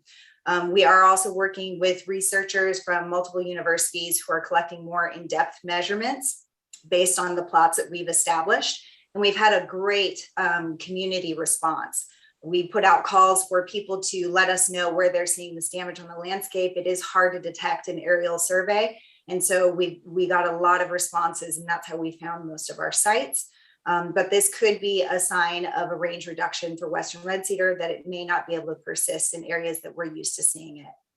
Next slide. And the last thing that I will cover today is the primary insect issues that we have been seeing for quite some time now, and they are ongoing. Specifically, bark beetles attacking droughted true fir and Douglas fir. Those are the hosts that are having the most impact. We do have some in pine as well, but really the true fir and Doug fir have really been ramping up. Oftentimes concentrated in storm damaged trees or in overstock pine or other species statewide, that these trees are just thirsty, and the bark beetles are opportunistic in taking advantage of that. We have had some recent cyclical defoliator outbreaks, but they are finally collapsing in Northeast Oregon. We don't often have these issues on the west side. It's mostly on the east side with defoliators that are going after conifers. But some of those outbreaks, they're a bit staggered, but they are dropping off finally, and that's Doug fir, tussock moth mainly. We do have a long established exotic sap-sucking insect that Wyatt will talk a little bit more about, that continues unchecked, especially in high elevation true fir. This is really hard to control. We don't really have methods for it. So that's a difficulty that we are seeing expansion of that dieback, especially in those high elevation true fir. And with that, I will hand it off to our invasive species specialist, Wyatt Williams. Thanks, Christine. Next slide. Good morning, Chair Kelly, members of the board, State Foresters Hirsch and Mukomoto. My name is Wyatt Williams, and I serve as the invasive species specialist for the agency. So now we're going to switch gears a little bit and talk about a few species of forest insects and diseases that are invasive or exotic in Oregon. Like this picture here of exotic foxglove, which Oregon Department of Agriculture added this year to the state's noxious weed list. Invasive species in Oregon's forests cause losses to the forest industry. In that bottom left photo, you can see a Douglas fir seedling being surrounded and outcompeted by foxglove plants in the rosette stage. Next slide. There are 4 ways invasive species impact our society. Number 1, they incur high costs for control and lead to direct losses to industry and family forest landowners. For instance, Scotch broom and Himalayan blackberry cause $80 million a year in losses to Oregon. Number two, adding more pest species to control means that there are more pesticides being used on the landscape. Number three, losses from invasive species have shown to have a negative impact on human health, including increased risk of depression and cardiovascular disease. And number four, invasive species are a leading cause of native species extinctions worldwide. And I want to raise awareness right here of not contributing to xenophobia. Not all exotic species are considered pests. In fact, many are beneficial to our society, such as many of our crops and livestock. And it is the effect of certain exotic species that cause them to become extreme pests with very high costs. And this is why we call that subset invasive. Okay, next. We have learned through trial and error that preventing the introduction of new invasive species or detecting them early once they have arrived is by far the most economical in terms of controlling them. Here on the horizontal axis is time, and on the vertical axis is area infested, or you can think in terms of control costs. So by detecting them early, we have a better chance at keeping the cost minimal and actually eradicating them before they get a foothold. As time continues, the problem gets worse and the control costs increase. So this is the same exact mentality of fighting wildfires: to detect them early, keep them small, and put the fires out early and keep the costs minimal. Okay, next slide. Sometimes we in Forest Health refer to these three stages of management for new exotic species as prevention, EDRR, which is early detection and rapid response, and then long-term integrated pest management. So the take-home message is prevention is by far the most cost-efficient tactic. Next slide. Oregon has experienced impacts from invasive species in our forest well over 100 years and we continue to see additional species arrive. White pine blister rust showed up from Europe in 1910 through the plant nursery trade, has severely affected the distribution and geographical extent of Western white pine and other five-needle pines. It had such widespread impact that it led to the Plant Quarantine Act of 1912, which kickstarted federal regulation on how plant species are imported to the US. Next to arrive was Balsam woolly adelgid, which was the insect that Christine was referring to a couple slides back. It is still affecting 40 to 70,000 acres per year of true firs in the high Cascades by stunting their growth and sometimes causing large mortality, as seen in this picture on the right. It is also a pest in Christmas tree crops. Port Orford cedar root disease caused a market collapse of that cedar in the 1950s, affecting trade with Japan and other Asian countries, which has never fully recovered. Before this disease arrived, Port Orford cedar was a high-value timber species prized for open beam timber construction. And finally, the latest on the scene is sudden oak death, which will be covered in the upcoming slides. ODF has been leading the way in early detection and rapid response to this disease of tan oaks in Oregon's forest since 2001. These are just 4 of the more notorious invasive species recorded in Oregon's forests. Note that over 100 species of exotic weedy plants have also been detected in Oregon's state and private forests. And I don't have time to highlight those. The point is that Oregon has witnessed several exotic invasive species that have long-lasting impacts on our forests. Okay, next slide. We don't have nearly enough time to go into all of the threats, but this slide shows you that we are watching and have concerns of about 100 invasive forest species. Some of these are already here in our forests, such as those I just covered, and those fall under the most damaging list. And we have many on a list called the top unwanted that are not here in Oregon. So there are very many invasive species threats, and more seem to appear each year. Next slide. ODF, along with the U.S. Forest Service, Bureau of Land Management, and Oregon State University, continue to slow the spread of sudden oak death in southwestern Oregon. Over the course of the program, approximately 7,800 acres in Curry County have been treated to slow the spread of this disease on public and private lands. For state funding, the appropriation of $1.7 million described in House Bill 2663 has been added to the overall approved ODF HC budget for fiscal year 21-23. 2021 federal funding for the program remains similar to previous year's funding levels for the U.S. Forest Service and BLM. 2 new infestations of sudden oak death have been found outside the quarantine area. One infestation just north of Port Orford, and the second infestation on Forest Service land near the Rogue River. Both sites have a 3-mile emergency quarantine established by Oregon Department of Agriculture. Next slide. In Port Orford, 2 individual tan oaks tested positive for the pathogen. Trees were sampled by an OSU researcher on April 27th of this year. She noticed red and dying tan oaks on Highway 101. The OSU lab confirmed these samples as positive for Phytophthora ramorum on May 10th. ODA established an emergency 3-mile quarantine area. The initial 2 samples along Highway 101 were determined to be the NA2 variant. This variant is brand new to Oregon's forests. Since the initial detection, ODF sod crews have worked on obtaining permissions from landowners and taking samples within a 1-mile radius of the 2 Highway 101 infected trees. ODF has begun treatment on an initial 48 acres within the proposed treatment area. Crews treated tan oak on 48 acres with herbicide to prevent resprouting. Crews will begin cutting tan oak in those areas in the coming weeks. ODF, U.S. Forest Service, and Oregon State University staff surveyed over 300 acres since the beginning of June, taking 186 samples for the OSU lab. The majority have come back positive for sudden oak death, and all lineage results thus far have been the NA2 variant. That is the variant that is brand new to Oregon's forests. ODF, ODA, and Forest Service will be evaluating and working together on increasing the permanent quarantine zones. I would like to acknowledge here the Sudden Oak Death Early Detection and Rapid Response Team, Randy Weiss and Sarah Nichols, for all their hard work in monitoring, detection, and control of sod-infested areas in Curry County.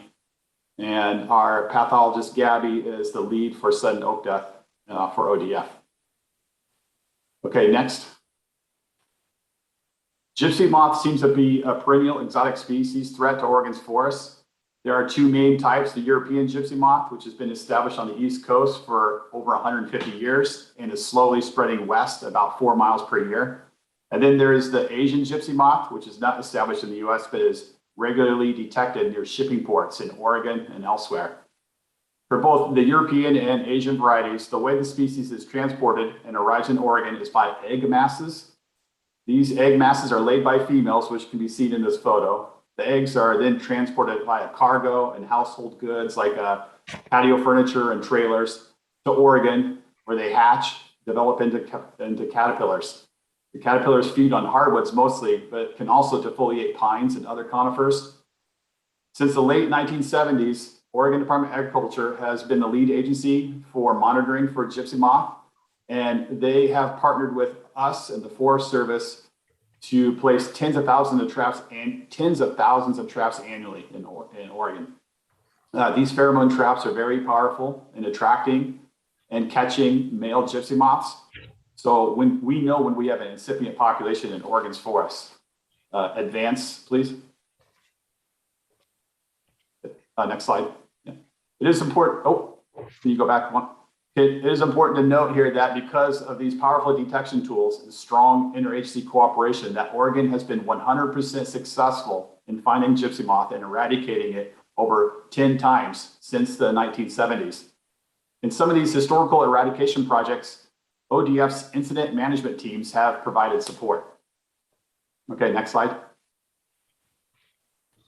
In 2021, ODF assisted ODA with a delimitation project on industrial forest land near Rainier, Oregon.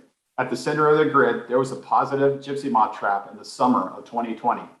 For reference, the town of Rainier, Oregon is just off the map to the north, and this is the Columbia River here on the right. In 2021, ODA has plans to complete a delimitation survey, which determines the extent of the population. Each one of those red dots on the map represents a trap location in 2021. And they all fell on non-federal forest lands, including those owned by the city of Rainier. Next slide. Our own ODF stewardship forester, Mark Reed, was able to assist ODA in making contact with industrial forest landowners and managers and helping ODA get access to hanging traps at each of those red dots. Advance, please. I'm happy to report that there were no detections at those locations in 2021, following that single positive trap in 2020. So that means there will be no treatments at this location in 2022. And that occurs about 3 out of every 4 times that we get gypsy moth detections. The gypsy moth population fades out on its own due to mates not being able to find each other. So we got lucky this year, and those stochastic events fell in our favor. Next slide.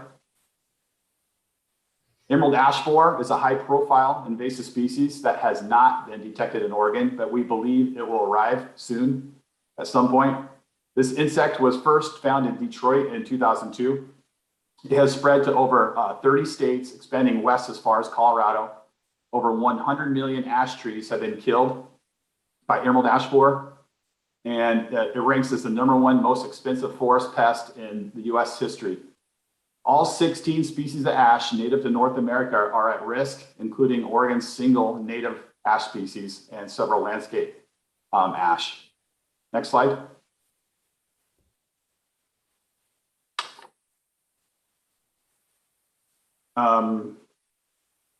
Okay, this is a common scene in Oregon here. This is a tributary of the Willamette River. These ash stringers occur in riparian areas, and they're dominated by ash. This is really common at 500 feet elevation and lower. Higher up, the ash disappears and is replaced by alder. In flat areas of the Willamette Valley, Oregon ash is the only tree in wetlands and marshes providing shade for fish and wildlife. Next slide. EAB is a very expensive pest because of the high cost to control in urban forests. Take Portland, for example. There are approximately 72,000 trees on public property in Portland. This doesn't count any ash trees on private property. Applying some basic estimates for tree removal and tree replacement, emerald ash borer could cost the city of Portland $50 million. And this could come in a very quick manner of time, perhaps 5 to 10 years. These types of costs is what's being experienced today by communities in the Midwest and the Eastern US. Next slide. The high costs are being experienced in a very short amount of time because emerald ash borer moves very quickly. Here's a picture of a suburban street in Ohio in 2006. Next slide. 3 years later, all the ash have died from emerald ash borer and now are a threat to homes and infrastructure and must be removed. Additionally, removing this much of the urban tree canopy has a huge impact on real estate values and human psychological health. Next slide. So ODF has been busy preparing for the seemingly inevitable arrival of emerald ash borer. Since 2013, we have been the leader in Oregon for surveying the state. We have placed over 1,000 traps across the state, which can be seen in the picture on the right. All traps have been negative. Number 2, we started the Oregon Forest Pest Detector Program along with OSU to train professionals on the signs and symptoms of emerald ash borer. More on that in the next couple slides. 3, we developed a statewide preparedness plan and response plan for emerald ash borer that all agencies down to the local level can view and follow. And 4, we have started a project to protect the genetics of Oregon ash in the event of a catastrophic loss and widespread mortality from emerald ash borer. Next slide. In the statewide emerald ash borer plan, we worked with ODA, the Forest Service, tribes, and other stakeholders to define the role of each stakeholder, show the risk of emerald ash borer to the state's forest. We developed a response plan and communication guide, as well as constructed a framework for emergency funding and implementation measures. We purchased this domain name, and the PDF version can be found there by anyone in Oregon who wishes to see it. Next. We learned from Eastern US colleagues that conserving ash seeds is a good proactive approach, since in some states like Michigan and Ohio, reductions of up to 95 to 99% of the ash have occurred, and there is no native seed source. In 2019, ODF Forest Health received a special funding grant from the US Forest Service to collect and preserve genetic material in preparation for emerald ash borer. Starting in 2019, seeds from mother plants are being collected, and replicate samples from each mother plant are deposited into 3 separate seed banks shown here on the map. 2 of the replicate samples will be working research collections, one in Oregon for OSU researchers and one in Iowa. The collection in Fort Collins will be added along with other ash species from across the country in an attempt to save and conserve ash species. Next slide. Here's a map of where ash seed was collected in 2019. We collected and shipped over 300,000 seeds from 100 mother plants. Our goal is 1 million seeds total. The wildfire seasons of 2020 and 2021 slowed our collections in those years. However, we are optimistic that we can complete our goal in 2022. ODF is doing a great job of doing everything to conserve and protect this native species, and I'm proud to be part of this work. And the public is proud too. In 2019, an ODF Facebook post about this project garnered enough likes to be one of the most viewed posts in the agency's Facebook history. So a very good support from the public for this project. Next slide. Another powerful tool for early detection of new pests is training our professionals on the ground on how to recognize and report invasive species. The Oregon Forest Pest Detectors was started in 2015 with Farm Bill funding, and then continued 2016 to 2020 with additional funding from the Forest Service. The Pest Detector Program is an excellent example of interagency cooperation, where the goal is to train an army of first detectors who are able to notice the key signs and symptoms of invasive pests. This program trained over 500 professionals who work in and around trees, including our own ODF foresters, arborists, state park workers, and others, on the basics of invasive species, emerald ash borer, and how to report them. We have face-to-face classroom instruction, we have online learning modules, and we have demonstration field courses. We also have a mobile-friendly invasive species reporting tool. Next slide.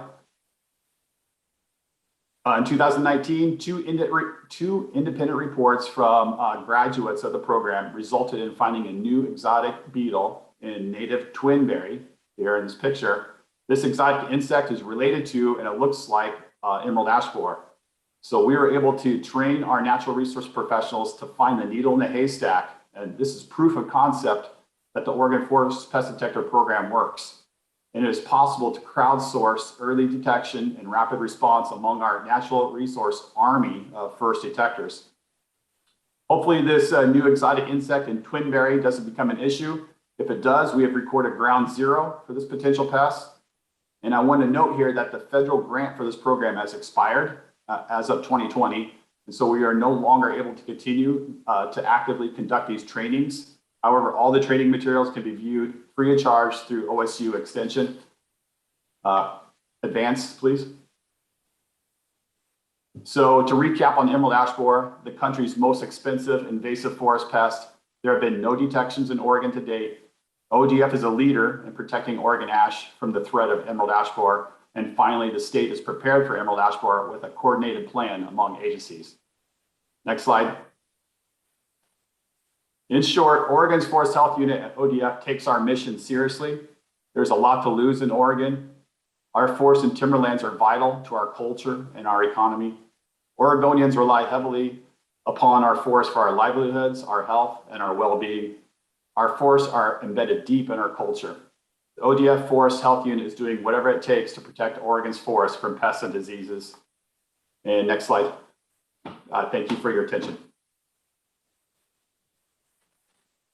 Okay, thank you. Great presentations, Wyatt and Christine. I'm just reminded as you talked about Scotch broom that I don't want to pick on our sister agency, but back when they built many of the freeways in this state around the interchanges and overpasses, ODOT did plant Scotch broom throughout the state. So you would have thought that they would have thought about how allergic people get to Scotch broom, but that didn't stop them at the time. Anyhow, do we have comments or questions? It looks like we have a lot. I'll start with you, Carla. Oh, great. Thank you. Excellent presentation. And I can't thank you people enough for, this work. If you go to page 25 of the presentation and you look at the 10-year fire trend and you add those 10 years together on that top chart, That's about 6.6 million acres burned in 10 years. And we added almost another million acres to it for a total of 7.4 million acres roughly in an 11-year period.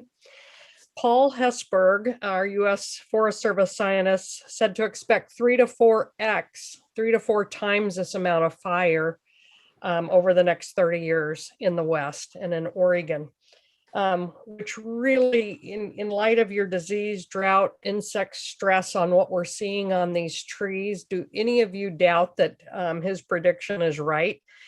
And with the wildfires recommendation work of thinning and reducing fuels on 5.7 million acres, you don't have to answer that this minute, but I just want, does that recommendation seem right to you based on what you know about forest health?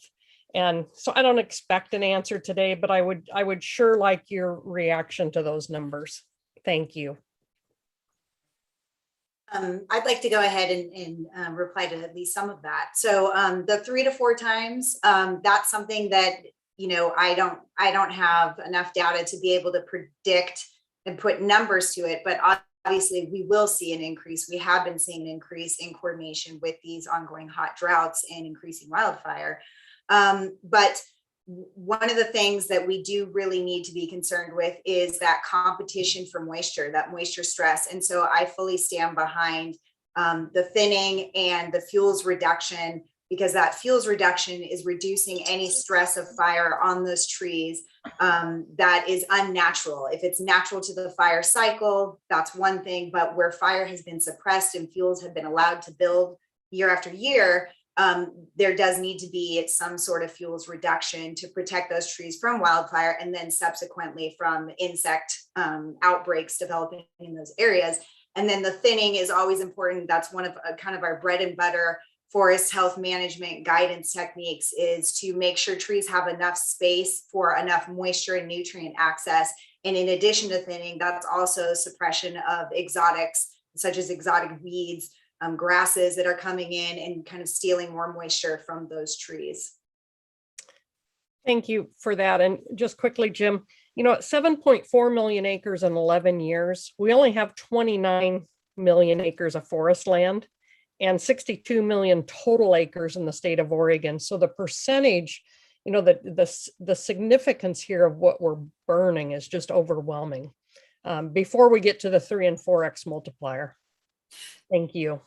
If I can just respond one more time to that, it is very important as we look at this data to keep in mind that oftentimes it is acres with damage from wildfire, insects, disease, because it is a mosaic on our landscape. So it's not that is the solid number. So I do keep that in mind. Maybe that helps it sound a bit less scary, but it is very concerning. Thank you.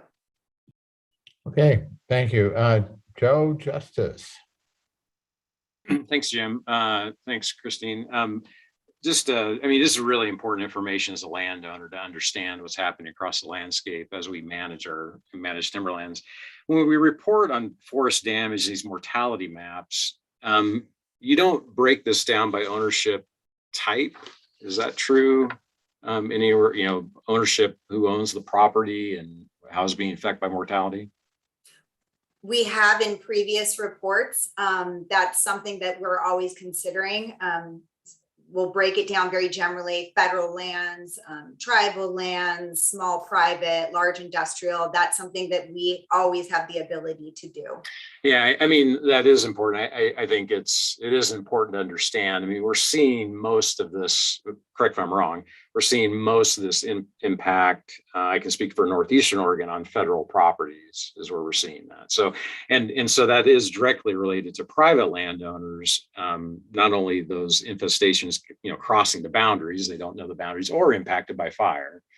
Related to, I mean, that's some of what we're seeing, a real effect of that. So it's important to me to understand also the reporting of the ownership type is important, because I think that is material. You know, we have, you know, heavily actively managed forests in portions that we manage for insects, you know, pathogens and diseases. And then there's other forest types that aren't being managed. So anyway, thank you. That would be important to know or be reported on.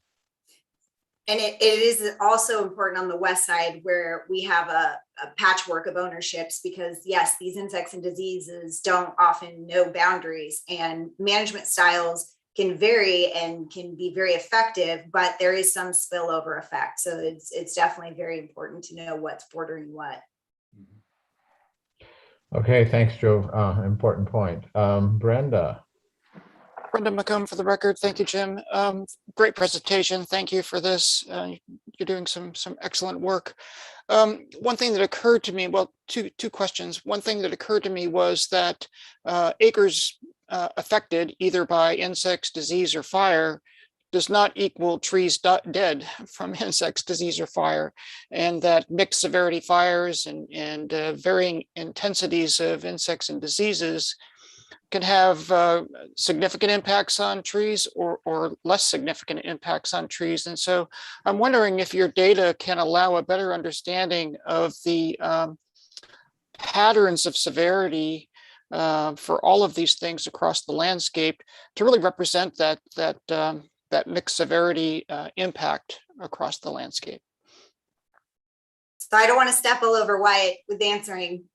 So if you want to jump in there, I will say yes, that we do note damage versus mortality. And for example, with defoliators, we can note the percentage of damage within a canopy. So how thin is that canopy? We don't mark everything as dead. We definitely can in our data parse it out. So I don't know if Wyatt wants to speak more to that. Yeah, I'll speak up here also as a trained and qualified aerial observer along with Christine. And I think she mentioned it, but it's important to note again that when we're flying over 100 miles an hour. And even when we drop a point, our resolution is about 1 acre. So that's the finest resolution. So if we see a clump of trees, we say there's those trees, that's 1 affected acre, even though it might be 1, 2, or 3 trees that are affected.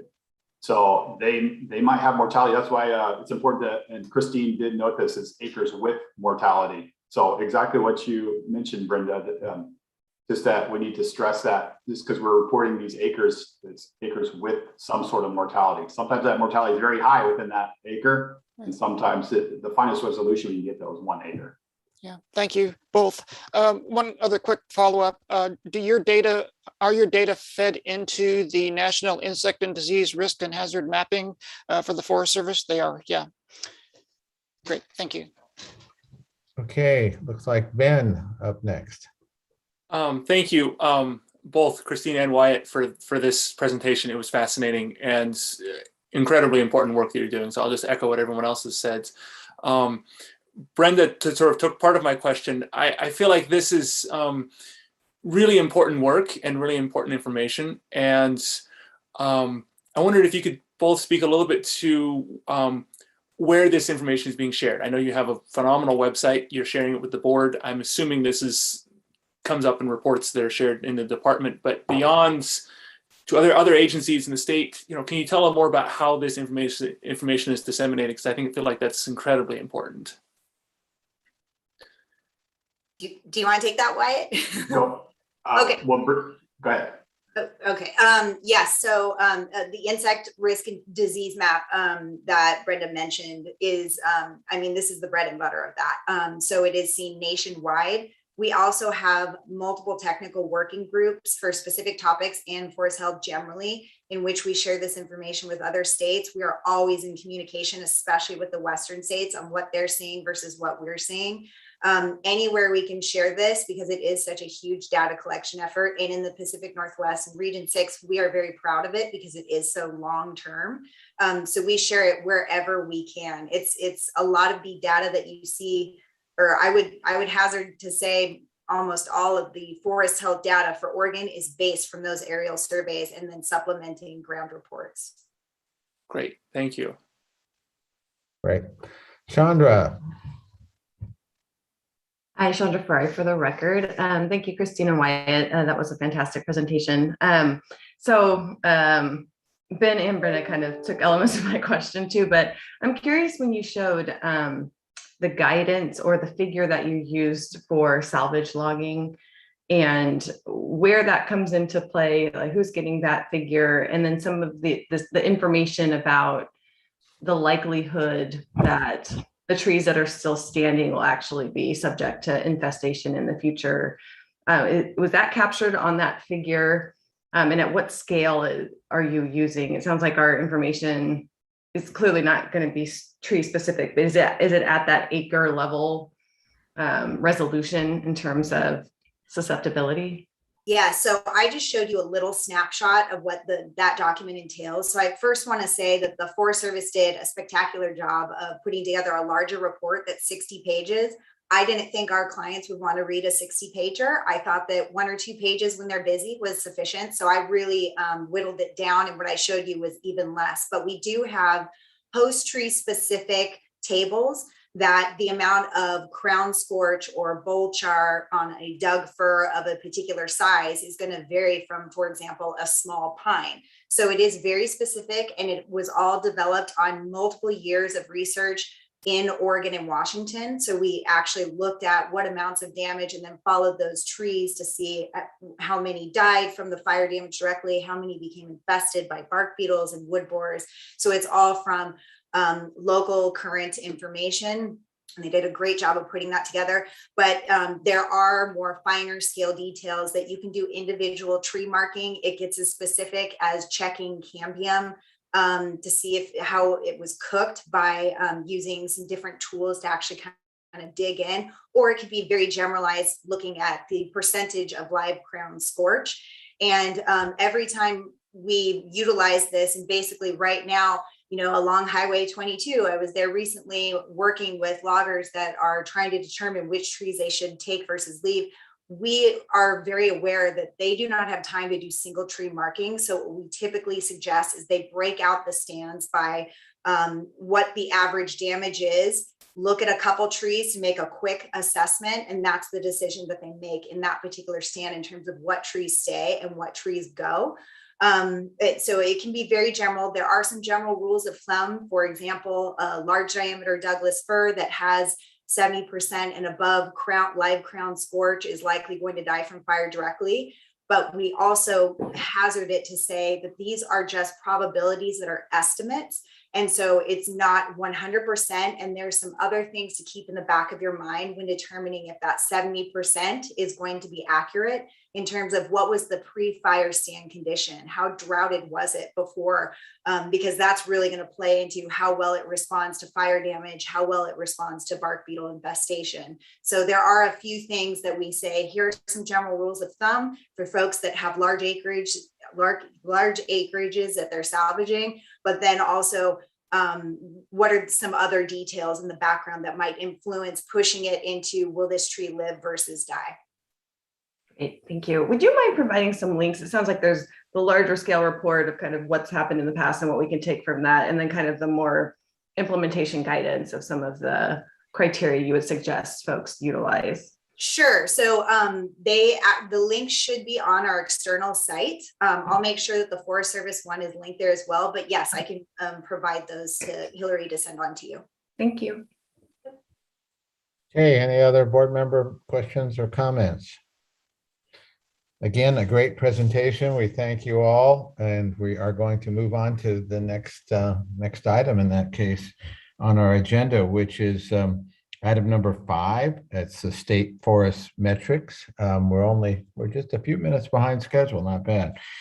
So I think we were either having Ryan Wilson or Ryan Gordon, excuse me, or I'm not sure what is it, or Liz Dent, who is leading this one off? Excuse me. It's okay. That would be me, Chair Kelly. All right, Liz, thank you. Yeah. And colleagues. All right. Okay, so I'll just get going here. For the record, my name is Liz Dent, and I serve as the State Forest Division Chief.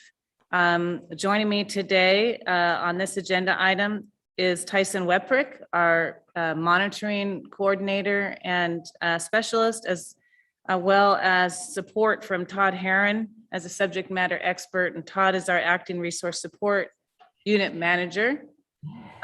His day job is forest resource analyst, so great resource for us. So realize I skipped formality there. Good morning, still morning. Chair Kelly, State Forester Hirsch, and incoming State Forester Mukumoto. Welcome, and we're excited to work with you in the coming years. So during this agenda item, this is an opportunity for us to provide the board with some information around what's happening on state forests, some conditions, forest conditions, what we know about roads, and some other factors. A key message I want to provide for you all as we get started is that we're really using our best available information right now. This information does not represent statistically based study designs. We accessed some good information, but just did want to put that qualifier out there. The metrics that we picked were part of a list of performance measures that were adopted by the board in 2007. So I just do want to provide a little bit of context for that, sort of the where have we been with performance measures, where are we now, that's information we're giving you today, and where are we going. So I'll start with where we've been. After the board adopted those performance measures, we began reporting in 2008 and continued through 2013 with every other year reporting. We paused that reporting for a few reasons. One is during the Great Recession, the State Forest Division reduced our staffing by 30%, and that really rippled through several portions of our program and clearly affected our employees. But big impacts to our monitoring resources, our ability to invest in inventory, young stand management, investments in recreation, and just generally investing into the forest. We're really in a keep things going mode. At the same time, workload was really increasing. We had been working on the new forest management plan with the Board of Forestry at that time, and kind of anticipating we were going to be wrapping that up in the 2015 type of time frame. We also anticipated with the new plan that there would possibly be a need for revised or new performance measures. So it was really with those sort of collective influences that we decided to pause the reporting on the performance measures. So where are we now? Well, we didn't finish revising the plan in 2015. So it's become a fairly protracted planning process that has ensued. And we've been hearing from board members and stakeholders a desire to have an understanding of what's happening on the forest. So we are reporting out on a subset of our measures today. Where are we going? As you know, we're deeply into several impactful planning processes that are going to guide management on state forests, a new forest management plan, an HCP, should you choose to adopt it, the climate change and carbon plan, to name a few. We're doing strategic planning around recreation, education, and interpretation. And so with that type of work, I think is the important opportunity for us to take a look at our performance measures and refresh them to make sure that we are tracking items that are directly aligned with any new goals or revised goals that might be in those plans.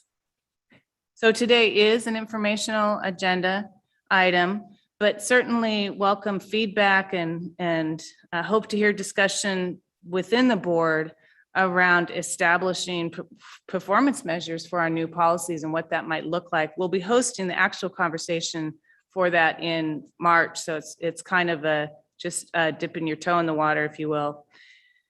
In my mind, some considerations around performance measures include that, linking those directly with forest management goals. How many performance measures do we want? I think that it needs to be a meaningful number, but if there are too many, it's hard to prioritize and make sure we have resources for that. That we pick performance measures that can be fairly durable. Otherwise, it's difficult to report on trends. You'll see in the staff report that the current performance measures were revised a couple of times. How detailed should performance measures be?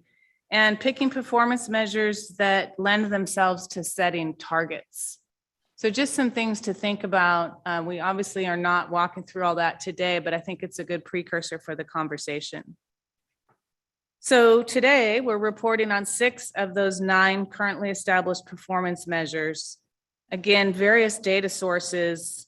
And because of that, there's, I think, some pieces to walk away with. One is that some of this is just giving you a snapshot in time, but others provide some insights around trends. And the intent here is we can now establish a system that we can report on until the FMP HCP are adopted, and hopefully that happens in short order. So with that, I'll hand it over to Tyson. Thank you, Liz. Good morning, Chair Kelly, members of the board, and State Forester Hirsch. For the record, I am Tyson Weprick, the Adaptive Management Specialist in State Forests. And my role is to plan an adaptive management program to measure the implementation and effectiveness of forest management plans and to provide technical guidance and consultation on monitoring needs and methods within state forests. So on this slide, we have the 9 previous performance measures that were reported biannually to the board. And I'll share an update on where these stand today and our plans for the future improvements. Some of these are presented in more detail in the staff report. And I'm going to rearrange this order to group them by similar measures and show more detail on the components that went into these 2013 performance measures. And I'll indicate updates in blue font like on this slide. I'll note that carbon storage is not an official performance measure. It's included today because of its importance to give the board a preliminary look at where we stand and what a potential performance measure could look like. So for forest performance measures, listed here are what went into each of those measures.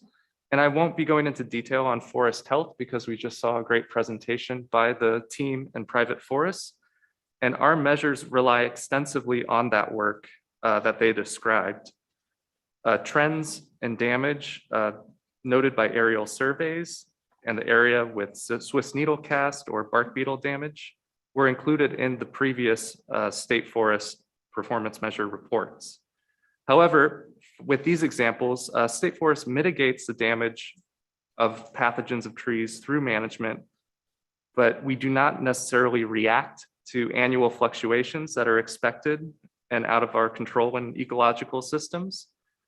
So although we would react to longer term trends that impact our ability to meet management objectives, we do not have clear thresholds on what we would change and when as private forest reports these long-term trends.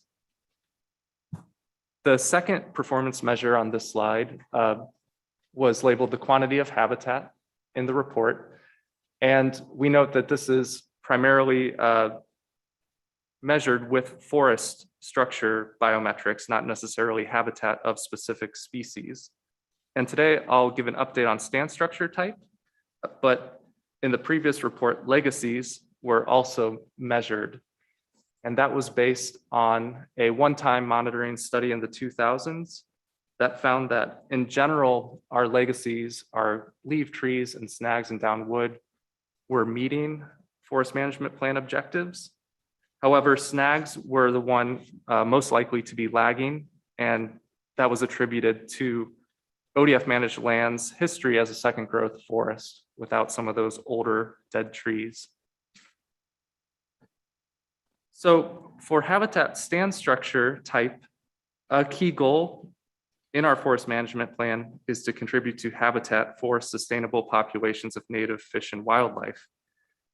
And the current forest management plan is based on a concept called structure-based management, which establishes a classification of forest stands into 5 structures based on meeting thresholds of tree size and stand diversity, snags, and down wood. And the classifications represent a series of successional stages that occur over time after a stand disturbance, either natural or harvest. And these classes are regeneration, closed single canopy, understory, layered, and older forest structure. And I provide just a small schematic of understory and layered on this slide. So the idea of stand structure based management is that these different types arranged on the landscape will provide a diversity of habitat for native species. However, we recognize this is a surrogate measurement. In general, what we have been interested in for species of concern is late seral habitat quality, in which layered and older forest structure stands, which collectively we call complex structure, provide the best surrogate measure for habitat quality for species like the spotted owl and marbled murrelet. The forest management plan gives a range of the percent area of each stand structure type to describe the long range desired future condition on the landscape across each management district. And in the April 2010 board meeting, the board approved revisions to the stand structure targets. So the current target is 30 to 50% of complex forest, which again is layered or older forest structure. And in general, state forests have an overrepresentation of understory stands, again, shown on the left here. And a lot of the performance measure of complex stand percentage depends on the timing of the development of layered stands from understory stands. And the division has spent a lot of time developing measurement thresholds to measure when exactly stands mature from understory into complex habitat. It was initially expected that the stand structure types would be below the targets, but the targets would be reached over time. So here is a table of the percent of the complex forest structure. And this shows the latest years. I have all districts. This is just the 3 North Coast districts. And that's a key performance measure presented to the Oregon legislature each year. And one thing I'd like you to note is that the line between 2017 and 2018 represents a change in our modeling methods. And what the model does is it helps us to assign missing stands with missing data are assigned or imputed to similar stands. And when our model assumptions changed as we updated the model that year, the estimated percent of complex structure dropped abruptly across those districts. And since then, you can see that it has been increasing, albeit slowly. And much of the year-to-year variation is likely due to our stand level inventory methods. And we'll talk more about inventory investments later, but we will be modernizing our inventory to correct some of these uncertainties in our structure type assignments.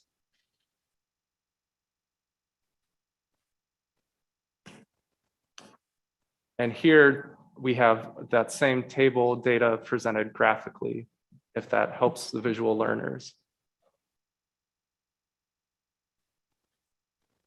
I'll note with this one, it's extended back in time a little more.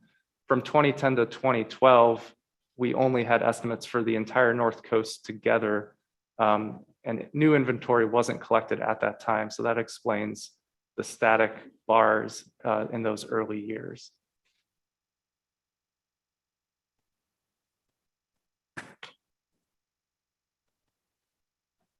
Next, I'd like to talk about our draft metric, carbon storage.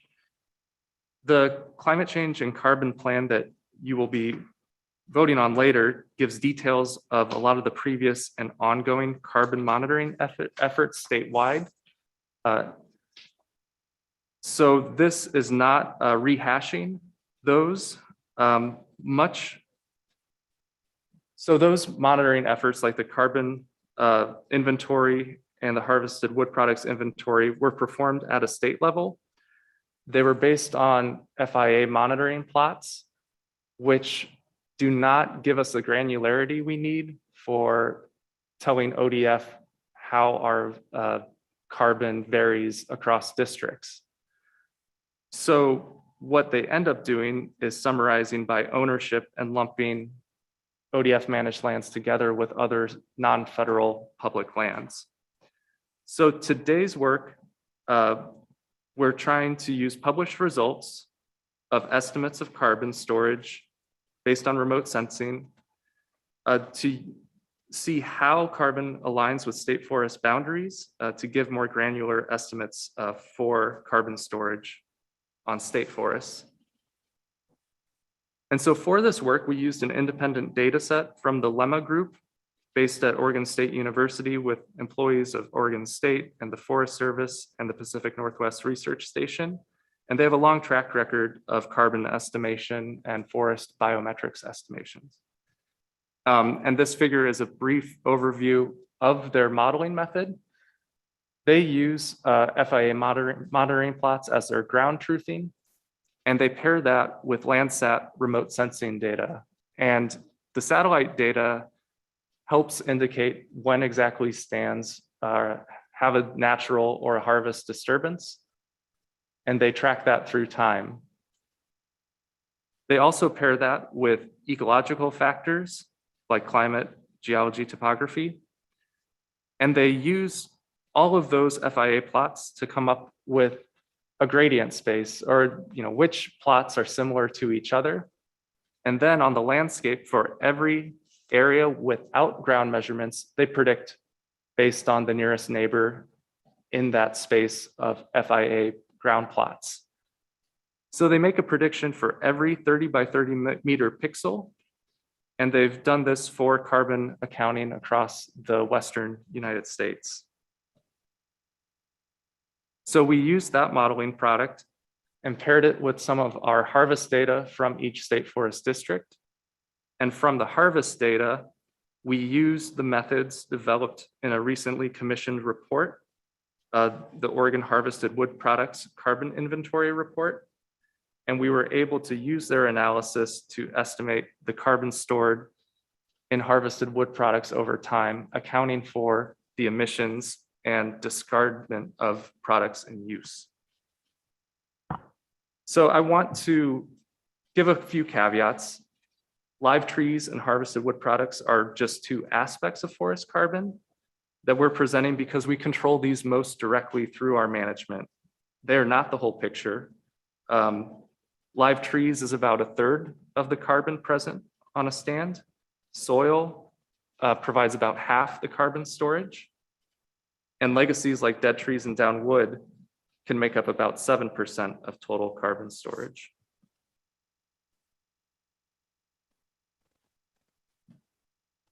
So in live trees, limited to the Oregon Coast Range, over the last 30 years, I'm presenting the Lemma modeling results. First, comparing ownership on ODF managed land in the left graph, you can see our trend line. And in 2017, on average, our lands store 50% more carbon than private or industrial forests when you just count the live trees. And federal land stores 37% more per area than ODF managed lands. And you can also see that by state forest district, the trends in carbon and the levels of carbon currently vary.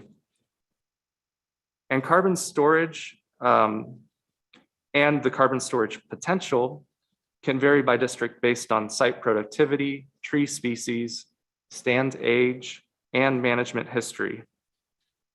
And I want to emphasize that this is the average carbon stored per area. When I've looked at forests that are older on ODF managed lands, mean carbon is significantly higher.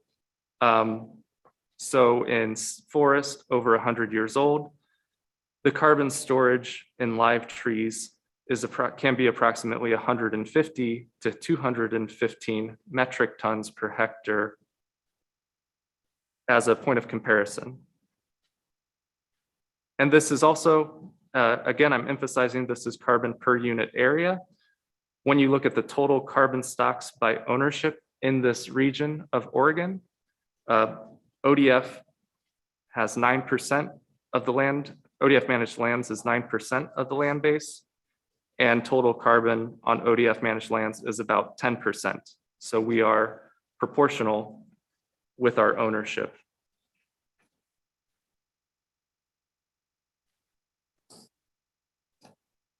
So to try to get a bigger picture, counties and stakeholders and other partners have emphasized the importance of including harvested wood products and the carbon stored within to get a better picture of our carbon impact. And so here I present the results of the lemma live tree estimate combined with a harvested wood product model. And what this shows in the graphs is for each district, we have the live tree carbon in green, the stored carbon within harvested wood products in orange, and in blue or purple, the harvested wood product carbon that's slowly emitted over time as products decompose when they are no longer in use. And what you can see, I'm going to move to a different graph that shows a total so you can see the bars a little better in that one. But what you can see is that the live tree trend, which based on lemma data peaked 10 years ago, continued on an upward trajectory when you include harvested wood product carbon as well. However, the total carbon between both has also plateaued in recent years. This ends at 2017. This analysis, I want to emphasize, is not a life cycle analysis that would include all aspects of carbon emissions throughout the harvest activities. But this is a potential metric that state forests could track over time to see how management is meeting carbon goals developed in future planning efforts. And this does not include carbon in soils or legacies, other emissions, or substitution for non-renewable products.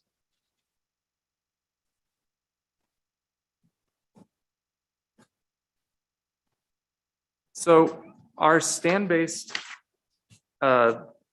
management has been based on an inventory program that has been aging, and we have a strategic inventory investment to collect LiDAR and pair this with more ground data to get a better sense of our forest biometrics that can be used for operations planning, measurement of carbon storage, and measurement of habitat suitability in much more detail.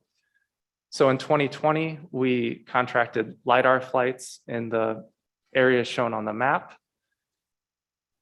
And LiDAR can give us estimates of individual trees, kind of like the figure shown on the left. And what we're doing is pairing that with triple the number of FIA plots in a cooperative agreement with the Forest Service, Pacific Northwest Research Station, and Research Region 6.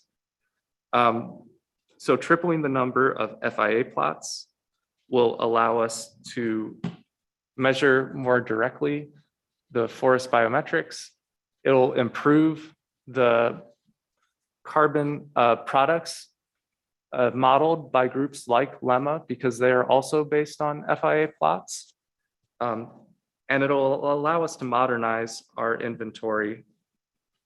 I think one example of our current planning and the impacts it could have on the performance measures we do in the future is the HCP wants to track habitat suitability of different species. And if we're measuring something like owl dispersal habitat, it's easier to do that and to see where the forest meets those conditions based on LiDAR, which has no stand boundaries, compared to a stand-based inventory where you assume that the entire stand is the average biometric level.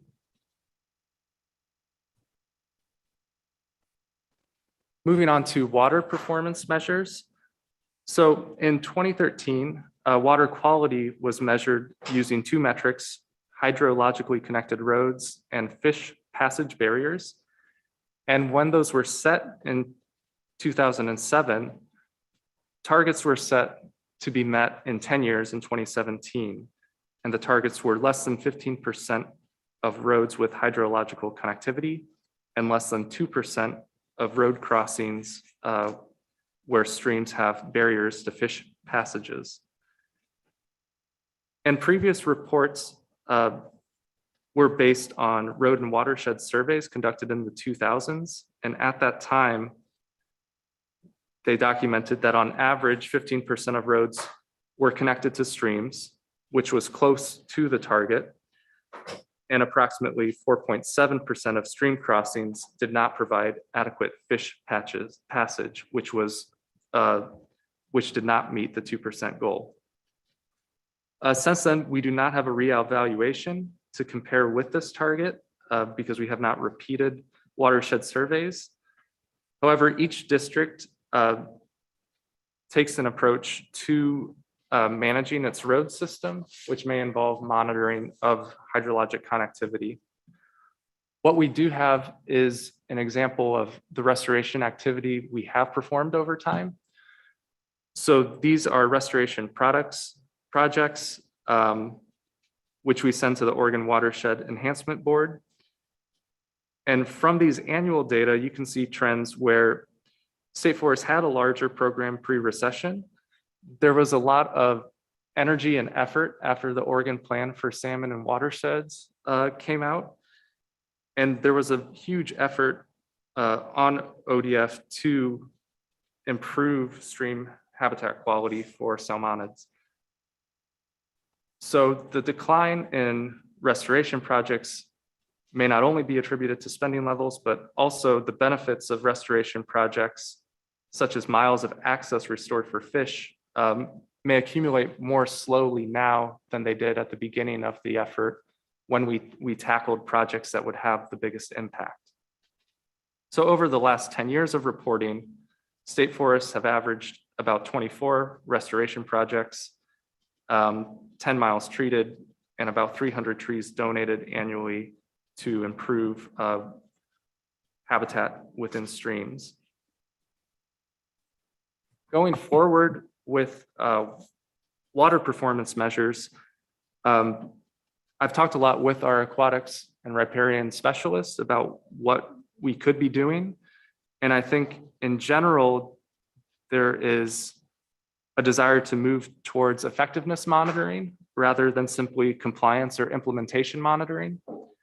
And effectiveness monitoring would measure whether these actions that I've presented are improving stream habitat in the manner we expect them to, and whether that is impacting the aquatic populations of interest. One example of monitoring that we've been doing is after the fires in Santiam State Forest, we developed a monitoring program to see how vegetation develops after the fire. This summer, we monitored 24 sites across Santiam State Forest and stream buffers with different burn severity. And we measured vegetation, tree canopy of live and dead trees, and down wood to track over time. And these sites will be receiving 3 different treatments: either no management, tree planting similar to upland management, or a planting of native woody shrubs and other plants, as well as integrated pest management to try to make sure that those plants establish vegetation cover as fast as possible. So as we compare these 3 treatments over time, we'll be able to see what sort of management we should be doing in response to fire to protect some of the services that our streams provide.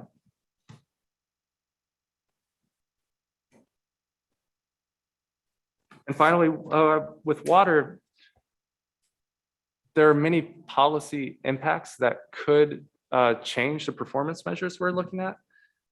There's been a lot of news lately that I don't even know the details about, but with the Private Forest Accord, if there are changes in the Forest Practices Act, that will impact how state forests, it may impact how state forest manages and which performance measures we would want to report in response. For social performance measures, the previous reports looked at recreation and public support of management.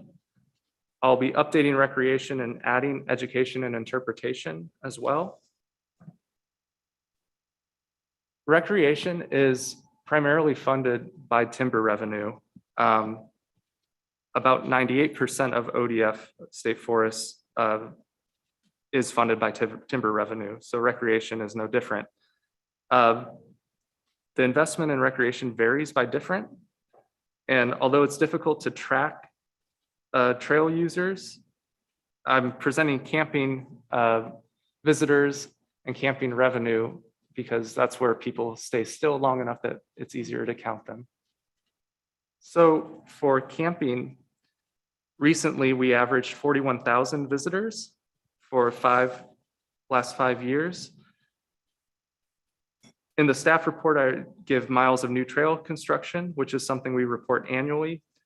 But as a metric, trail mileage isn't perfect. It may not be expected to grow each year, and it may decrease if maintenance or decommissioning of trails may bring greater improvement, safety, or connectivity to a trail network. Camping revenue has been growing over time, which is a function of visitors and also some fee increases. But revenue shows a less noisy time series of growth compared to visitors, which varies more each year.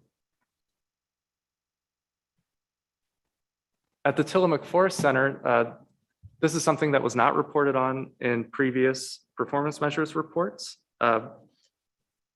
You can see the number of Tillamook Forest Center participants in education, interpretation, and visitors to the Forest Center plotted on these 3 graphs.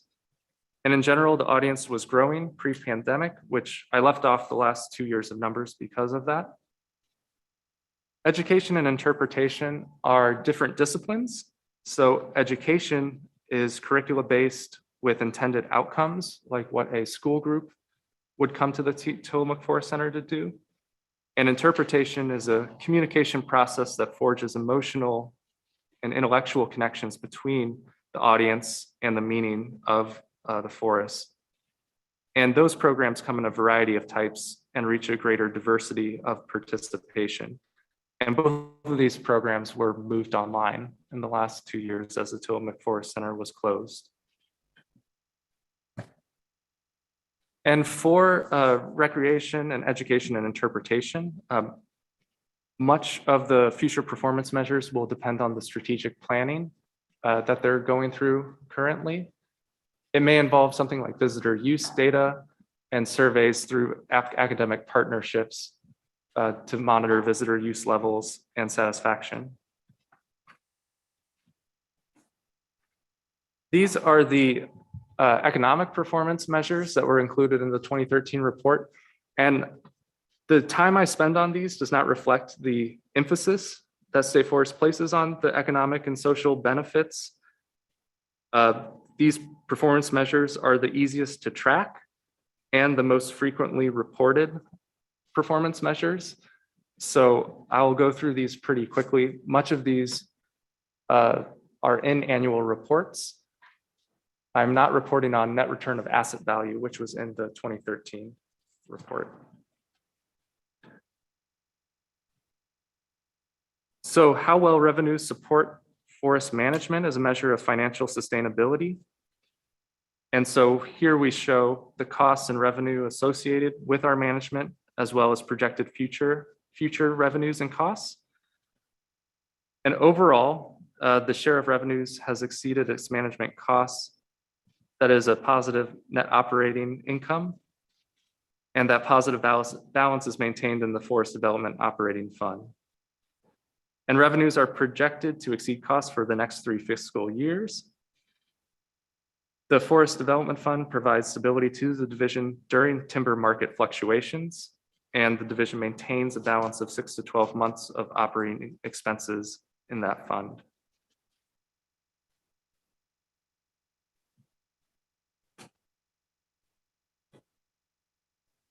So here I'm showing 2 graphs with the volume of timber harvest on state forests each fiscal year, and comparing that to the inflation adjusted value of those harvests in 2020 dollars.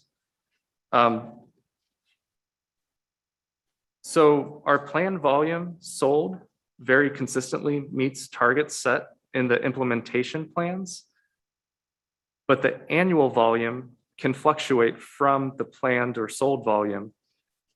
And part of that is because the contracts for timber sales are flexible so that operators can time those to when they find it best, often aligning with log prices. Log prices provide the main reason why the lines on these graphs are not always perfectly aligned. Variation in the market can have a big impact on the real value compared to the volume that's harvested. So I'll just note that post-recession, you can see how volume stayed at relatively the same level on state forests, but the real value dropped due to log prices. And in general, this reliance on timber revenue can make our operations and benefits to trust counties vulnerable to market conditions as the value varies. The direct financial contributions to counties are shown here. These direct transfers support schools, general funds, and taxing districts. And annual direct revenue transfers to counties ranged from nearly $59 million to nearly $87 million between 2016 and 2020. And the 5-year average of more recent years is about 22% above the 10-year average, unadjusted for inflation. And for future directions with economic performance measures, I think you'll hear more about this in our FMP goals, where community well-being was a new goal added to it. During the October board retreat, you all also had discussion on how to include community well-being and other indirect measures for impacts of state forests on communities. And I think that was something we look forward to hearing more about. And our economic metrics, as I said before, they're probably the best reported, most reliably, but there may be impacts on policy measures on the levels of performance measures and what we choose to report in the future. So thank you very much. I'd love to hear any questions you have or feedback on performance measures that you think would be worth pursuing. Okay, it looks like we've got a few questions from board members. I will start with Brenda. Thank you, Jim. Brenda McComb for the record. I have 2 questions. One is your chart showing, and I'm not sure if you can share your screen again, but the chart showing the carbon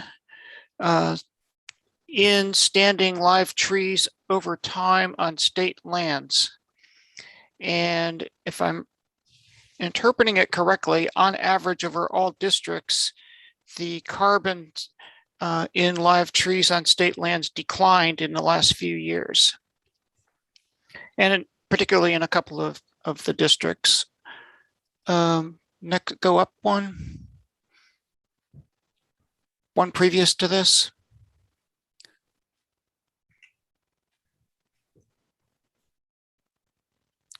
Can you, yes, there, thank you. So the owner one, the chart on the left shows Board of Forestry common school lands. That line is dipping at the end, whereas industry and federal are increasing or staying the same. And particularly on a few of the districts, that line is dropping. And if we're, to me, that implies that we're cutting more than we're growing. And that raises a question in my mind. So that's one question. The other question is, since state forests are belong to all Oregonians, that it seems to me there should be some stratified social survey done by social scientists that allows the public to weigh in on their values and reactions to the way the state forests are managed.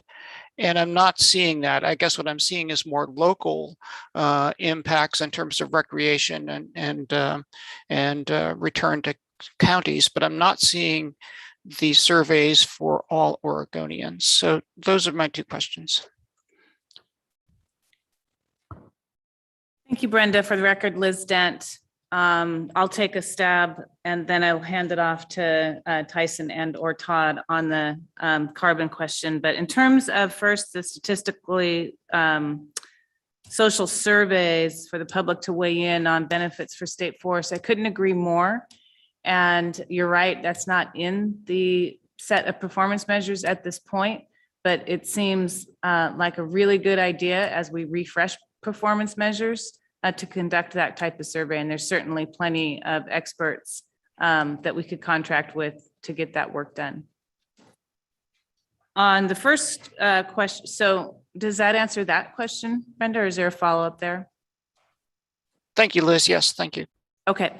In terms of the trends in carbon storage and if it means we're cutting more than we're growing, first I'll give a general reflection and then I'll stop talking and hand it off to the experts. But to me, this is really valuable information to have the conversation we're having now. So we're seeing these trends as currently modeled. Based on our conversations, it's pretty clear that that's not the trend we want to be seeing. And so how do we turn that around and what's our target is, to me, the really important piece we're gonna have to really solve, I guess I'd say, as we're putting together the policy work for the board. Yeah, thanks, Liz. I think it raises questions about the upcoming forest management plan, right? And how we're going to approach that to make sure that this trend line goes in the direction that we would all expect. Yeah, exactly. And if you want more around the question of what's causing the dip, I can have these other two folks answer that. No, I think that's fine. I mean, what concerned me, of course, is that the harvest volumes, although they bounced around a lot due to markets, were not going down.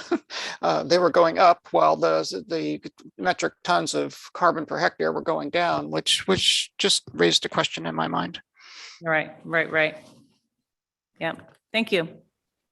Okay, we'll go to Ben next. Thank you for this. I love these kinds of numbers. This is really was a fascinating presentation. And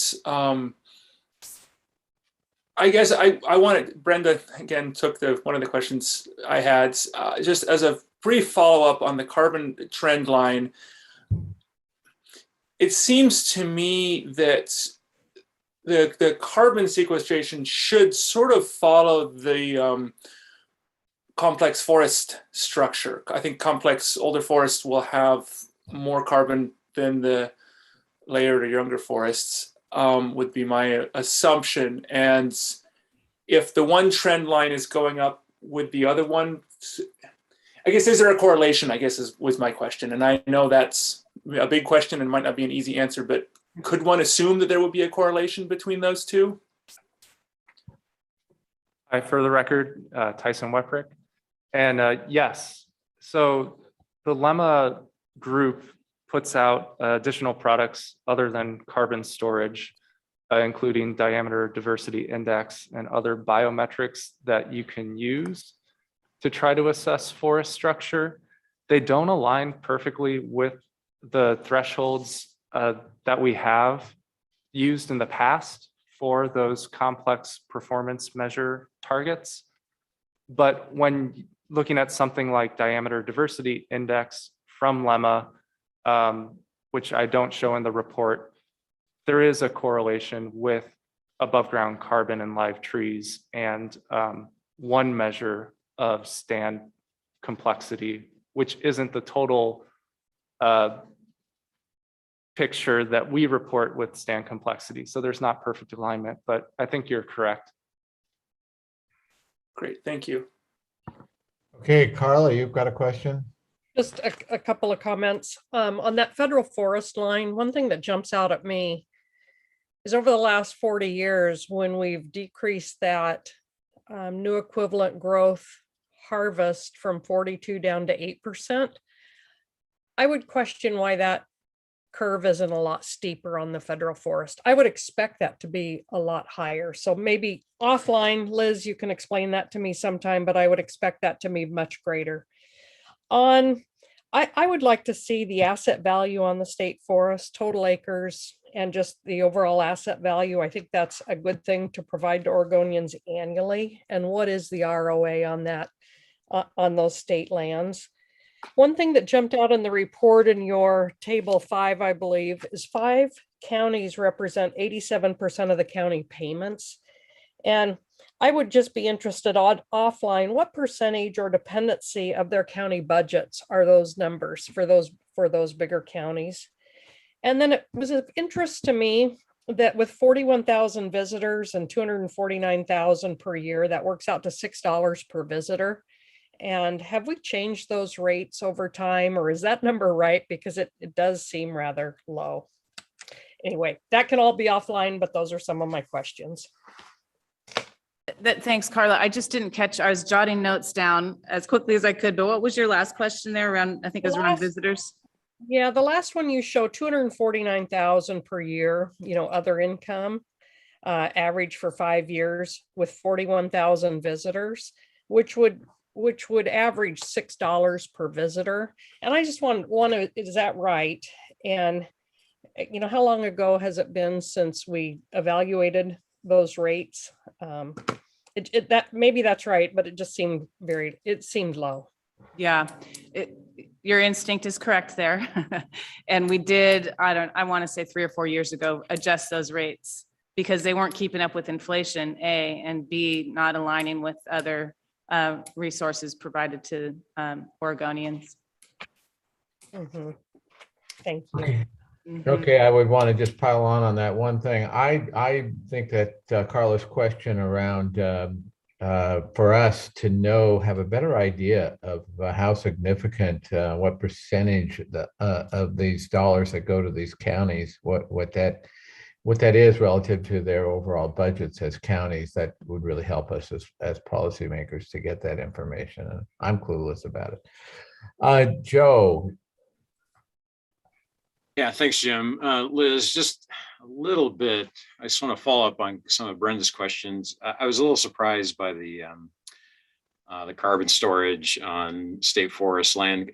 My understanding, we were building inventory on state forest. Maybe that's not a correct understanding. And can you speak to the inventory practices? I guess your confidence surrounding the inventory of standing trees, standing live, trees. I would think there'd be a correlation there. And so I guess I'm just surprised by that. Can you speak to your LiDAR inventory? I guess what you're trying to move towards there. I guess speak to your confidence related to that. I guess I just a little bit more understanding, Liz, surrounding, because I'm surprised by that, because I was under the assumption we were building inventory on state forests. That's a question. I'm going to make a comment. I do really appreciate the model carbon pools considering harvested wood products and a greater understanding of that, because I think that paints a more broad picture for us all to understand the impact, about carbon fully. So I'll go back to my question related to inventory. And if you okay, yeah, great. I'm going to call Todd to come and answer those questions. Thank you, Joe.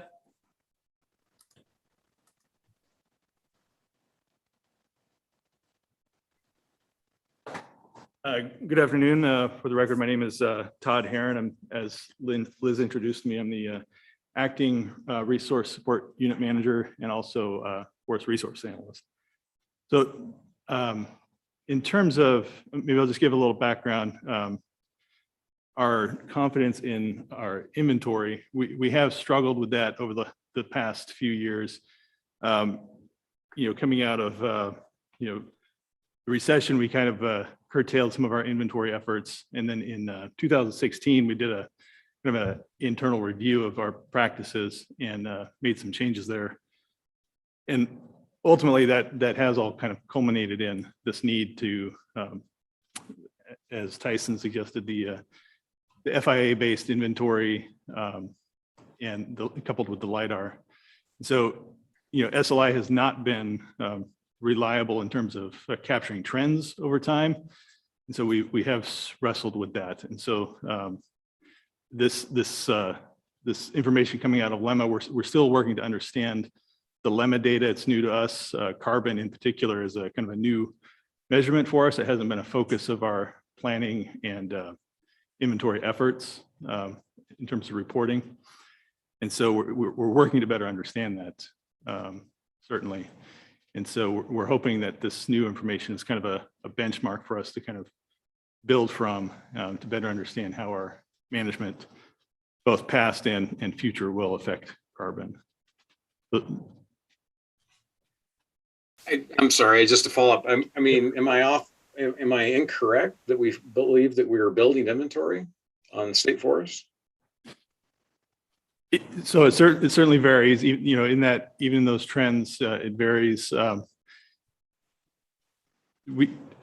Overall, we do, our projections show that we build inventory over time. And I guess this raises questions about whether or not, the degree to which that occurs. And we do need to better understand the relationship between inventory, as we have reported in the past, which is typically, merchantable volume, board foot volume, and how that relates to biomass and carbon generally. All right. Okay. Thank you. Joe, as I understand it, I mean, we've been, since we've been board members, Bob Van Dyke's been coming and telling us that he thinks we're cutting too much on the state forest, and we've never really, known that, whether that was true or not. It's now looking like maybe Bob was correct. I do know that there's other people who are working on this, and we're going to be meeting with ODF. So I think we don't really quite know if this is totally reliable data, but I think the evidence is starting to point that this direction. The fact that our current management over the last 10 years has not left us in a place where we are being additive in our management relative to carbon. But okay, Chandra, you've got a question, looks like. Yeah, thanks. Actually, I guess the first is just the comment on the aquatic performance measures, and well, I like the idea of effectiveness monitoring, and clearly that needs to be tied to pretty clear goals and objectives to be, I think, really meaningful. But I'm just wondering about the shift to more of a watershed health metrics, and looking at the potential for different harvest patterns and practices to affect the availability and timing of flow and aquifer health. And so that does mean, looking a little bit more at either aquifer levels or, flow measurements at different times to assess whether or not you're seeing changes. And I'm wondering if that's been discussed ever or has been a consideration, or could be a potential that we could talk about in the future. I guess that's an area of interest and you don't have to answer now, but I'll say, I think that would be an important thing to look at and may address some of the folks' concerns we're hearing now around water quantity. And then the other question I have, and I think it gets to the inventory questions as well, but clearly we're lagging in our complex forest inventory goal by quite a bit. And I was just wondering, the initial assumptions that were made when that goal was articulated, what was the time frame that we thought was realistic to get to that goal. Thank you. This is Liz Dent for the record. Those are great couple of questions there. And so in terms of flow, our aquatic riparian specialist has been thinking about that. And where she's arriving is that our best approach to that is really going to be to use, select a good model for that. It's doesn't lend itself well to monitoring, and really is something that needs more of a research approach, just because of the variability over time and space. And it just has to be very carefully designed, and it's an intensive type of metric. And then the linkages can be complicated when we're measuring that a stream that may have covered multiple ownerships. It just gets very complex, but we are definitely thinking about that. In terms of the target and how long it would take to get to complex structure, that was not lined out in the current forest management plan. It is something that shows up in implementation plans, but that varies by district. And I would say what we've been thinking since the plan was adopted is somewhere in the neighborhood of 70 to 75 years. It really depends on where we are. And one of the important realizations that we can draw from the data, some of which we are sharing with you today, is the variability. It's immense across our districts. So the time it would take in an area like Clatsop County, dramatically different than what it's going to take in Tillamook County. So how fast are the forests growing? Do they respond to the silvicultural practice to create structure? Those were some of the challenges that we saw by 2010 or so, is that variability needed to be accounted for. And that was not a conversation topic when the goal was first articulated, was the variability you might see in the different geographies? I'll in terms of, when the performance measure was put together, not so much when the targets were set in the forest management plan. Range in those targets was intended to allow for that variability over time and space. The performance measures themselves really did roll up those targets at too high of a level and did not account for that variability across districts. So I could see if we were to stay, if the board wanted to stay with some sort of stand characteristic metric, that we ought to think about how that varies across the landscape and have reasonable performance measures and targets. Okay. Thanks. Ben, you have a question or comment? Yeah, thank you. This monitoring and reporting, I feel like is very important, and there's been a real lag. We've had a number of years without very much of this, and we're sort of playing catch up here. And Tyson, I really appreciate the work you've put into sort of putting this back together and synthesizing this and coming up with new ways of measuring things. My concern I guess I have a question going forward, is what is the department's ability to continue this work? And I know that funding streams are volatile, and yet monitoring and the subsequent reporting should not be volatile. It should be very consistent and happen on a regular basis. And is there a structure currently within the division for that to continue, or is that worth further conversation among the board to find ways to make that happen? Yeah, thank you. Liz Dent, again, for the record.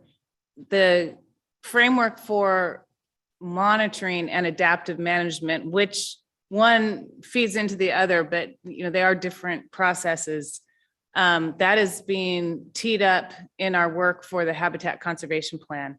So those would work in tandem with the Forest Management Plan by and large. When we begin pulling those two plans together, that's a time again to look and determine if we need something in addition, that only applies to the forest management plan, for example, that may not apply to the HCP or vice versa. But that's where that's being built. Your question around certainty and commitment to research and monitoring is really spot on. And again, the HCP has a funding structure for research and monitoring. And so to the best of our abilities, that's baked into the costs of implementing the HCP and a long-term commitment to do so. And what I would say is for us to be able to achieve that, we really, really need to prioritize what we're monitoring. We need strong partnerships. We have a good track record of that. Different partners provide different strengths to the questions that we may be pursuing. So I think as long as we are mindful of those pieces, I'm optimistic. Great, thank you. Marla, another comment or question? Yeah, I think this is an area that maybe Cal can really help us in, because I feel like this is such important policy work and we're making important decisions with regard to state lands. And I want to first be sure we have confidence in the numbers as it would relate to this carbon graph that we just saw, because I don't know if we're really tracking this well enough. So for example, in that number, does it really take into account, does the state lands carbon trend take into account the RMAs and other set-asides as they exist? Is it taking into account the contribution of younger stands? And do we really have accurate numbers in front of us? And I guess if we do, I don't have confidence this minute that we do to say, wow, we're cutting too much, we're cutting too little, because I just don't know. So maybe this is a good place where we could rely on Cal to round up the information and get it into a format that we would have good confidence before we would be in a place of making such a big decision. Okay, yeah, well, obviously there's a lot of interest, I think, from all of us to continue to learn about this data and get to a place where we're all feeling secure about it. We are over time here, but Brenda, you have one more comment or question? Very quick comment, just to agree with Carla. I think the bottom line here is that although the limit data indicate that there's probably a decline in carbon and consequently a decline in live tree inventory, that raises a lot of questions and we need answers. Okay, it looks like we're moving towards our lunch break, and I think I'll take my chair's prerogative to have the last word. Two thoughts. One, we can feel good about the fact that our state forests do hold a lot more carbon than adjoining industrial managed lands, and so that's a good thing. And I think, but we do need to be realistic about what's happening in the market, because these groups of builders and architects are looking now at as they look at these issues of whether concrete or steel or wood is which one is the better from a climate smart point of view. They're starting to look at at the point and making the point that not all wood is created equal. And in that case, they're going to be really looking at forests that are managed so that the carbon storage there is additive.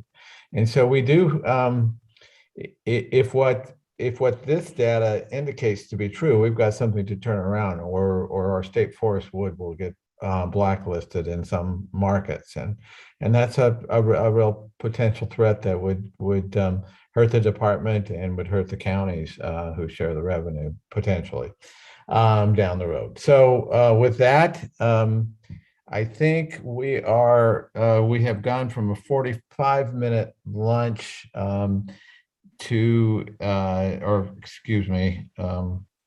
we're 10 minutes late, so we were scheduled for a 45-minute lunch. I think it's going to be a 35-minute lunch, if I'm right. Yeah, so we should be returning at 1:15, and with that, we'll all take a break, a well-earned one, I would say.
Good afternoon. This is Hillary, Board Administrator for the Department of Forestry, just doing a video and mic check for those who are joining us for item 6 and item 7.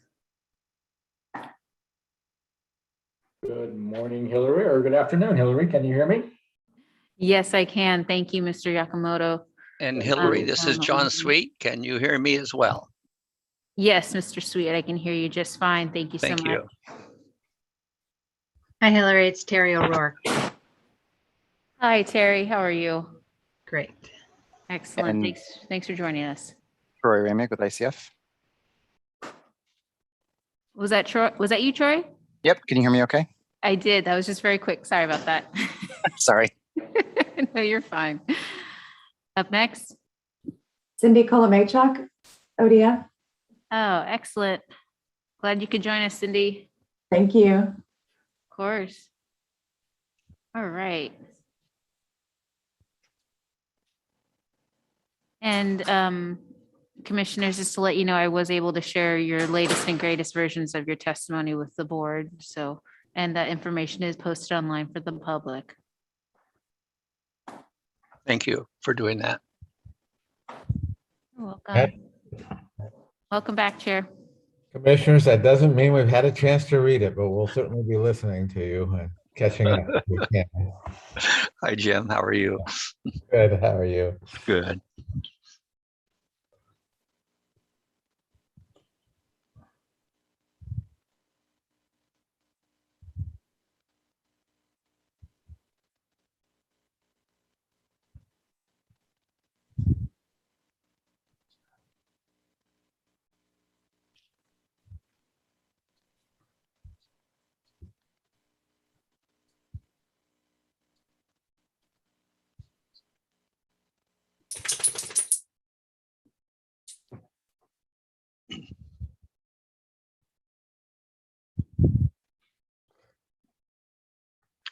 Hi, Cal. This is John Sweet.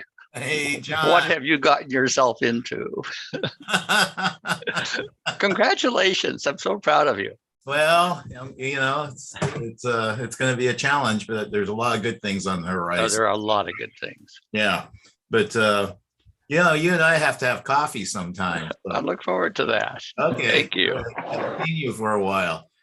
All right. I better jump off. This is Dave Yamamoto. I want to welcome you to the Board of Forestry. I appreciate you being there, and I haven't talked to you since you were or still are chair of the ODF. No, board. I termed out, Commissioner. Oh, you turned down on that one. Yeah. Okay. So, Perfect. but now Jennifer Allen from Portland State University is managing that, and it's in good hands. She's Right, a perfect. wonderful chair. Great. Good to see you. I haven't seen you for a while, so. Yes, I look forward to working with you. I really do. Yeah, I do too. Right. Well, I'm gonna take myself off because I think, what time is it getting to be? Because the chair is gonna run me off pretty soon. I'm very Run you off. 1 minute. Cal, I was going to say to you, though, that when I became board chair and people tried to congratulate me, I said, I'm only accepting condolences. That's a good one. Yeah. I have to say that more often. Okay, So thank Jim, you. it sounds just like it being a commissioner. Same thing. Yeah, you don't even get a badge. That's what I used to tell Lisa. Where's my badge? All right, talk to you Oh, my later. goodness. Okay.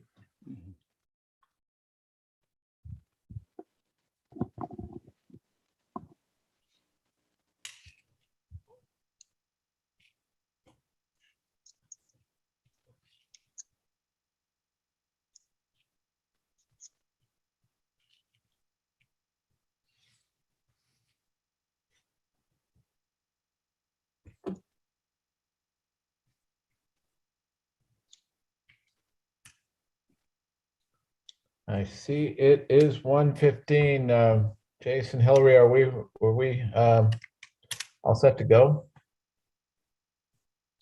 We are board chair. Okay. In that case, want to welcome everyone back to the Board of Forestry virtual meeting room. Reminder for members of the public that if they would like to submit written testimony for the information items presented at this meeting, to send in your comments by November 17th so they can be included with the meeting record. And so next up is our item number 6. My understanding that we'll have a presentation from the Forest Trust Lands Advisory Committee. Looks like we have both Commissioner Yamamoto and Commissioner Sweet. And with that, Commissioner Yamamoto, I assume you're going to kick off, but either way, go ahead. Well, Chair Kelly, I think he's directed that I go first. So this is John Sweet. Chair Perfect. Kelly, Go ahead. Acting State Forester Hirsch, incoming State Forester Mukamoto, members of the Board of Forestry and staff. I'm John Sweet, Coos County Commissioner and Vice Chair of County Forest Trust Lands Advisory Committee. I'd like to discuss the draft climate change and carbon plan that ODF has prepared. County Forest Trust Land Chair David Yamamoto's testimony today will note that the greatest permanent value administrative rule does not make any provision for managing state forests as a carbon sink. However, rather than repeat those arguments here, I'll focus on the substance of the draft CCCP. I thank ODF for their rewrite of the CCCP. They have improved the language around product substitution in the plan, but I note there is more to do. While changes in the plan would have ODF encourage the use of wood products, it does not direct the department to account for substitution effects when considering climate change impacts of harvest or harvest deferrals. The plan emphasizes only carbon in the forest and in wood products, but not the CO2 emissions avoided by substituting wood for concrete and steel in buildings. We have made some proposed revisions to the draft plan. It would take more time than we have here today to present these revisions, so they have been attached to the copy of this presentation that was scanned to the department last week. I believe each of you has a copy of the material, which includes not only the proposed revisions to the plan, but also 2 papers, one entitled Environmental Life Cycle Assessment and Life Cycle Cost Analysis of a High-Rise Mass Timber Building, and another published by Quorum entitled Tracking Carbon from Sequestration in the Forest to Wood Products and Substitution. As one can tell from the titles, they make for fascinating reading.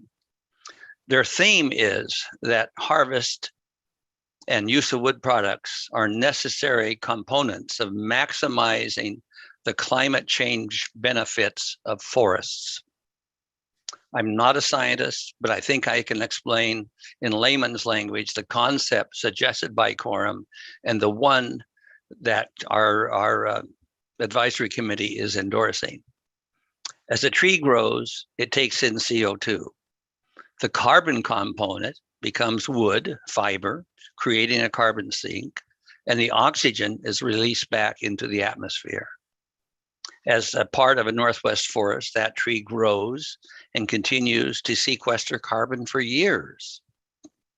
The carbon component becomes wood fiber. Oh, I beg your pardon, I skipped a line here.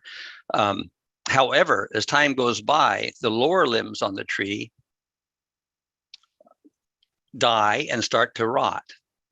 This rotting process releases CO into the atmosphere, offsetting the amount of CO2 that is being sequestered by the forest.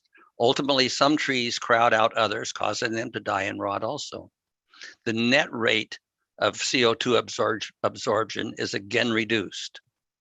Somewhere around 120 years of age, the amount of CO2 being generated by rotting wood equals the amount being absorbed from the atmosphere and converted into wood fiber, and the forest becomes carbon neutral. Ultimately, as the forest continues to age, more wood rots each year than is added, and the forest ends up releasing more CO2 than it consumes. If, however, the forest is harvested and replanted prior to the time it becomes carbon neutral, the replanted forest continues to be a carbon sink. And the wood that is converted into building materials continues to help mitigate climate change in two ways. One, it continues to sequester carbon in the form of lumber and plywood added to that sequestered in the new trees replanted and growing in the forest. And two, as a substitute for steel and concrete, the massive amounts of CO2 generated in the manufacture of these materials is avoided. Finding the sweet spot at which age to harvest to maximize beneficial harvest impact needs to be part of the conversation. I believe quorum suggests somewhere between 40 and 80 years of age. That doesn't exactly pin down the optimum harvest age, but we can leave that to the department to decide. I would like to add a couple more comments to my written testimony. After I sent the written copy of my testimony for your board packets, I received the agenda for today's Board of Forestry meeting and noted agenda item 8, which seeks adoption of the draft CCCP.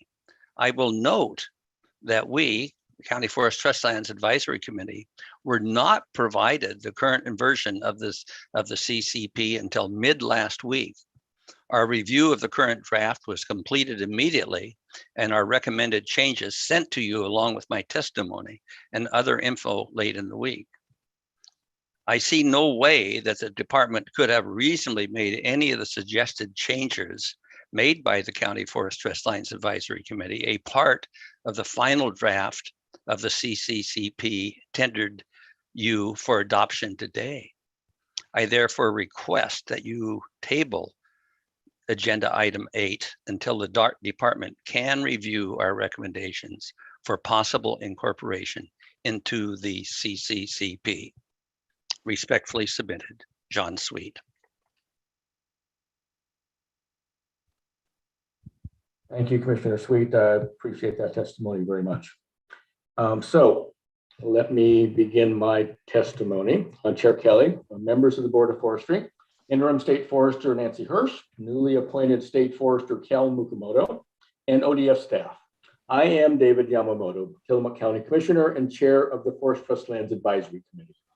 I am here today because FTLAC has a statutory responsibility to advise the Board of Forestry and the State Forester on matters which affect management of the State Forest Trust lands under ORS 526.156. Specifically, I'm here to discuss the draft forest management plan goals. I want to thank Interim State Forester Nancy Hirsch for her work over the past few months and welcome newly appointed State Forester Kel Mukamoto, with whom I look forward to a close and prosperous working relationship. A quick summary. The Forest Trust Lands counties have concerns about the draft forest management plan goals as they are currently written. These concerns are, firstly, the goals do not reflect ODF's contractual obligation to provide sustainable timber harvest and revenue to the trust counties. Second, the draft goals appear to go beyond the 1997 greatest permanent value administrative rule, which is ORS 629-035-0020. Third, the draft goals do not recognize the quote unquote management focus in the administrative rule. And finally, the Forest Management Planning Administrative Rule, OAR 629-035-0030, requires that the forest resource management goals state what, quote unquote, the state forester intends to achieve. The draft goals do not do this. ODF has a contractual obligation to provide sustainable timber harvest and revenue to the counties. Based in the 1941 Act, which is Oregon Laws 1941, Chapter 236, describing greatest permanent value. The primary goal driving management of the State Forest Trust lands is to provide sustainable timber harvest and revenues to the state, counties, and taxing districts. The jury in the Lynn County case agreed with the counties that the state has a contractual obligation to manage these lands first for the generation of revenue. The jury awarded $1.065 billion to the counties, which is currently gaining interest at the state mandated 9% interest rate. This adds $262,000 to the award every day, almost $100 million every year. The draft goals appear to go beyond even the 1997 greatest permanent value administrative rule. Setting aside for a moment the county's position that the greatest permanent value must be interpreted in relation to the state's duty to fulfill its contract with the trust counties, FTLAC has a duty to notify the Board of Forestry that it appears that the draft goals offered by ODF go beyond the greatest permanent value definition, excuse me, even in the 1997 administrative rules. Excuse me. The draft goals do not reference timber management to produce revenue as a management focus of the plan, as required by the 1997 OAR on greatest permanent value. The administrative rules state, this is OAR 629-035-0020 sub 2, to secure greatest permanent value of these lands to the state forester shall maintain these lands as forest lands and actively manage them in a sound environmental manner to provide sustainable timber harvest and revenues to the state, counties, and local taxing districts. This management focus is not exclusive of other forest resources, but must be pursued within a broader management context that first results in a high probability of maintaining and restoring properly functioning aquatic habitats for salmonids and other native fish and aquatic life. Two, protects, maintains, and enhances native wildlife habitats. Three, protects soil, air, and water. And fourth, provides outdoor recreation activities. The draft goals include statements that go beyond the specific language in this rule, as shown in Appendix 1 of this testimony, which were transmitted to you last week by the Forest Trust Lands Advisory Council.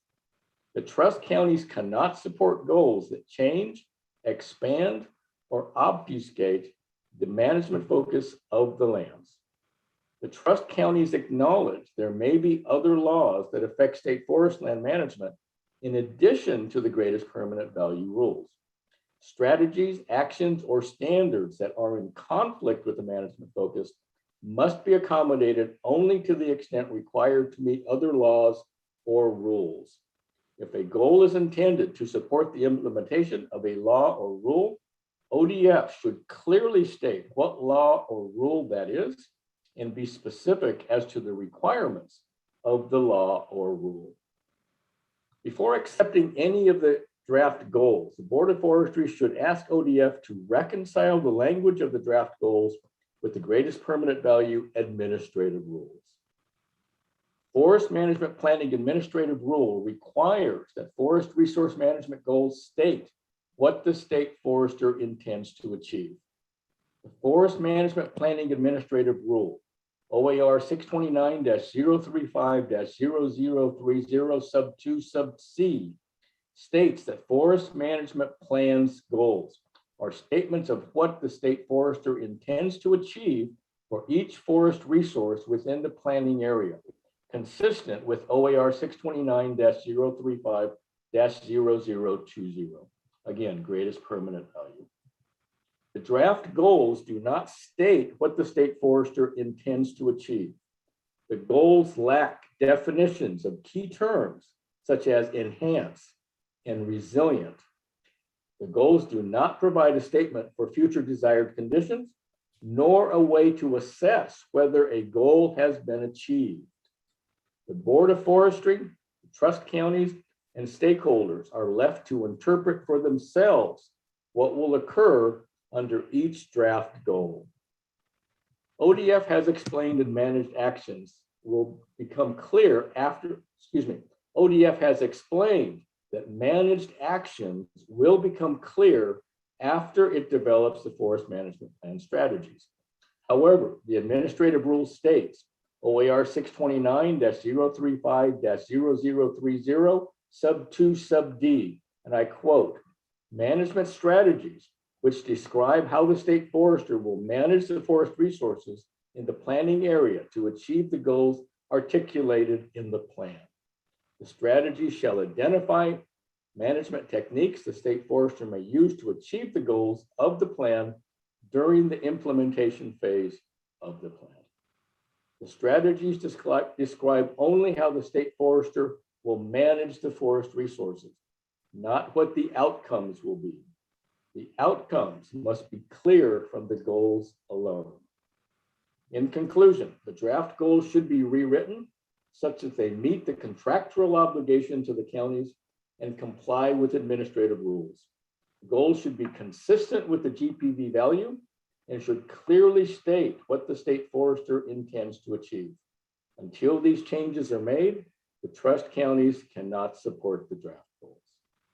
Again, respectfully submitted, David Yamamoto, Tillamook County Commissioner, Chair of the Forest Trust Lands Advisory Council. I want to thank you for your time today, and I'm willing to answer any questions that you might have.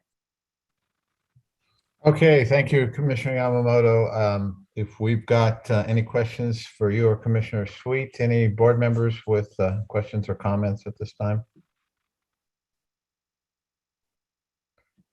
Not hearing any. Thank you both for that presentation, and we will move on to our next item. Thank you so much. Yeah. Okay, next item is number 7, State Forest Management Planning Update. Liz Dent, you will lead us off on this one. Go ahead. Yes, I will. Thank you. Good afternoon, Chair Kelly, State Forester Hirsch, and incoming State Forester Mukumoto, and members of the board. For the record, my name is Liz Dent, and I serve as the State Forest Division Chief. We are today providing an update on the Forest Management Plan work, as well as the Habitat Conservation Plan work. Joining me here at the table is Kate Skinner, our District Forester for the Tillamook State Forest. So we're going to tag team this on the Forest Management Plan side of the equation. When we get to the HCP, Troy Ramig from ICF, Terry O'Rourke from NOAA Fisheries are joining us. Cindy Kolomaychuk is available as a subject matter expert should that arise, and Nick Palizzato also available. Cindy is managing the HCP project, and Nick is our staff wildlife biologist. So with that, I'll kick this off. Before we dive into the presentation, I want to take a moment and recognize that as managers of these lands, we recognize the Indigenous people as original stewards since time immemorial. As we frame these management policies and working with you, we have been working to build and maintain relationships with the 9 recognized tribes to honor their ties with these lands. We're learning a lot in the process, which has been very satisfying for us, and hopefully, again, helping to build relationships with these tribes. In recent conversations, we were reminded that land acknowledgements are valuable, and they certainly are an important step in recognizing the ancestral lands, but that it's also important to recognize that the tribal people are still here. And so our intent is to continue to invest in these relationships so that we can represent tribal interests, past, present, and future, into how we manage and protect these forests. So with that, just hitting on introducing you to the agenda today. The first part of the agenda item will focus on the forest management plan, the processes we've used to engage with our county partners, and the public is part of that, and the representation of the draft goals. And then during the habitat conservation plan, there will be an update on edits to or adjustments to the administrative draft of the habitat conservation plan. Tori Ramick will do that. And then a NEPA update from Terry O'Rourke. So with that, I'll turn it over to Kate.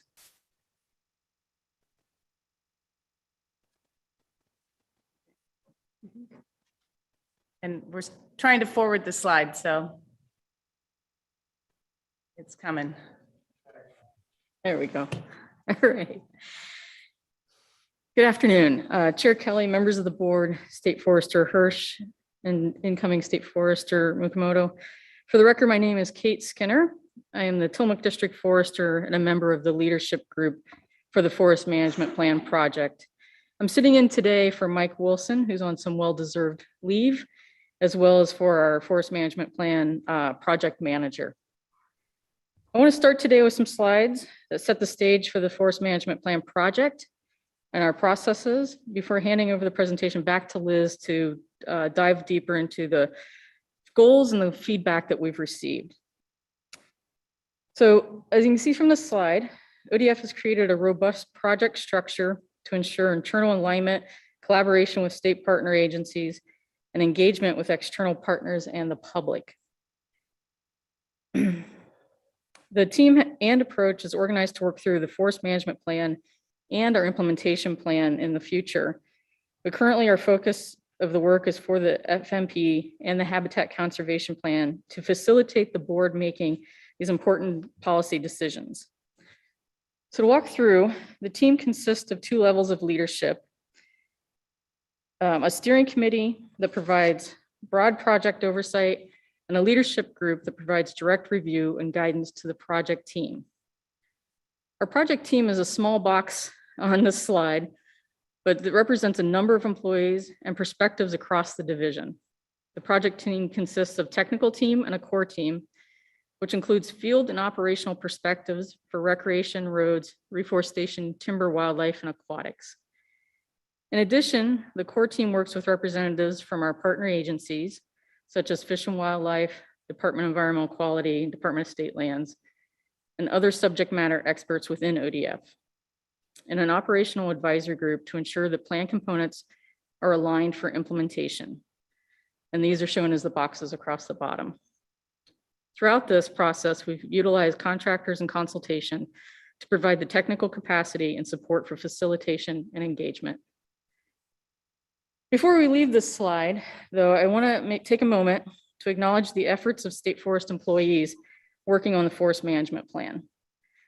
While we're here in November to share this work, most of what we are discussing is a culmination of efforts that occurred over the summer months, which, as you know, was in another exceptionally challenging fire season. I want to recognize the State Forest staff that were able to contribute between fire team dispatches and local district assignments. The project team backfilled with coworkers or peers to fulfill the FMP work before leaving for assignments. And they also quickly re-engaged once they returned home to meet our deadlines and keep this project on task. Our project manager as well stepped away to return to her previous job in support of aviation resources over the summer. So I want to take this opportunity in this format today to say thank you to all those employees, partners, and let them know we understand their dedication to ODF and to Oregon and Oregonians.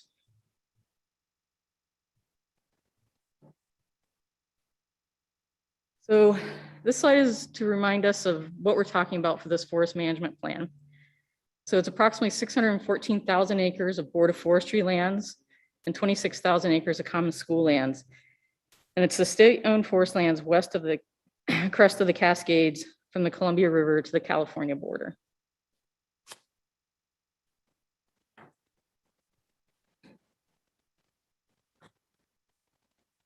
As you're aware, ODF manages Oregon State Forest to achieve the greatest permanent value for Oregonians, which involves providing a balance among social, economic, and conservation values.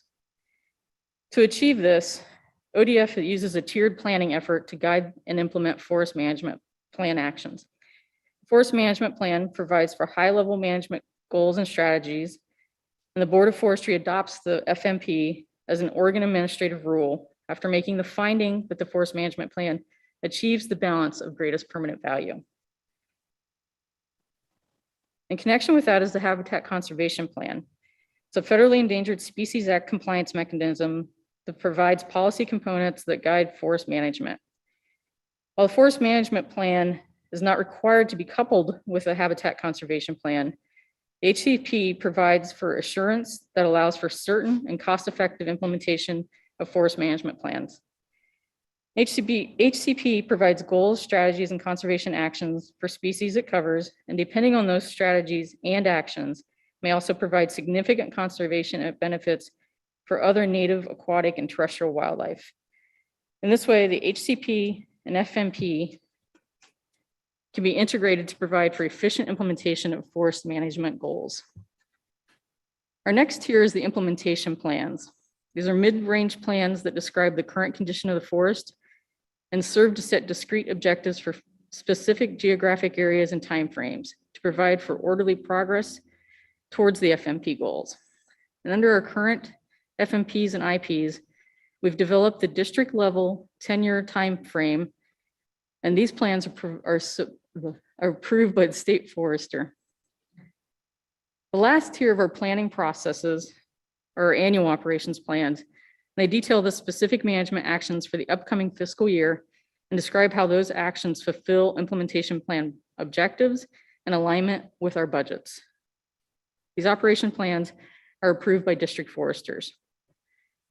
I also want to note that each of these planning tiers have a high level of public engagement processes through public comment, discussions, and reviews.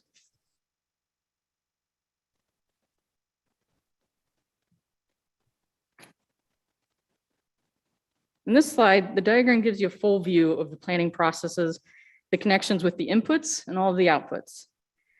So if we can start from the blue box in the middle labeled the Forest Management Plan, you can see the components of the plan. It contains our guiding principles that guide the development of the FMP. The guiding principles were approved as part of the previous draft FMP effort, are included in your meeting materials for today, and they were lightly edited and updated primarily in the supporting narratives. There are external influences that contribute to the breadth of resources addressed, the goals that are set, and the strategies for achieving those goals. In this way, the FMP provides for overarching management direction for state forests and is formally adopted into Oregon Administrative Rule by the Board of Forestry to codify the management direction meets greatest permanent value. The FMP will describe other guidelines, as you can see, for asset management, implementation, and adaptive management. On the lower left in the blue is the Habitat Conservation Plan, and this has a very direct effect on the FMP. And that its conservation actions will be the management standards that address the species which it covers, and these standards will be incorporated into the FMP by reference and become a fundamental underpinning of how the FMP addresses the covered species, and will also contribute to the other native wildlife and have similar habitat requirements to the covered species. Other plans have an influence on the FMP, and some examples are shown on the far left. The Department of Fish and Wildlife's Oregon Conservation Strategy provides information and tools to define strategies for all native wildlife. ODF's Climate Change and Carbon Plan that you'll be considering later today will guide climate smart forest management to provide forests and contribute to carbon storage and resilience that are resilient to the effects of climate change.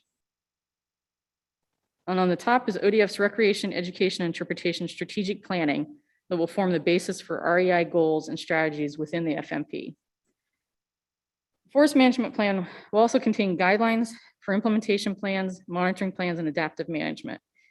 And those are shown in the green boxes in the middle that flow from the FMP goals and strategies. Operations plans will in turn be used to fulfill our implementation plan objectives. And most importantly, performance measures will be developed that contain specific metrics and targets to demonstrate progress towards FMP goals. The performance measures are monitored under the FMP and provide the essential dashboard for the Board of Forestry and others.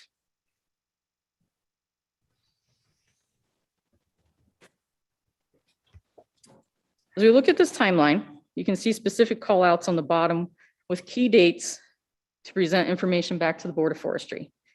We'll be asking for a board decision in September of 2022 with a request to move a final draft FMP into the rulemaking process and a final decision to adopt the FMP in February of 2023. In the intervening time, we're not asking for intermediate approvals of the plan components. Rather, we are seeking active conversation and feedback along the way, especially related to outcomes that will translate into the performance measures.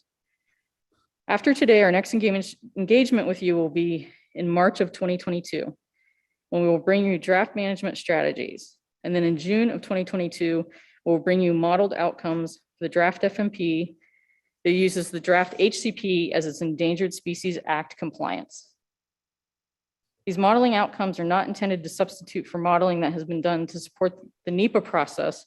Rather, it will involve more precise spatial and temporal modeling outcomes. So while we've presented some very specific dates and benchmarks for products, there is potential for delay. For example, was the time period of June through September for fire season and acknowledgement of the state forest support to the incident management team and dispatches throughout the state.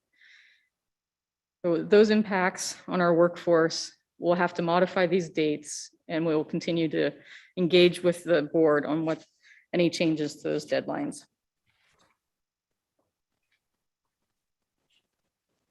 My last slide, I want to discuss and outline the engagement process we've been using before I turn it back to Liz.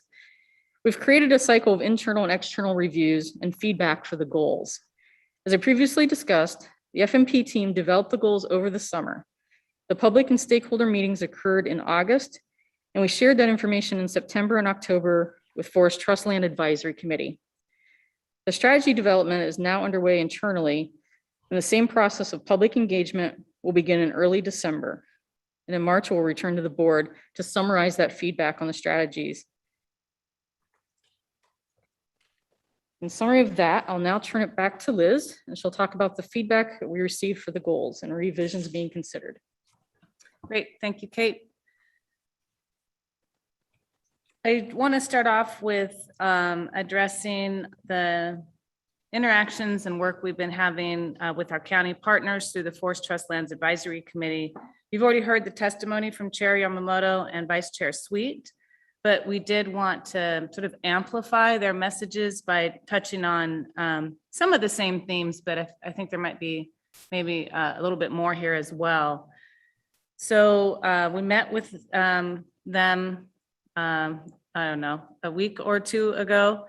And like I said, there were some important messages that came from the meeting. One was an overall disagreement with the purpose of the Board of Forestry Lands. And so you heard David Yamamoto, Commissioner Yamamoto, express that already in his testimony. And then this other concern around misalignment of the draft goals with greatest permanent value. And again, Chair Yamamoto expressed that as well. There's more specific feedback that we were able to include as well. So the importance of distinguishing between the revenue that supports public services and the timber that supports economic opportunities and jobs. A recommendation that we include storage of carbon in harvested wood products and the effects of substitution of wood in lieu of concrete and steel in carbon calculations. And to include a goal that recognizes the well-being of communities that are tied to the forests. We've also, as I mentioned in my opening remarks, have been working closely with federally recognized tribal governments. And there's 9 federally recognized tribes. We've been working through the government to government established processes and specifically working to develop the cultural resource goals and strategies. The tribal representatives through these government to government meetings asked us to develop a work group to facilitate the development of the draft forest management plan cultural resources in terms of the goals and strategies. And the work group consists of members of the cultural resources and natural resources clusters. So a little bit more on that. We worked on the draft forest management plan goals and strategies with a first meeting in late September, and we have another one coming up here this week on November 5th. We anticipate that those will be ready for sharing with the public sometime later in the year or early part of next year, as we also develop the strategies. And again, we really are committed to continuing these relationships. So that's with the recognized tribes. There's also a really important component of communities of interest and communities of place. And we really see this as additive in terms of cultural linkages to the land, and are finding ways and exploring ways to represent that as well. Next slide. Public feedback was solicited through an online survey and at informational meetings for the public and stakeholders, and written input. In your materials, we summarized outcomes from the survey that was posted on our website. And again, I really want to emphasize this was not a random or statistically significant study or survey. It was simply kind of a quiz of people that are really intentionally and consistently engaged in the work that we're all involved in. All that said, of note, the feedback indicated general support for the goals overall. So while there were a wide variety of written comments, certain themes did emerge. And those include a question about resource types, most notably that climate change and forest health aren't necessarily resources in and of themselves, but perhaps represent conditions or context for the goals that might be established. There was strong agreement across stakeholders on this thinking, and heard some of that as well from our work with our county partners. That really the draft goals are generally good and that they deserve recognition in the forest management plan, even if not a resource type. So just some work to be done to figure out how we might handle climate change and forest health.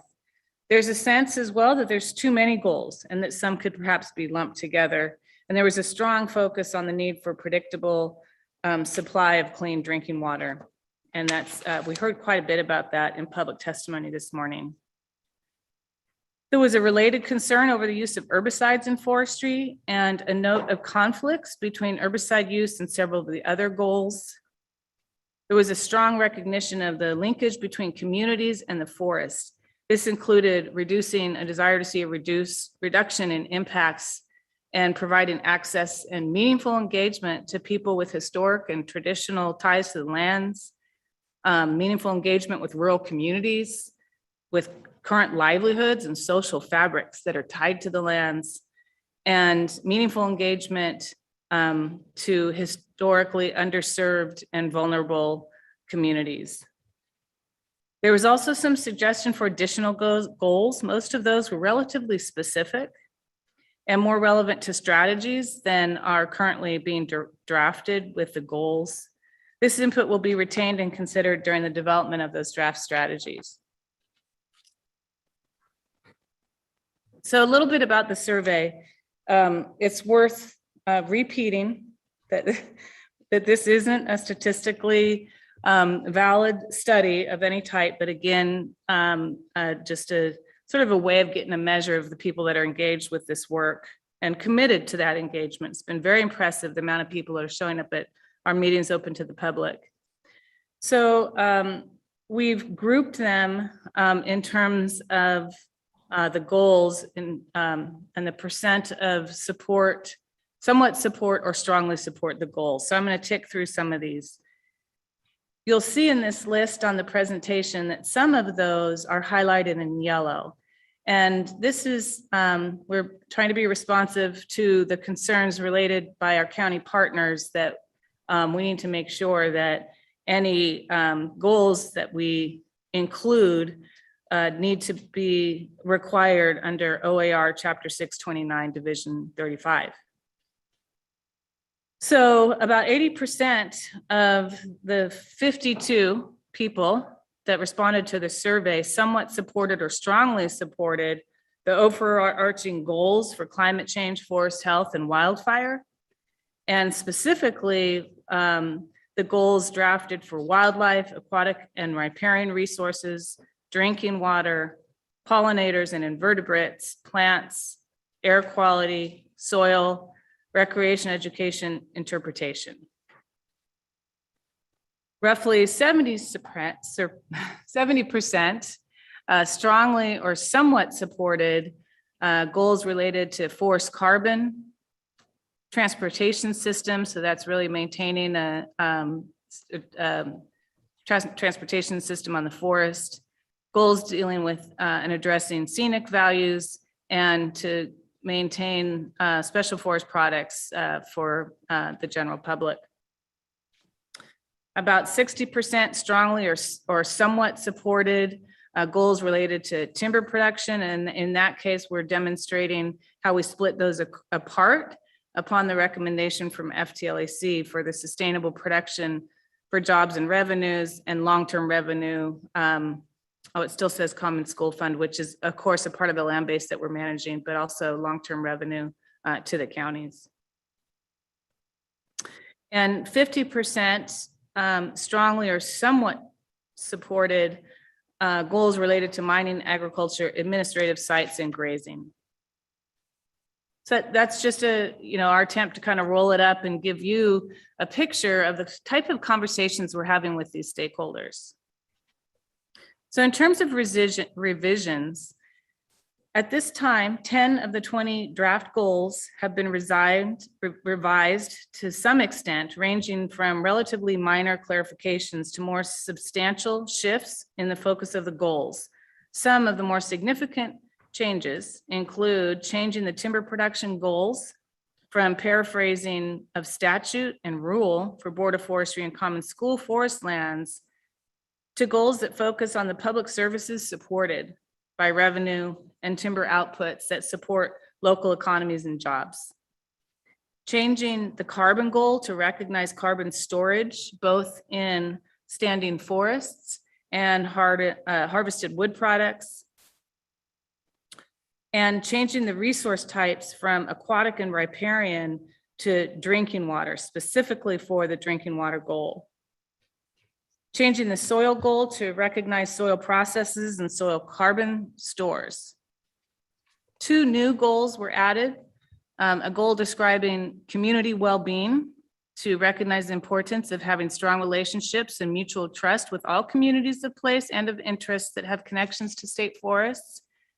And a forest restoration goal was added to specifically address the need to increase forest resilience where forests have been degraded by either biotic or abiotic factors.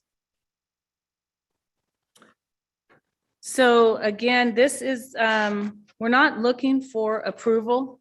And as Kate indicated, as we work through all these pieces of the forest management plan, our intent is to put this material in front of the board, seek feedback and input, and then come back at a follow-up meeting having incorporated the feedback that we get from you. So there may be some opportunities here to think about, do the goals support the range of benefits expected from these forests? Do we need some additional goals? Is there anything that needs additional work? For example, terminology, clarity of and intent, or consolidation gaps, or even goals that need to be deleted. And thinking about context. So we've talked a little bit about this question around wildfire, forest health, and climate change, and how best to handle those. Let's see, wanted to back up to the terminology question. One of the conversations we've been having there is perhaps moving away from the term health and instead using the term resiliency, because it really is a better representation of a natural resource ecosystems.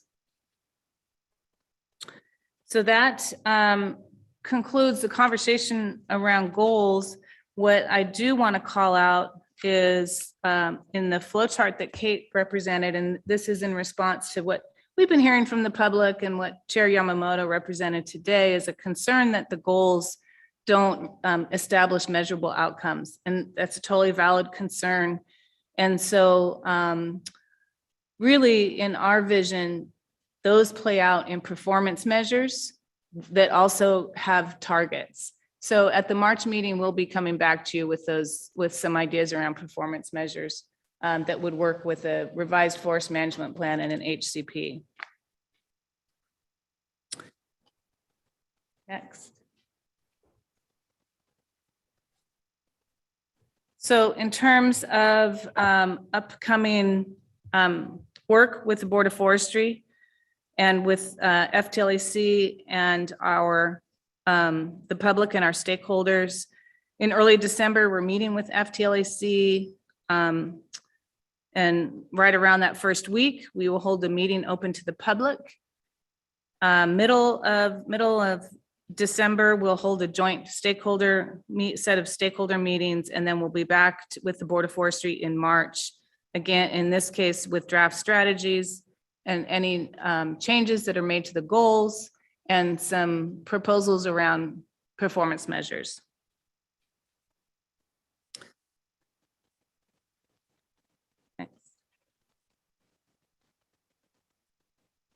So I've already covered that March 2022, and just to highlight again what Kate showed in her timeline, summer of 2022, we would have that first complete draft of the forest management plan.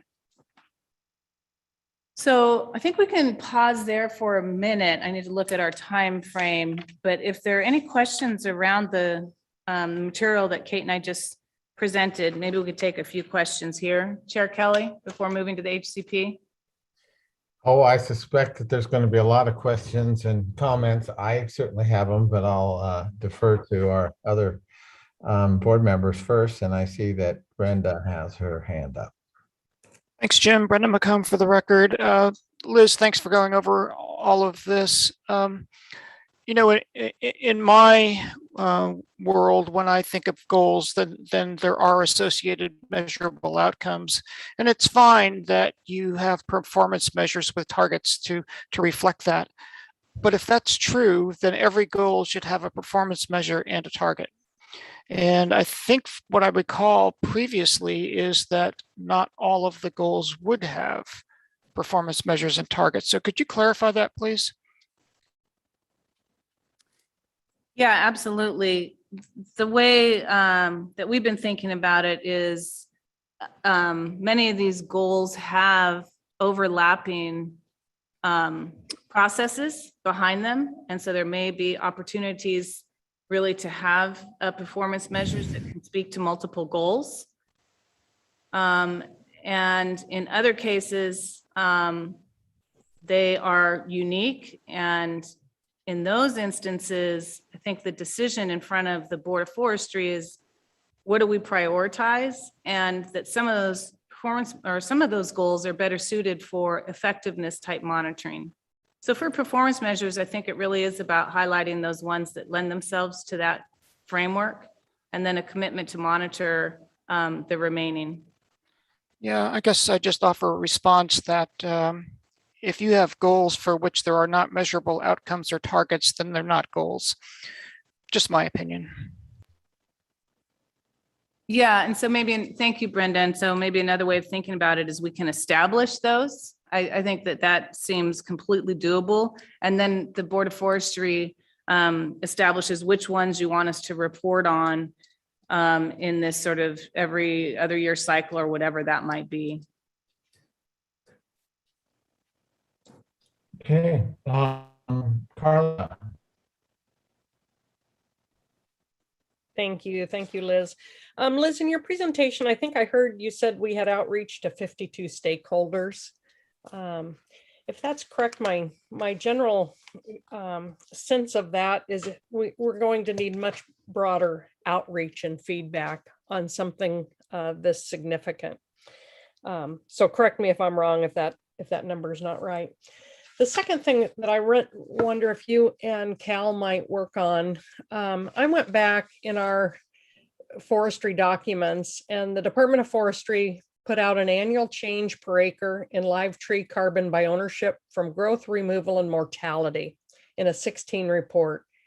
And it showed that on our state forests, our annual growth was over 440 million board feet per year, and we harvest less than 275 million board feet. I can tell by our harvest rates that was increased some. But in that graph, which is a Department of Forestry document, it showed that the state forests had the best results in carbon. And so I just want to make sure I've got a comfort level with better math as we look at this, carbon equation. And that same graph showed that US forests were substantially lower than our state forests. So it kind of goes back to our conversation before lunch on that graph that we were talking about. And if you and Cal would dive into that math, it would help me think through this. Thank you. Yeah, thank you for calling that out, Carlin. We will definitely take a look at that. All right, Ben?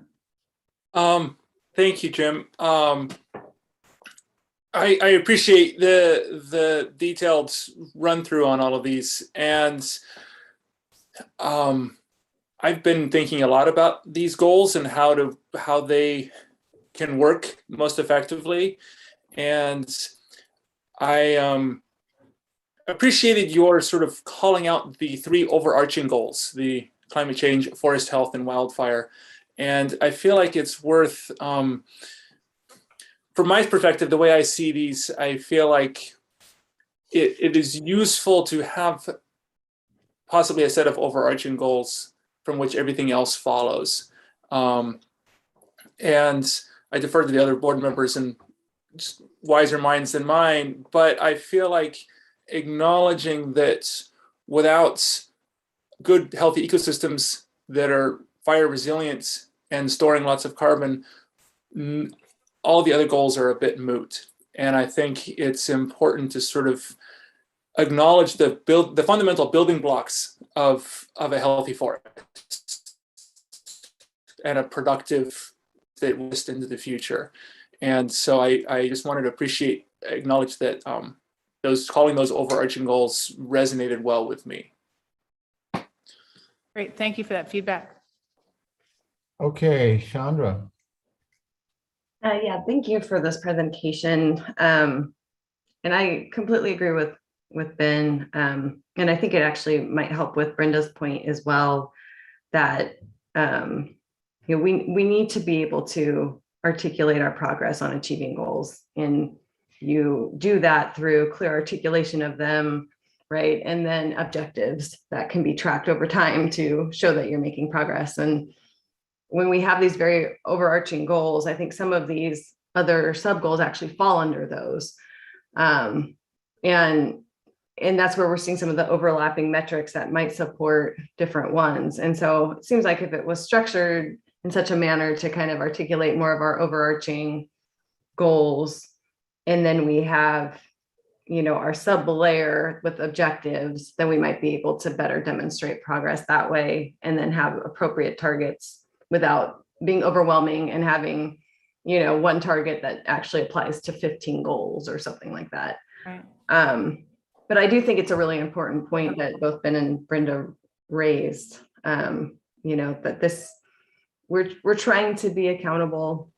We're trying to be able to be transparent and communicate to anybody how we're achieving our goals and how we're moving forward. And I think we need to be really clear at this stage about how we're going to do that.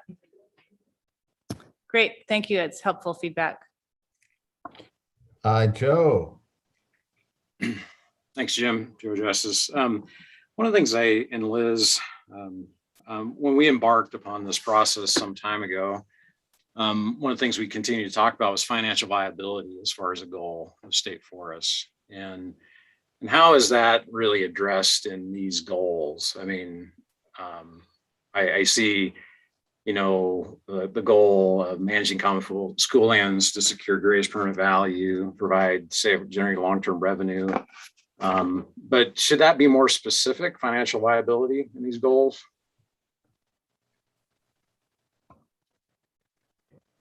Yeah, it certainly could be. And the way we're thinking about it is that the forest management plan establishes the management policies, and the ability or the responsibility and the mechanisms for the department or the State Forest Division to be financially viable require a whole set of sort of operational and business decisions, regardless of the forest management plan that's in place. So, predicting revenue and expenditures and adjusting our workforce and our investments accordingly. And that's really how we've maintained a positive balance of the Forest Development Fund over time. And so that's going to ultimately be what helps us remain financially viable. That said, the policies that flow from the forest management plan obviously are going to provide that critical revenue. And in my mind, that is also closely linked with the benefits to the counties. So to me, that's more perhaps the way of thinking about it is financial outcomes, which is a little bit different than financial viability of the division. That's how we're framing it up now, but definitely open to input.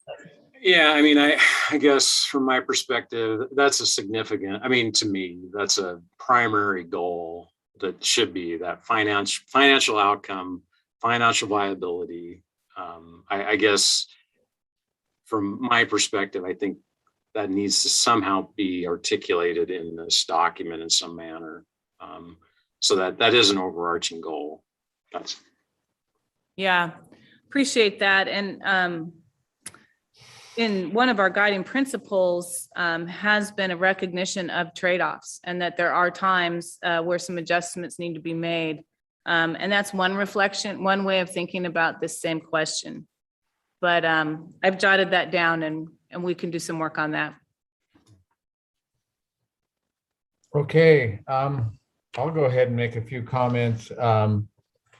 One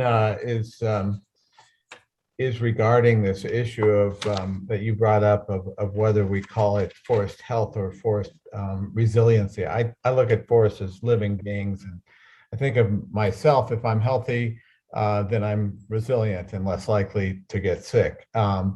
So I just don't see the wisdom of moving that terminology to resiliency. Also on the issue of forest health, it's covered in the principles, but I don't see the word biodiversity there, and I think that's a key piece of forest health. I'm kind of moving through a couple other things that I've been thinking about. One, I guess I just need to just say it, is that this issue of having fundamental disagreements with the point of view and the testimony from the Forest Trust Land Advisory Committee. Yeah, I guess I'm more aligned with where ODF is, and I cannot square a reasonable interpretation of GPV with a basically an approach that everything is secondary to funds to the county and to the forest jobs, as important as they are. And so, yeah, I don't know how to square it, but I am on the one side of a fundamental disagreement. I just need to say it, I guess. Finally, given our discussion this morning, actually, this is not finally. I got a couple more issues, but I think in our forest carbon goal, I do think we need to be specific there and talk about increasing carbon stores, which is not suggested in your editing there. But given the fact that it looks like we may be on the wrong side of that one, I think we need to be specific in trying to move in the right direction. Couple more things. I know that there's a variety of people, myself included, who wonder whether this scenic goal, really belongs as a goal. I'll just lay that out as a question, and maybe other board members have comments on that. And then we've had this conversation about chemical spray, and certainly it seems to be more, of an issue of social license than than science. Nevertheless, it's not going to go away. Clearly, ODF is already doing work at looking at reducing reliance and at other options and all. And since that's actually happening, I would like to see a goal as created as is listed there. And that would really be around working to reduce reliance. I think that's all the ones I had. Right. And so let's see, Brenda, you've got a hand up. Yeah, just thank you, Jim. Brenda McComb for the record. Two quick responses. One is I think that to reflect forest ecosystems and their ecosystem function, forest resilience is a better term than forest health. Forest health sometimes for some people means that all the trees must be healthy, and that's not necessarily a healthy ecosystem. So I would just would like to see that be more clear. Relative to Joe's comment regarding the financial ability of ODF to manage the state forest down into the future, once we get clarity on the inventory issues that were raised earlier today, should the inventory be declining as it appears to be from the LEMA data, this issue of financial ability of ODF to manage those forests becomes even more critical because that means that there would likely be less harvest available, less income to both the counties and to the agency. And I think it's something that's going to have to get addressed. Great, thank you. Chandra. Yeah, so I just wanted to opine on the resiliency piece as well and say that I also support that term because I do think it suggests more than healthy an ability to adapt to adversity. And that's what we're trying to do, right? And so I would support that change.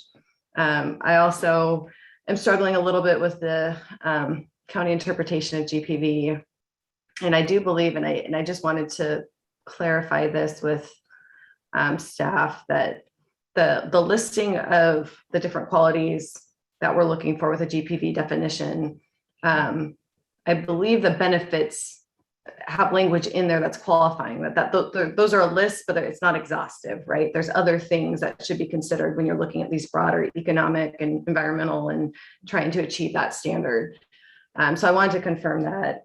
And then 3, I just wanted to say that I support the suggested revisions around the aquatics and riparian piece, and I appreciate a look at stream flow within that goal also. So thanks for that addition. Great. Thank you, Chandra. Just to answer that question that's right. The way it's written in the rule is including but not limited to, and then it lists the resources. Okay, turning this back over to you, Liz.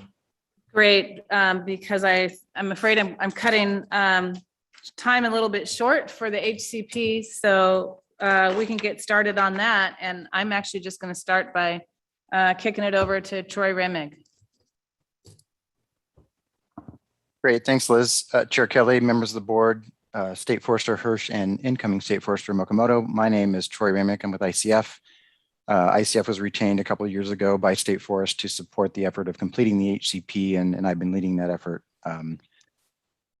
since then. In a minute here, I suspect we'll have a presentation showing, and what I'm going to do today is walk you through really what's been happening on the HCP over the last several months. You've been hearing a lot about the forest management plan. You'll be hearing in a few minutes from Terry O'Rourke about the NEPA process. And things have been a little quiet on the HCP, but we have been doing some work. So I'm just going to provide an update on that briefly here. Next slide, please. So just give a little overview of the review process and some changes that have been made or are being made recently, and specifically focus on some updates to covered activities and conservation actions. There is a summary of these changes actually available on the State Forest website, and there was also a copy of that summary in your board packet. Next slide. So if you recall, back in March of this year, an administrative draft of the HCP was completed and released, and around about that time, the NEPA process really kicked off. And that was an important point in time because we knew that the HCP really at that point was sort of stable enough and complete enough that the NEPA process could get underway. We also knew that we then had a little space in the schedule to take a little bit of a deeper dive on what had been done. And State Forest Management actually facilitated a pretty in-depth review with ODF staff on the administrative draft HCP, requesting a look at it really with an operational eye. So in other words, can you take these words and put them in the field? You know, what would this look like if you put it into operations? And we really wanted to make sure that it was clear and that it was completely feasible. At the same time, we continue to work with the scoping team. Remember that as members of the state and federal agencies that have been helping us to craft the HCP from the beginning. What has come out of that has been some revisions to the administrative draft that really provide more clarity, easier implementation, and really more consistency across the document. It's a big document. You know, there have been a lot of hands on it and a lot of eyes on it over the years. And we are, of course, striving for clarity and consistency so that when implementation begins, there are no questions about what the expectations are. It also was revised to better align with intended outcomes from the scoping team. And what I mean by that is we all, the technical staff, the consultants, and the scoping team worked really hard to put that, that draft together. We, of course, knew what we meant when we wrote it.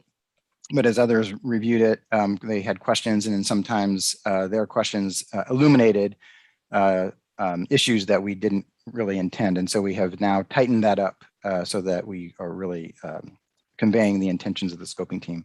And one overarching example of that, of those changes is, for example, in Chapter 3 of the HCP, that's where we describe the covered activities. And in doing so, we not only were describing the covered activities, but at times we actually also described sort of expectations for how those activities would be implemented under the HCP. And in some cases, those were new. Those expectations are new or different than what was kind of standard practice at present. When ODF staff were reviewing it, they said, it would be really nice if those kinds of things were moved into the conservation strategy chapter so that all of the expectations, all of the future requirements are really in one place. So we really can just find all that information in one place and not have to search around the document for it. So that's an example of some of the clarity that we were searching for. Next slide. So there's really two topic areas where I'd say the most changes have occurred. The first is covered activities. Here are some highlights from that. None of this is really meant to be an exhaustive list of all the changes that have been made, but really just to give you a flavor of the type of changes that have been made. On covered activities, first of all, we actually removed herbicide application as a covered activity completely. So you might recall that ground-based herbicide application was still included as a covered activity back in March. We've now removed that as a covered activity. And then, of course, updated the covered activities chapter and the effects analysis accordingly. Since it's not a covered activity, there's, of course, no longer a need to address potential effects from an activity like that. And then we didn't change the remaining covered activities much, but it was more just trying to better reflect the current situation on the ground. And as an example, we had always described the road system, both existing roads, maintenance of existing roads, and construction of new roads as a covered activity. But we then recognized that we also talked about landings and water drafting locations and storage, and really all of that is part of the road system. And so we just did some reframing of that in the covered activities chapter to make it clear why those other activities were included and that they were in fact really in service of the road system. So we updated the descriptions accordingly. On quarries, we had previously described quarries in the administrative draft chapter, but we had been silent, really accidentally, on borrow sites and stockpile sites. And so we just wanted to be a little more granular on how we described that activity. So again, there wasn't any confusion about what was or was not covered. On water drafting specifically, and again, this is really meant specifically water drafting as it relates to the road system and It was requested by the scoping team that we include more information about how that drafting occurs and including minimization measures to ensure that when water drafting does occur, there's some sideboards in place so that we're making sure that we are minimizing effects on the aquatic system in those cases. And then lastly, continue to update information about recreation infrastructure. We had that in the previous draft, but have added more information about the sort of expected future infrastructure needs on the recreation program, and then included some additional best management practices in the conservation strategy chapter, again, to illustrate how any potential impacts from new infrastructure would be minimized through the process. Next slide.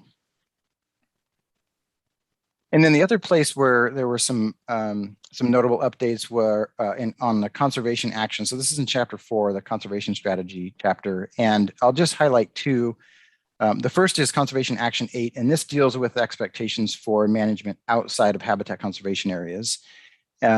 The first thing is we updated the definition of northern spotted owl dispersal habitat. So you might recall that one of the commitments in the HCP is that outside of habitat conservation areas, ODF will retain at least 40% northern spotted owl dispersal habitat.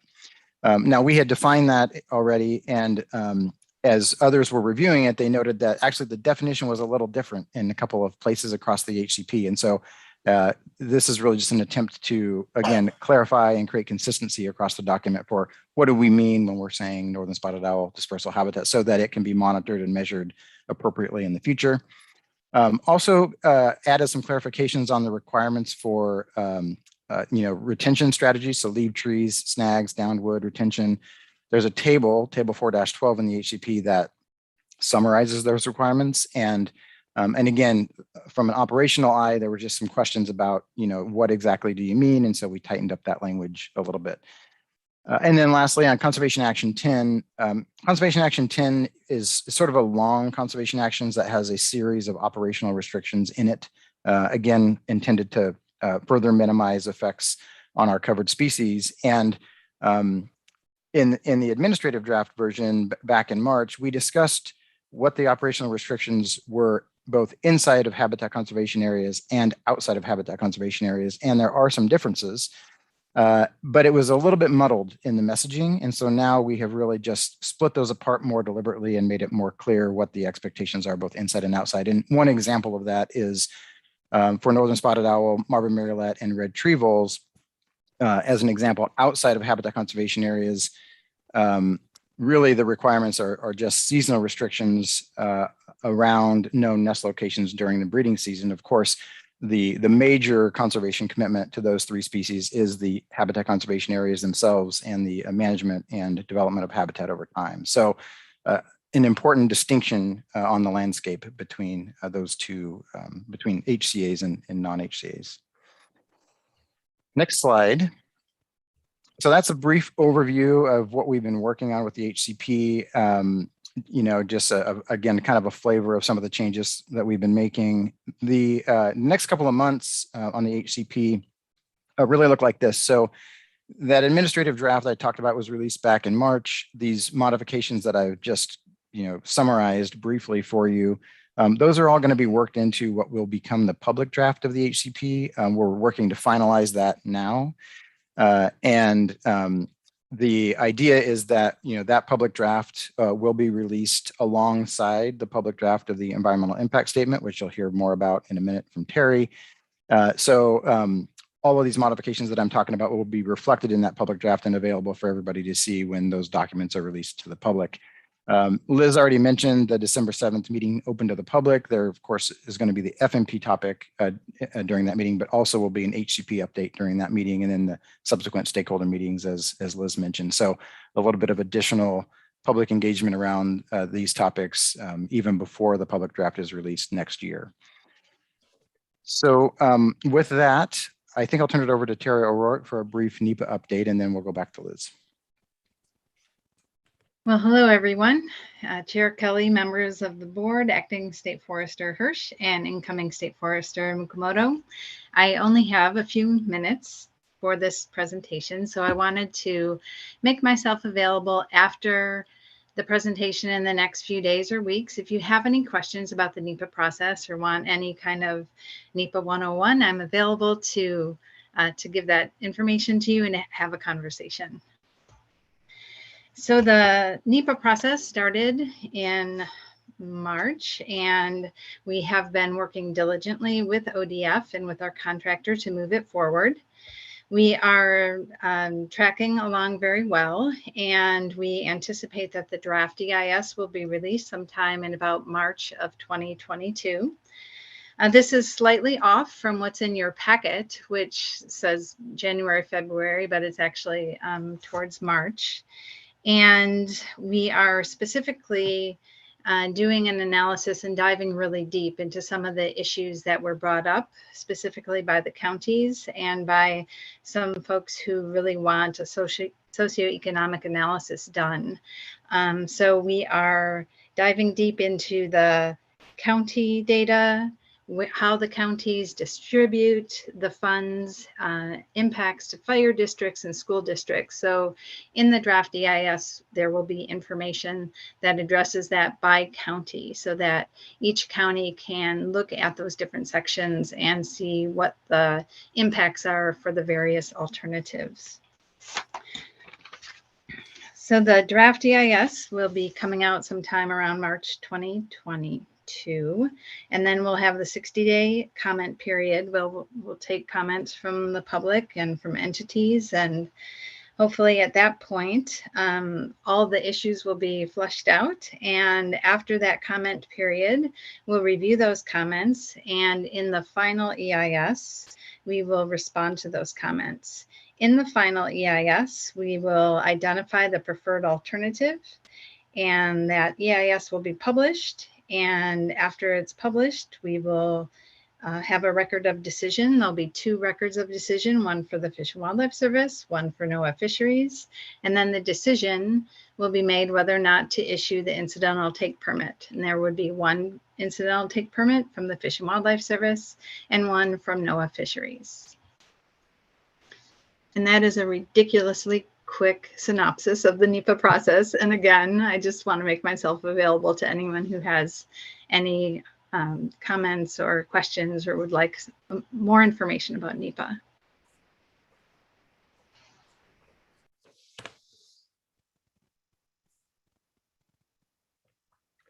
Liz, are we back to you? I think we are, and I really just open it up to questions. I know our time is we're past our time, so if you want to keep moving, we can. But if there are questions around the HCP and NEPA, Troy and Terry are here. So if not, we can close out. Liz, this is an important subject, and so we'll run a little over here. We are running over, but that's okay. And it looks like we've got a couple of questions, and so I will start with Joseph.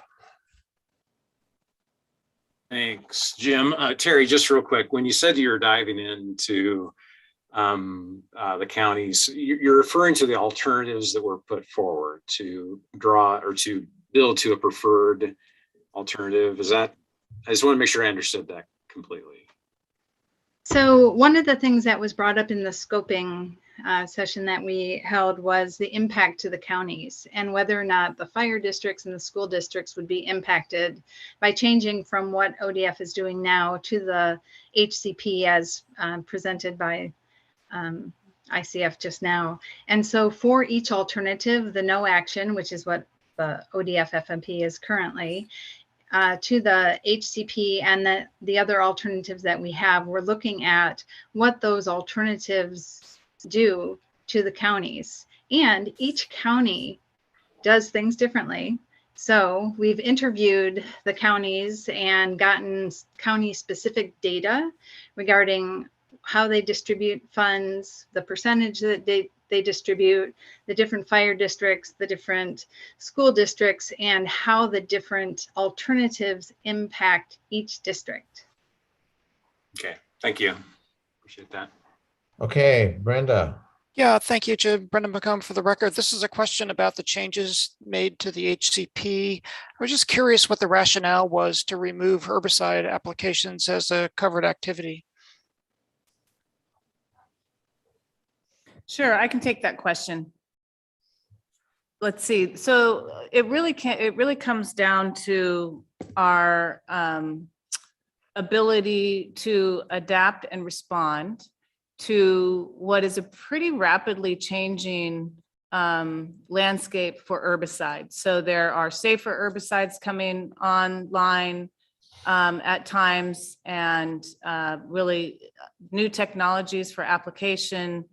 So seeing opportunities to continuously improve what we're doing and then use other mechanisms for compliance with the use of herbicides through our work with the Board of Forestry, the Forest Management Plan, the FPA, et cetera. And you know, the conversation today around herbicides is a good example of how it can be incorporated into the Forest Management Plan. Okay, thank you, Liz. Yep. Okay, Carla? Yes, just quickly, Terry, thank you for that update. You know, there's 151 taxing districts that benefit from these dollars. And so if you're looking at more than just the impact to fire and school districts, I think we'd be interested in seeing that, but also the revenue impact to, if you're looking at that independently back to, you know, the state for the Department of Forestry, that's a key number for us, where state lands fund 98% of state forests, or state forests are funded by this timber revenue. So that the impact back to the Department of Forestry is also a valuable number. I'm also interested in the economic impact in the greater economy, you know, as we would tie up something over 200,000 acres. So there's economic impact 360 on this, not just to the counties, but also the Department of Forestry, and also, you know, in the economy as a whole. So any of those numbers that you derive, I know this board would be interested in seeing those. Absolutely. And if there's any way that it would be better to present to you, we can do that. I know that's a really critical topic, so we have been taking more time than we usually do to really drill down on that. Thank you. That's great. We're keenly interested. Any other comments from board members or questions? I don't see any. Okay, I'm checking our time here. Let's take a break here, and we'll come back in 12 minutes. So right now it's 2:38, and so at 2:50 we'll be back. Thank you all.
Okay, time now is 2:50. Are we ready to start again?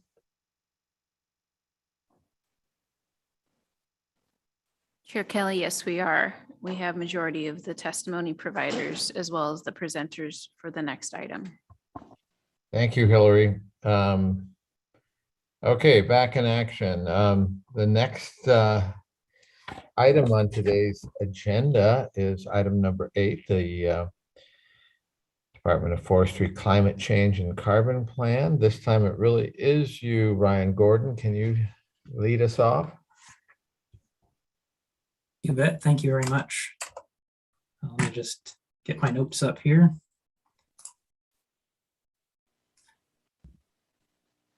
I assume everyone can hear me okay? Great. All right. Thank you. Well, good afternoon, Chair Kelly, members of the board, State Forester Hirsch, and incoming State Forester Mukomoto.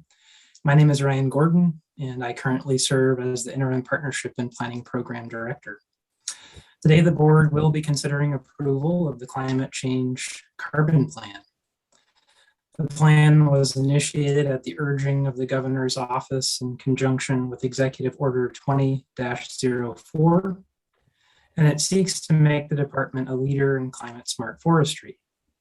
The final product you are considering for approval today represents a substantial input of board and staff time, as well as extensive public engagement. It's undergone significant revision over the course of its development to be inclusive and address the spectrum of challenges associated with climate change. Before I introduce him to present the final version of the plan, I'd like to acknowledge the sincere effort Danny Norlander has put into researching and developing it, and helping to facilitate the process that's led to today's decision. I think we've all seen Danny's focus and expertise unfold here and in other public forums over the past 18 months. I'd also like to acknowledge others in the planning and analysis unit who have supported him, including John Tokarczyk, Andrew Yost, and Brandon Ketzel. Finally, the plan has benefited from significant review by the State Forester and division staff, especially the State Forest Program. So thank you all. With that, I'd like to invite Danny to launch into the presentation. Good afternoon, everybody. Chair Kelly, members of the board, Acting State Forester Hirsch, and incoming State Forester Mukomoto. I'm pleased to be here with you this afternoon to go over a few points on the Climate Change and Carbon Plan, and then recommend you approve the plan as the agency's climate change plan moving forward. So we'll go through a few next steps as well on how this will interact with other planning processes underway at the department and those in the future. More information on the plan and the plan itself are available on our climate change page. The link is listed on that page. So next slide.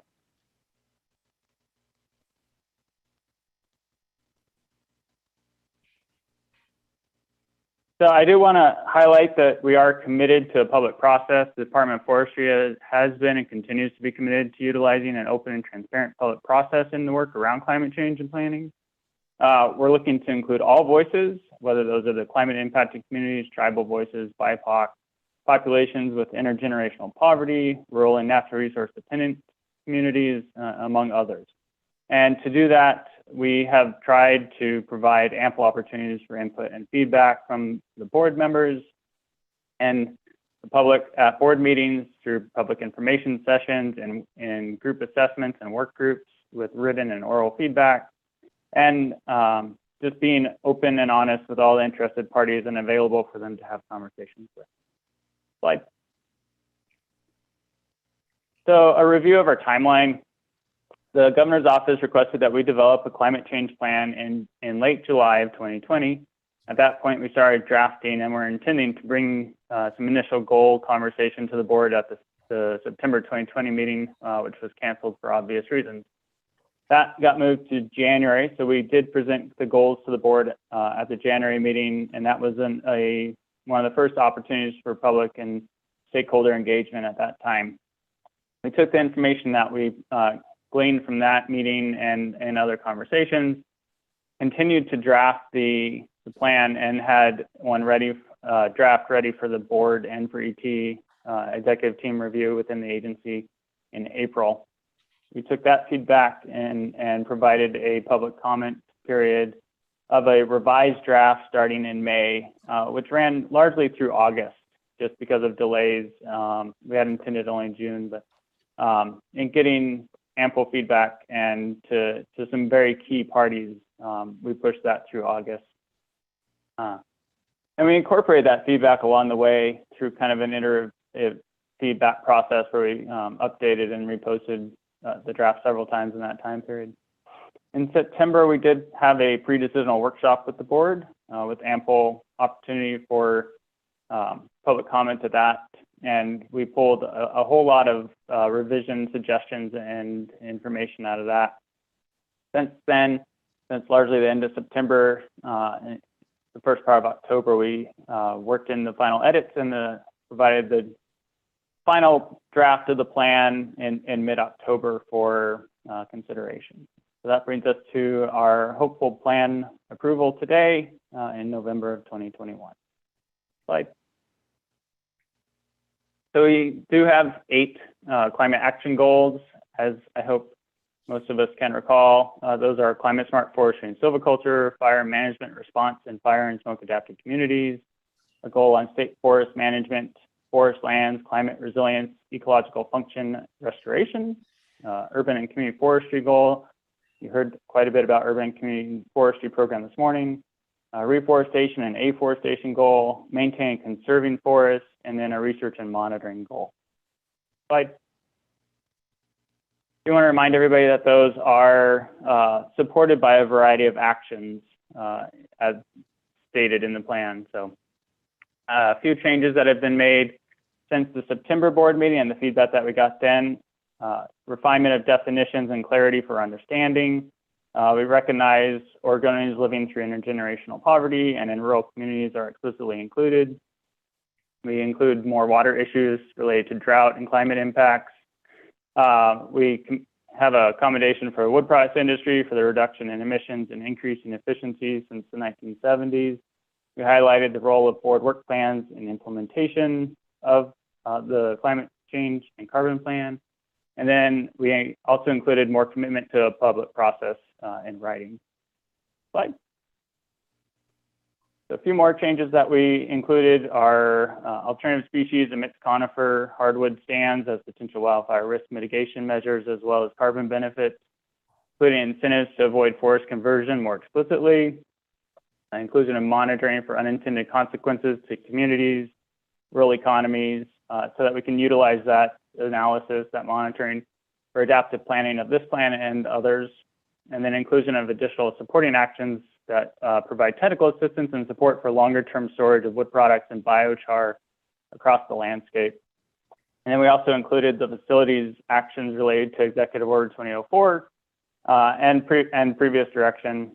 And then we also included the most recent sustainability report the department provided as an appendix. Next slide.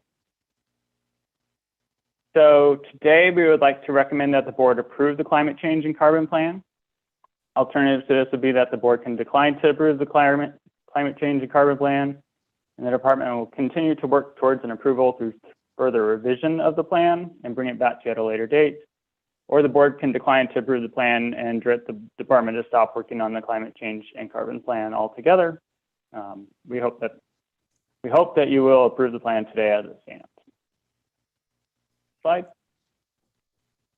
The next steps with an approval of the plan would be that the department will work to integrate the climate change and carbon plan into its planning processes, implementation and operationalization of the plan, including work around budget development, policy option packages as needed.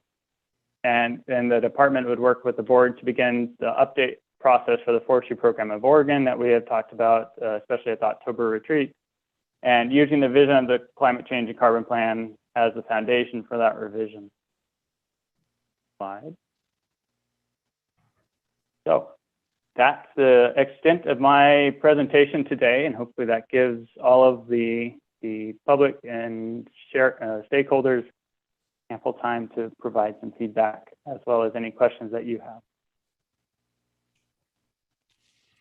Okay, thank you, Danny. Thank you for all your hard work. I would want to make one comment since Commissioner Sweet earlier this afternoon specifically asked that we delay adoption on this. And I want to acknowledge that these kind of public processes are always imperfect, sometimes drafts, and ODF doesn't get everything out exactly when they should, perhaps. Sometimes stakeholders don't really wake up until it's kind of too late. So it's imperfect.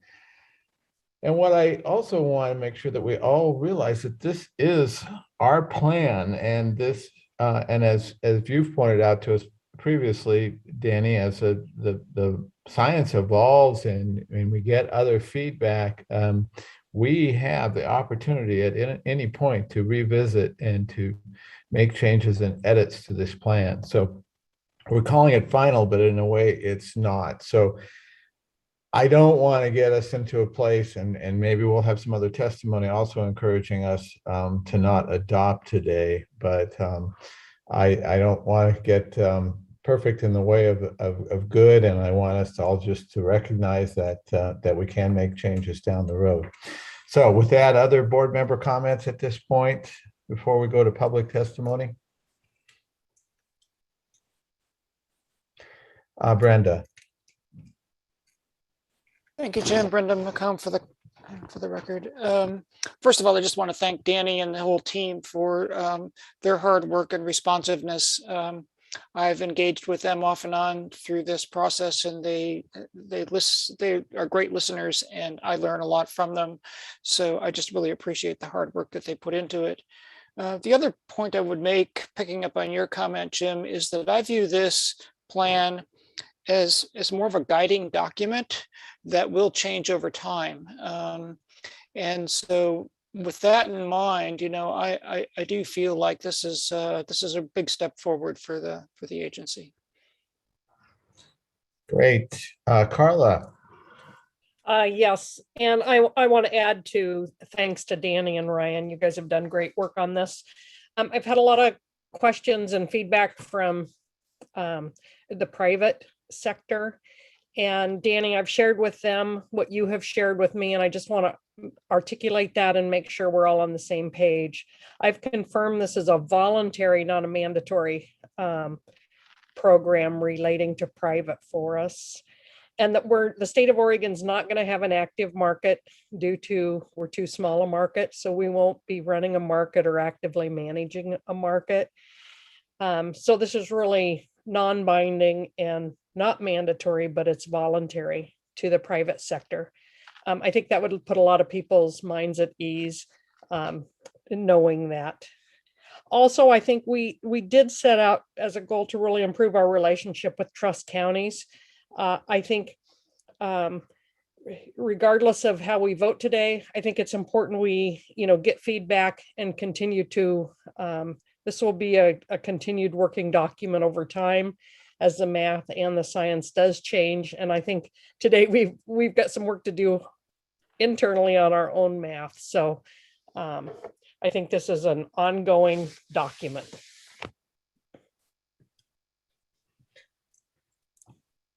Okay, anybody else? Yeah, certainly agree. This document, I've always talked about it. It is a vision, and any decisions that we were to make, be they around incentives or anything else down the road, are separate decisions. That's not what this is all about. With that, I will move to the next step of inviting public testimony. So thank you for those who signed up to provide testimony to the board today. We ask that everyone in the Zoom queue to not exceed their allotted time of 2 minutes. I ask that before you start to state your full name and associated affiliation if representing a group or organization. A timer will be provided to track your time, and each commenter will be called on by the board administrator. With limited time available, anyone who exceeds their time will be prompted to provide a closing statement and then muted. Hillary, are we ready to begin? Yes, Chair Kelly, we have 11 people signed up for this item, so I'll do my best to get us through and fairly quickly here. So I'm going to go ahead and just say thank you everyone again for joining us today. I will list the names in a set order and just call on each of you to begin your testimony. You'll be unmuted for your comment portion and muted upon conclusion of your comments. When you begin, a timer will be displayed for a duration of 2 minutes. When you see the timer run out, we just ask that you provide your closing comment. And since we have a larger group today, we're going to try and do 2 sets of 5. The first set will be in this order: Janet Moore, Tyler Ernst, Brenna Bell, Craig Rawlings, Rex Storm. The second set will be in this order: Rand Schneck, Laura Wilkinson, Josie Coney, Kyle Williams, Claire Clock, and Angus McLean. So with that, let's go ahead and get ready. Ms. Moore, I'll be presenting your timer here in 1 moment.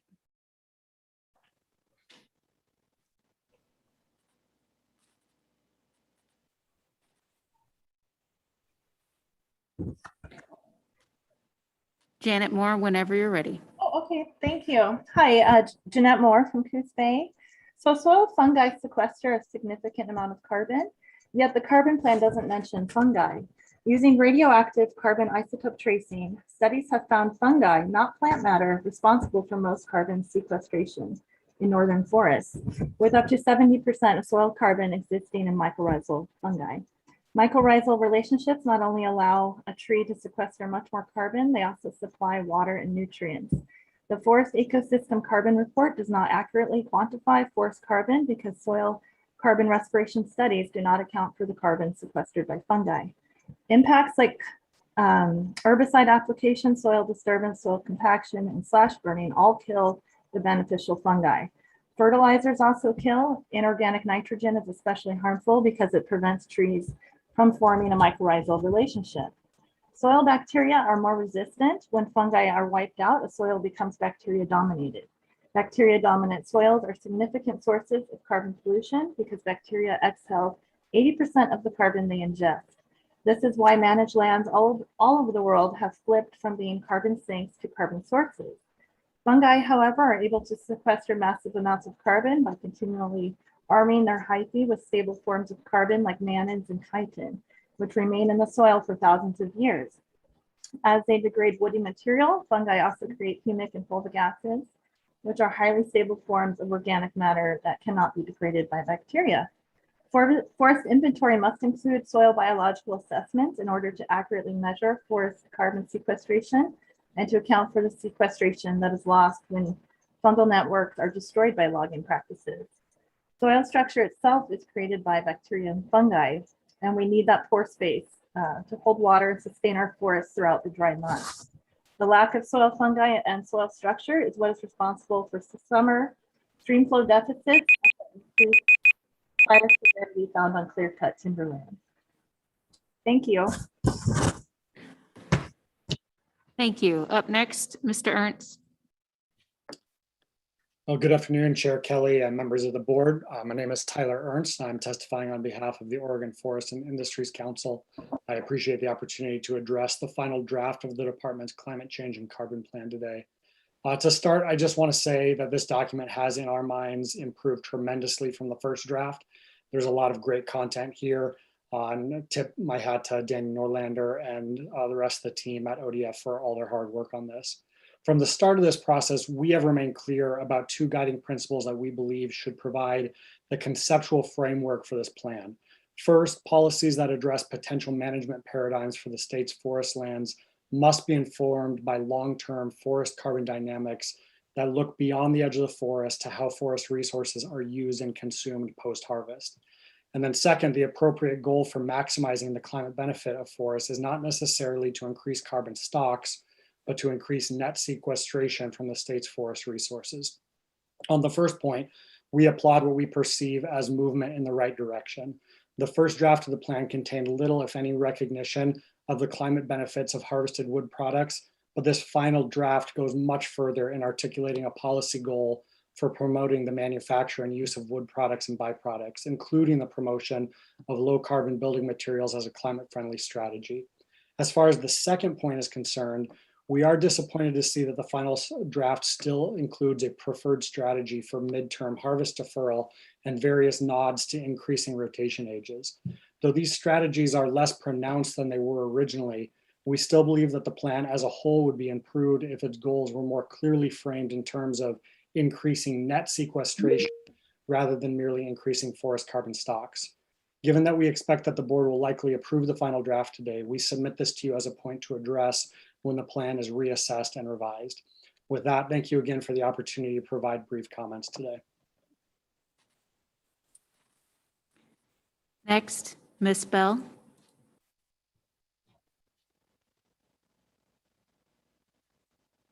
Brenham. Hi, I'm Brenna Bell, and I'm the new Forest Climate Manager for 350 PDX, where I support the volunteer-powered forest defense team. It's great to meet the board, and I look forward to working with you all more in the future. 350 PDX's organizational name derives from the fact that maintaining a stable climate depends on having approximately 350 parts per million of carbon in our atmosphere. We currently have 417 parts per million of carbon. So it's not enough to stop new emissions or even decrease existing emissions. We need to make a more concerted effort to draw down existing atmospheric carbon. And this week in Glasgow, world leaders recognized the importance of changing forest management worldwide to draw down and store more carbon to help mitigate the climate crisis. It's very timely that you are looking at adopting the ODS climate change and carbon plan right now, which is a necessary step in addressing the climate crisis already upon us. 350 PDX especially supports ODF's plan to provide $2 million annually to increase the urban tree canopy across the state. This summer's heat dome was the deadliest natural disaster in Oregon's history, and those affected live primarily in urban heat islands. Focusing ODF funds and expertise in these areas is an important step towards increasing climate justice in Oregon. However, I will note that protecting mature and old growth forests, which is the best known way to increase carbon storage and climate resiliency, was not explicitly included in the CCCP. I believe this omission weakens the plan and urge the Board of Forestry to enact rules to protect older trees and forests, in particular in state forests where the board has the greatest authority. In close, we see that adopting the CCCP is just the first step in a multi-year program to redefine forest management across Oregon. As the plan itself notes, there are many barriers to fully implementing the CCCP, but I can attest there are thousands of Oregonians ready and willing to work through those barriers and help the Board of Forestry take bold action on behalf of communities and ecosystems all across Oregon. Please adopt it today. Thank you. Up next, Mr. Rawlings. Hello, can you hear me all right? Yes. Thank you. Good afternoon, Chairman Kelly and esteemed members of the board. First thing I want to say is that I'm very impressed that the board and ODF have taken the leadership role to draft the Forestry Climate Change and Carbon Plan. I'm President and CEO of Forest Business Network based in Missoula, Montana. We own the International Mass Timber Conference and co-produce it with Woodworks and numerous public and private partners in Oregon. The annual conference has been held in Portland at the Oregon Convention Center for the last 6 years. First, we held in 2016, we had 500 attendees. Next April, we expect as many as 2,000 or more from 40 countries. The conference is 1 day of building tours, 2 days of educational content with a large exhibition hall. The tours will include the new PDX Mass Timber Terminal, Adidas' new North American headquarters, and Swinnerton Construction's new Timber Lab facility. A lot of events are scaling back these days, especially since COVID hit. And as crazy as it may sound, we're doubling down on the conference for April of next year and beyond. We've added 60,000 square feet of meeting and exhibit space, and we're so bullish on mass timber and Oregon that we've reserved space at the Oregon Convention Center through 2025. It's undeniable that Oregon has become the global epicenter of mass timber buildings and research and development, and it's humbling to me that our conference has become the largest gathering of mass timber experts in the world. After reading through the draft copy of the Forestry Climate Change and Carbon Plan, I noticed only one mention of mass timber. So that made me think that with Oregon being in the global spotlight when it comes to forestry, innovation, technology, and mass timber, maybe there's an opportunity to leverage that a bit more in the plan. The draft plan is great as it stands right now, but I asked the board to consider adding language that clearly addresses the role of forest and long-term carbon storage in wood products and mass timber buildings. There's a definite interplay between forest sequestration, forest sequestering carbon and building storing carbon. Thank you, and I'm open for questions and any assistance. Thank you. Thank you. Up next, Mr. Storm. Chair Kelly, Acting State Forester Hirsch, and members of the board. My name is Rex Storm. I am Executive VP and Certified Forester with Associated Oregon Loggers. We appreciate the work done by ODF on climate change and thus far acknowledge the vast workload. As we have testified before, getting the CCP right is paramount because climate change is of critical concern, and furthermore because ODF needs to ensure downstream effects to economies and wood supply are mitigated. We also want to assure that upstream effects to working forest communities and to forest family businesses are mitigated. Goals around climate change in forests must be focused on achieving net sequestration. AOL believes the department's focus in the proposed CCP fails to focus on this net carbon calculation by its concentrating only on forest carbon stocks, rather than, we suggest, all carbon pools and fluxes. The lack of research included in the CCP consideration is a fatal weakness. The CCCP currently lacks research on 5 items. First, biogenic carbon emissions from wildfire. Next, how working forests can help reduce emissions during wildfire. Next, holistic life cycle analyses. Next, managed forest carbon capture gains. And last, substitution benefits from forest product, reducing carbon emissions. You have an opportunity to lead with innovation by promoting greater use of Oregon wood products, but also working with active forest management. ODF and the board will be engaging in a work to deploy the efforts of 5.6 million acres over 20 years to improve forest health. If you will take Oregon's working forest businesses together, work together with us to address the fire reality and reduce fire behaviors when they do occur. So I thank you for our considerations of our suggestions to slow and gather additional informed research and involvement with more time and investment in doing the right thing for Oregon forest. We together could build greater forest community consensus around a CCCP. Thank you. Next up, we will have the remaining folks in the order of Ran, Laura, Josie, Kyle, Claire, and Angus. So with that, Mr. Schneck, you're up. Chair Kelly and members of the board, my name is Rand Shank, Forestry Lead for the Metro Climate Action Team, a group entirely comprised of dedicated volunteers. I encourage you to adopt the Climate Change and Carbon Plan. We are especially pleased that, as stated, ODF will be a leader in promoting climate smart forestry. How wonderful that the plan acknowledges that a business as usual approach will no longer work to address needed mitigation and adaptation. We greatly appreciate that the plan notes the need to account for forestry-related carbon impacts. We know that by far the biggest bang for our bucks in using natural climate solutions is to have longer logging rotations.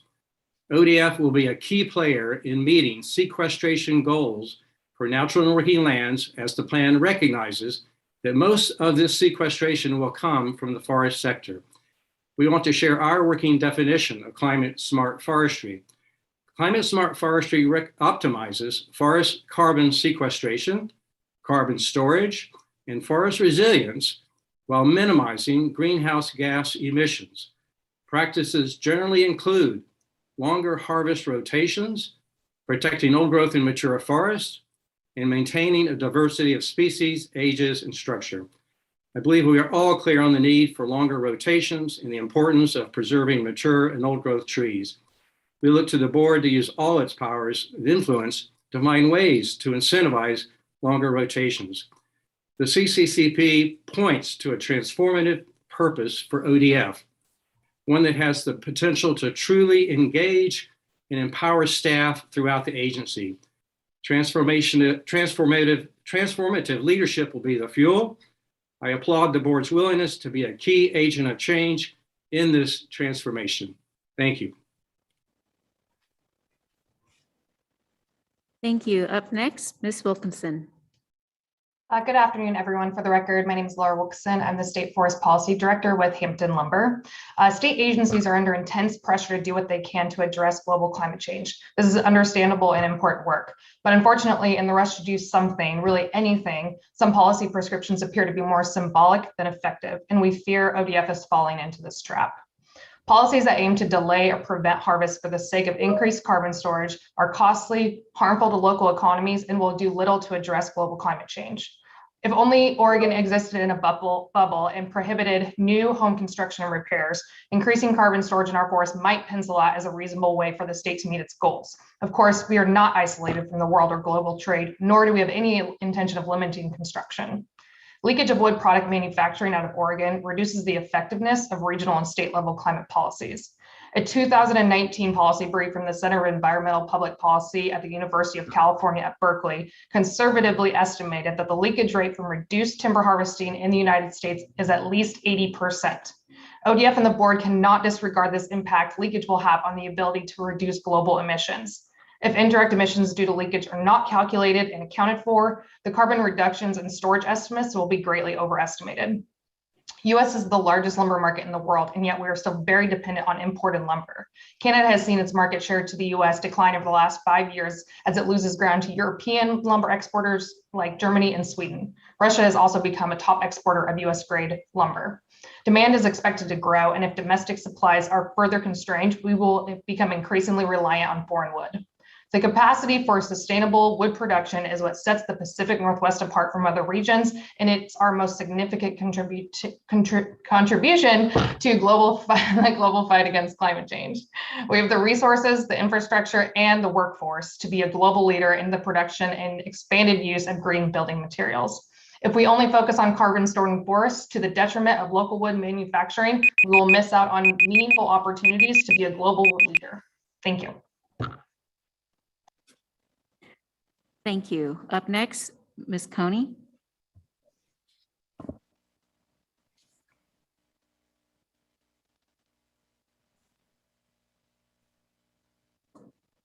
Josie, when you're ready.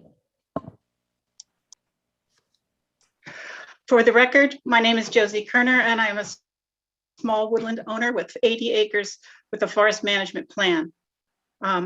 I wholeheartedly support the CCC Plan P, and I know there are many small woodland owners like myself who manage our land for the various ecological benefits they provide for us and for future generations. This year, the USDA Forest Service reported on a 2018 national survey of small woodland owners with some interesting findings. In the Oregon survey of family forest owners with 10 or more acres, the top 3 reasons given for owning their land, indicating very important, were 1, beauty of the scenery, 64%, 2 for the nature protection, 60%, and 3 for wildlife habitat, 59%, followed by water protection, 56%, and privacy, 51%. These responses are very similar to the national survey of small forest owners. On the question of timber products as the reason for owning, only 16% of small forest owners indicated that this was very important, and 17% as an important factor for owning, while 38% indicated that timber products were not important, and 14% said they were of little importance. Together, 52% of forest products was not an important factor in their ownership decision. Conclusion, there are far more small family owners who own their land primarily for conservation reasons compared to those interested in harvesting forest products. Most manage their land for environmental reasons and recognize that mature trees and older forests also serve as a natural carbon sinks that mitigate climate impact. Our interests are not aligned with commercial industry management goals of maximizing profit.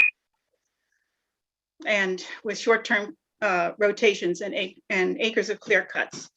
I am certainly not aligned with the interests of Wall Street logging companies or real estate investors who extract our natural resources, don't adequately protect our water resources, and pay virtually no Oregon income taxes. Yes, we need profit integration. Comment, please. Okay, so I urge you to support. It has longer rotations and climate smart forestry practices included, which we need. Thank you. Up next, Mr. Williams. Chair Kelly, members of the Board of Forestry and State Forester Hirsch. For the record, my name is Kyle Williams, Director of Forest Protection for the Oregon Forest and Industries Council.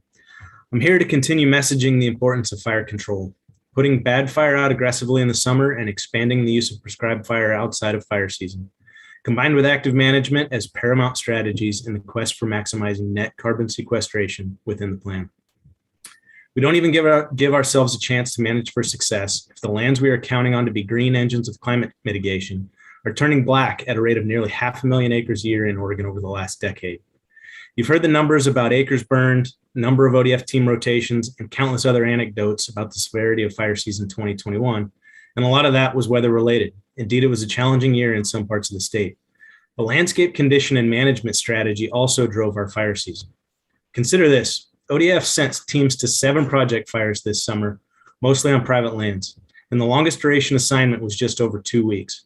As a counter to that relative success, there was a national forest this summer who hosted a parade of fire teams for 103 days straight. Here's what those teams had to say. Unsafe conditions created by standing dead trees and steep ground forced crews to disengage and identify alternate strategies. Next, managed timber stands within the Jack Fire perimeter are slowing its progression, while dead and down fuels in the Rough Patch complex are heavier, more continuous, and ignite readily due to the drought. And if the point's still missing, here are 2 from a fire manager and researcher that worked on Beachy Creek last summer. We knew from the beginning that Beachy Creek was going to be hard because of where it was located. No easy access, and even if we did, it was on a landscape that makes firefighting really hazardous, with steep slopes and true old growth forest. I'll leave you with this. According to the Copernicus Atmospheric Monitoring Service, wildfires in Oregon emitted 17 million tons of CO2 this summer and 132 million tons westwide. If our goal is net carbon sequestration, we should be doing everything in our power to reduce emissions from wildfire in the first place. We'll continue to advocate for more focus on fire suppression, active management, and prescribed fire, and would suggest it be expanded in scope and intent as the department and state move forward. Thank you for your time. Up next, Mr. Clock. Chair Kelly and members of the board, my name is Claire Clock, and I'm a small forest landowner in Corbett, Oregon. Urging your adoption of the ODF climate change plan. I'm personally awestruck by the rapidity of putting a plan together when only about 3 years ago did I even hear the word climate change in an Oregon Board of Forestry meeting.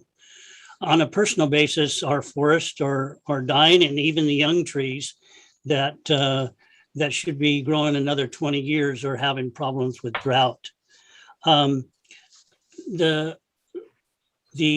data there's a point mentioned this morning that carbon was not even a part of the planning process. And that's true as of 3 years ago, because it was directed by the board. Now it is, and I'm encouraged to see that the board is coming forward, adopting a plan that, of course, will need to be adjusted. And I urge sequestration on state and private lands, and what you can do to influence sequestration on the federal lands. Thank you for listening, and look forward to seeing how the plan works. Thank you. Thank you. And closing us out for item 8 is Angus McLean. Thank you, Chair Kelly and members of the board. My name is Angus McLean. I'm representing Pacific Forest Trust. I'm here to provide a brief comment in support of the Climate Change and Carbon Plan. First, we'd like to thank ODF staff, especially Danny Norlander, for their excellent work preparing it and incorporating public feedback. We thank the board for guiding the plan's development and would urge that it be adopted. This plan is a significant step in articulating a strategy to make the department a leader in managing to protect and improve forest functions in a changing climate while simultaneously mitigating atmospheric carbon. In particular, the plan's recommendation to provide financial incentives such as easements to lengthen rotations on private forests is crucial to accomplishing the bulk of the Global Warming Commission's additional sequestration targets. Thank you again, and we look forward to supporting further efforts to implement climate smart forest management in Oregon. Thank you. Testimony providers, we appreciate your participation. You're welcome to stay in the Zoom meeting for the remainder of this item. However, we ask that you remain muted and disengage your video. For those who are also signed up for item 9, you will be renumbered for that item shortly. Chair Kelly and members of the board, this concludes our public testimony portion for item 8. Thank you, Hillary. Board members, any questions or comments from what we've just heard? I'll have one comment. I just want to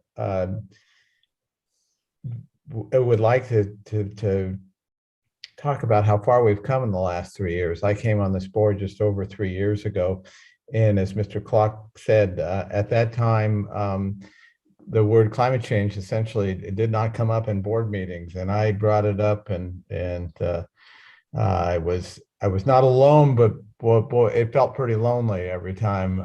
And I brought it up and there wasn't much reaction. And so look where we are today. I mean, 3 years ago, I remember every year the Oregon Forest Resources Institute put out a little booklet about forestry in Oregon. 3 years ago, it did not mention climate change once.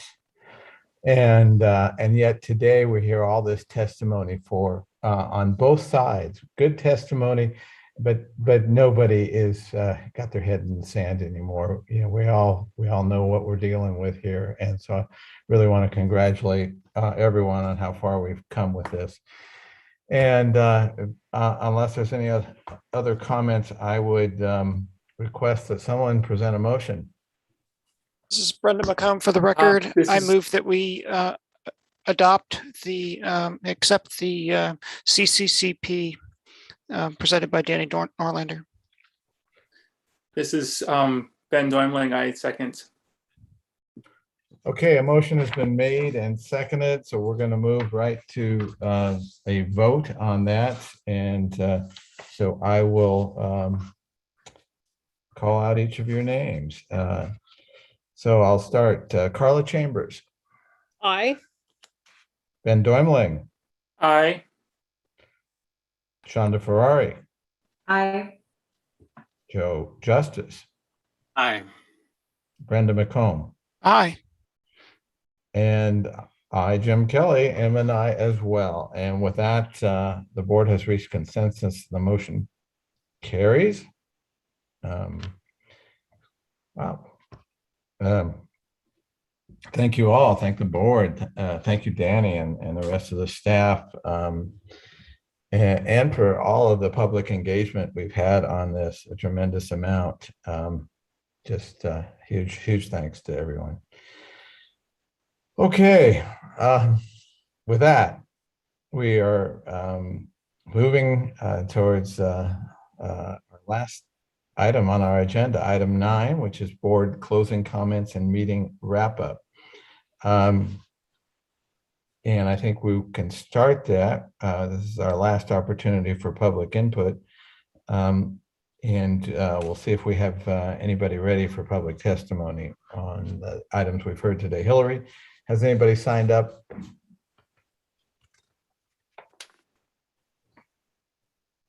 Yes, Chair Kelly and members of the board. We have 5 members of the public joining us today. Okay, great. Thank you for those who signed up to provide testimony to the board today. We ask that everyone in the Zoom queue to not exceed their allotted time of 2 minutes. I ask that before you start to state your full name, the item you are providing testimony on, and associated affiliation if presenting a group or organization. A timer will be provided to track your time, and each commenter will be called on by the board administrator. With limited time available, anyone who exceeds their time will be prompted to provide a closing statement and muted. And Hillary, we ready to begin? I believe we are. Everyone in the queue, thank you for joining us again today. Just to help us keep us on track, I'll list your names in a set order and call on each of you to begin your testimony. You'll be unmuted for the comment portion and muted upon your conclusion. When you begin, a timer will be displayed for 2 minutes. And then when you see the timer run out, we will ask you to conclude your closing comment. So for the order today, for item 9, we have Catherine Thomason, Grace Brailer, Laura Wilkeson, Rex Storm, Brett Brownscombe. Catherine, just give me a moment to present my timer.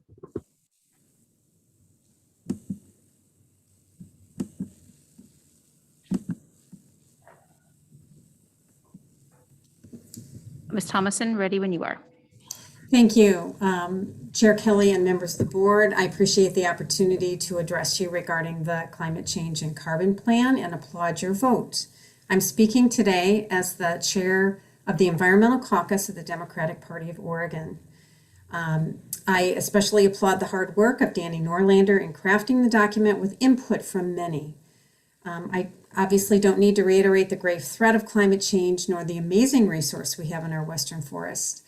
But it is a complex order to achieve the greatest possible value from our forests when each owner type puts a different weight on those values. I applaud the plan's willingness to address each of these potential obstacles, as they're now called. And I want to pledge on behalf of the caucus, we will work to raise public awareness to help elevate alternative jobs in stewardship and recreation and other forest arenas. And importantly, to help fund an ambitious program within ODF and DEQ that measures logging carbon emissions, that quantifies the ecosystem services and the role of intact forests, and a system that encourages and incentivizes more sustainable harvests. This is defined as avoiding clear cuts, leaving the largest trees, lengthening rotations, while protecting our mature and old growth found especially on public lands, and potentially in the holdings of small forest owners like Ms. Kerner that we heard from, willing to contribute to our society in the fight against climate change. I'll look forward to the rules and program development to put a strong plan in place. Thank you for allowing me to testify. Thank you. Up next, Ms. Brailer. Grace. Good afternoon. Great. Sorry. Dear Chair Kelly, members of the board and department staff, for the record, my name is Grace Brailer, and I'm the Oregon Climate Action Plan and Policy Manager for Beyond Toxics, and I'll speak to both the CCCP and the FMP.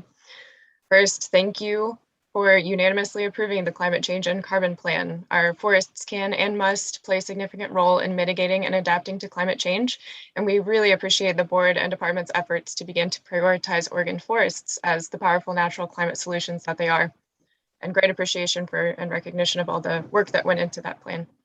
I also want to speak to the importance of prioritizing climate in the Western Oregon State Forest Management Plan, the FMP, including by reducing reliance on pesticide applications. Higher temperatures create imbalances in natural systems, causing more outbreaks and damage from pests and invasive weeds, then leading to increased pesticide use as there are more pests to manage. However, pesticides also contribute to the climate crisis throughout their manufacture, transport, and application. When pesticides are made, greenhouse gases including carbon dioxide, methane, and nitrous oxide are emitted. Pesticides kill or harm soil organisms that are critical for carbon sequestration. As pollinator populations decline due to climate change, pesticides cause additional stress by degrading habitat and lowering lifespans. Warming waters increase pesticide toxicity, threatening fish and other aquatic life. And while all communities deserve protected, clean drinking water, pesticide use has put crucial drinking water sources sensitive to climate change at greater risk. While numerous goals included in the draft FMP address these concerns, we do advocate for the inclusion of a specific chemical spray goal and greatly appreciate Chair Kelly recognizing this request and expressing support for this revision. Overall, it is crucial that ODF draft strategies to support resilient, climate-adapted forests that can withstand disturbances and changing conditions. So we look forward to continuing to work with ODF staff as the process continues and ask that the board please support a strong FMP that prioritizes ecologically sound and just forest management, supporting the health of our forested ecosystems and communities. Thank you very much. Up next, Ms. Wilkinson. Hello again. Again, for the record, my name is Laura Wilson with Hampton Lumber. So components of greatest permanent value are often referred to as a three-legged stool.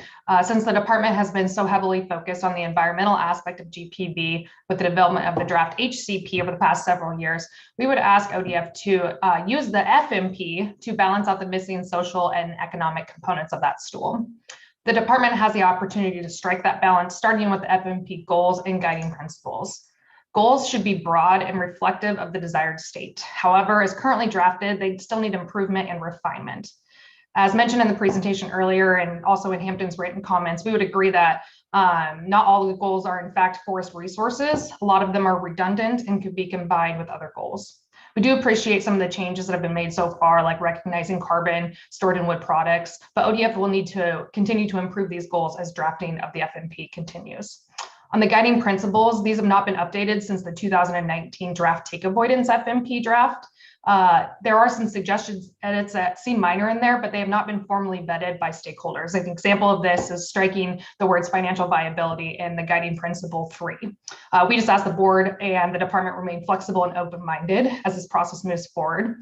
I'd also like to quickly address some comments that were made earlier regarding the city of Willamina's drinking water intake. I'm not speaking for the city, but Hampton's been involved with this project and can provide some context. The intake that's located at the lower reach of the watershed was simply moved 150 feet downstream to mitigate the effect of a natural channel migration. A gravel bar had formed in the river just upstream from the intake and it continues to move closer, hence the need to relocate. Hampton's been working with the city and is actually providing the land for the new intake site. So just want to provide a point of clarification there. Thank you.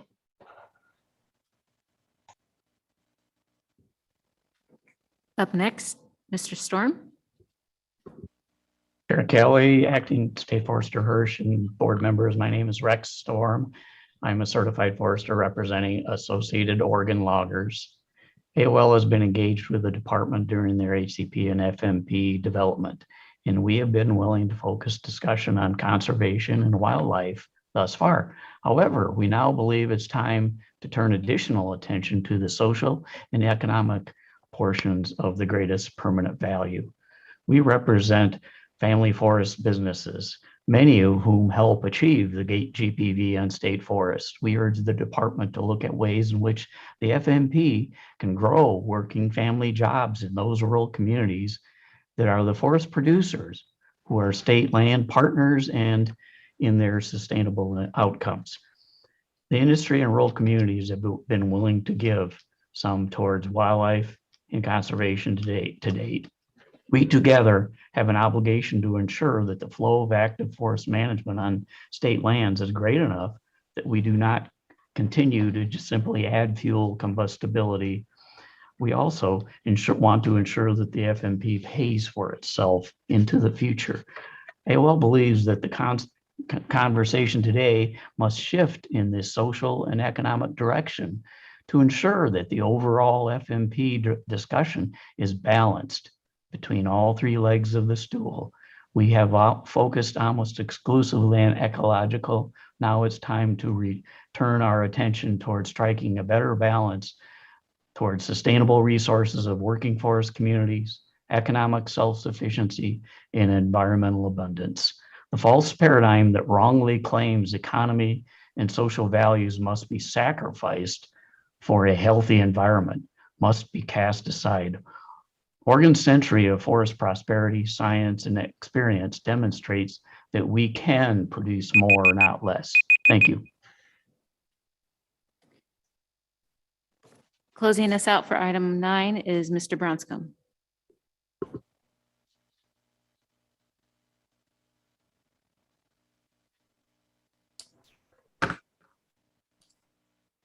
Thank you. Am I okay? Good. I'm on the screen.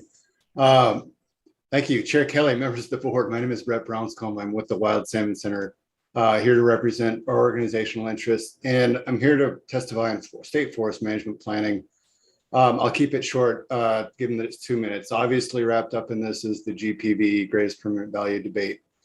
What I heard and saw presented at the October 8th Forest Trust Land Advisory Committee meeting and then reiterated here today is a highly selective reading of the 1941 GPV statute, an omission of older and current both statutory and deed provisions supporting broader values on state forest lands than timber production, and a misconstruction of history. And my written testimony that honestly I haven't submitted yet, I wanted to wait and hear how the conversations went today, but I will submit it immediately after this meeting. The written testimony goes into more detail there, and I'll let that stand.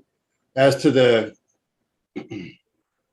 assertion that there's a policy imbalance towards the ecological, we disagree with that, and we ask that the board also reject the false GPV interpretation that's being put forward. It's not a viable foundation for collaboration or policy, and please don't simply take our word for it. We ask that you dig deeper into your own understanding of the history, the context, and the law, and related to that, that includes the understanding of the state's top legal department, the Department of Justice. And we ask that you help the public and all county commissioners in the state, as well as broader interests, understand what that term of art means. As of the translation into the FMP goals of GPV, the goals are numerous indeed, and we're open to possible ways to consolidate, especially to distill meaningful and measurable goal statements. To be clear, we would like to collaborate on the HCP and the FMP, and ideally we'd all be sitting around crafting goal statements together around how to meet mutual values. And unfortunately, when you disagree on where true north is and where due south is, it's hard to take a trip together. I'll let the written testimony stand for more of what's contained in there related to further work on FMP goals, as well as how the HCP translates to supporting broader economic values, not just on state forest lands, but off of them. Thank you, and sorry to run over time by a few seconds. Thank you, everyone. We appreciate your participation. You are welcome just to stay in the Zoom meeting for the remainder of this item. However, we just ask that you remain muted and disengage your video again. Thank you. Chair Kelly, members of the board, this concludes our public testimony for item 9 and for the public meeting today. Okay, thank you, presenters. Lots of really thoughtful testimony, which we appreciate. Boy, we've had a lot of subjects today. It's been long and very interesting and significant, important topics.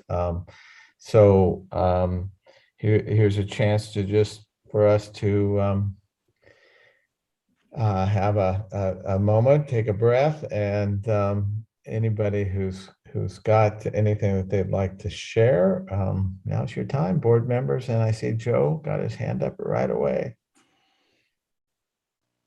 I'm not sure I was first, but I'll take it. First of all, I appreciate the meeting today. I appreciate you, Jim, and running the meeting. It's good meeting all the board members. I'm really thankful for you all. I just reflecting back on the day, the urban forest presentation was fantastic. I thought it was very interesting that, even urban forests need active management. And, that's very striking to me. The private forest division talking about monitoring, the work they've done has been tremendous. I think we're going to have a much better system. I appreciate that. I appreciate Brenda bringing, the questions forward and challenging. And I'm confident that I think it's a great process. I'm really appreciative of that. I think, state lands, I want to go back and Carla brought up this, talk about inventory on state lands and such. And obviously there's some work to be done there and a greater understanding of what that means related to carbon. And I hope that we all can reserve our conclusions based on, not be too quick until we begin to see all of that data, because there's things that aren't adding up to me related to that. And so I would just ask board members to let's see some more information. I guess I would ask Liz to make sure that we can see some data related to that, because I'm making the assumption that inventory is going to be, and how inventory is building on state lands is going to relate to carbon. So some things, just a lot of the numbers that Carla had said earlier are some of the numbers that I had in my mind. So some things aren't quite jiving in there. So that's, to me, that's kind of a to-do. And so I'm sure Liz heard that pretty loud and clear, I'm assuming. And then, the climate change and carbon plan, I think it's just important. You said it, Jim, what we do is not perfect, right? I mean, this is not a perfect, none of this policy is perfect. And we're always working towards better. So I'll just leave it with that. Thank you. You too. Chandra. Thanks, Jim. Yeah, so I actually had a question after the commenters, but I guess I will go into my closing thoughts first, and then I will end with my question. But it's interesting. I think today is a little bit bittersweet for me. On the one hand, we have some really amazingly encouraging developments from a new state forester, which has been a very lengthy process, to this private forest accord, which has also been an amazingly lengthy process with a lot of work on it that went into that, and a lot of work still to come. And then, of course, with wrapping the day up with the carbon plan, which I think is a really, really good first step for us. So these are all very encouraging efforts and developments, and for one meeting day in particular. But on the other hand, this is our last meeting with Nancy Hirsch at the helm. And so I wanted to make sure that I got my piece in. And as others have said, that Nancy, you have done an absolutely tremendous job of steering this agency and board forward towards our joint goals, despite a lot of challenges. And so I just wanted to say thank you to you for this last meeting, and your commitment to improving communication and accountability and employee well-being has been steadfast, and it's already showing dividends, I think. So thank you for that and for setting us on that trajectory. And I'm glad that we will be able to keep you around in some capacity, even if it's not in this role anymore. So thank you for that. And I'm really, really grateful for the immense public engagement we've had on the forest management plan and on the carbon plan in particular. And I recognize, and I'm hearing from both board members, but also from our public feedback that, there's immense interest in the details and in the priorities, because these are massive efforts and they're very high level and they're broad. And it's going to matter how we implement them and how we are prioritizing actions. And I have a commitment to wanting to see that as well. And I know others do. And my question kind of comes about because of Brett's testimony, actually, in terms of the GPV. And we've had all of these suggestions around goal statements. And you think, I think there's mutual interest in a lot of the goals. And I wonder if the different interest groups have had an opportunity to touch base on these. Because if I recall previously around HCP conversations, and maybe they were FMP conversations as well, there were some joint meetings from different interest groups to kind of hash some of that out. And I don't remember if that's continuing or if it was just in the early stage, but regardless, I think that would be a really positive step, given that we're kind of more into the details and wordsmithing around some of these different goals. So if that's not happening, it seems like there's a good opportunity to do that. And of course, I am thankful for this board as usual and the great conversation we've been able to have today. Carla. Great. Thank you, Chandra. And I too want to thank Nancy. Nancy, when you walked in, I was just so appreciative of how you took control of the financials and with really helping the people internally, and it just gave us tremendous comfort immediately. So we thank you for everything you did, and we welcome Cal.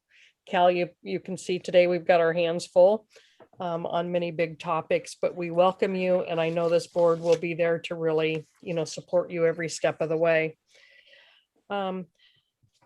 I really appreciate the Forest Accord and the 12 members from the conservation groups and the private representatives that formed that agreement this past week.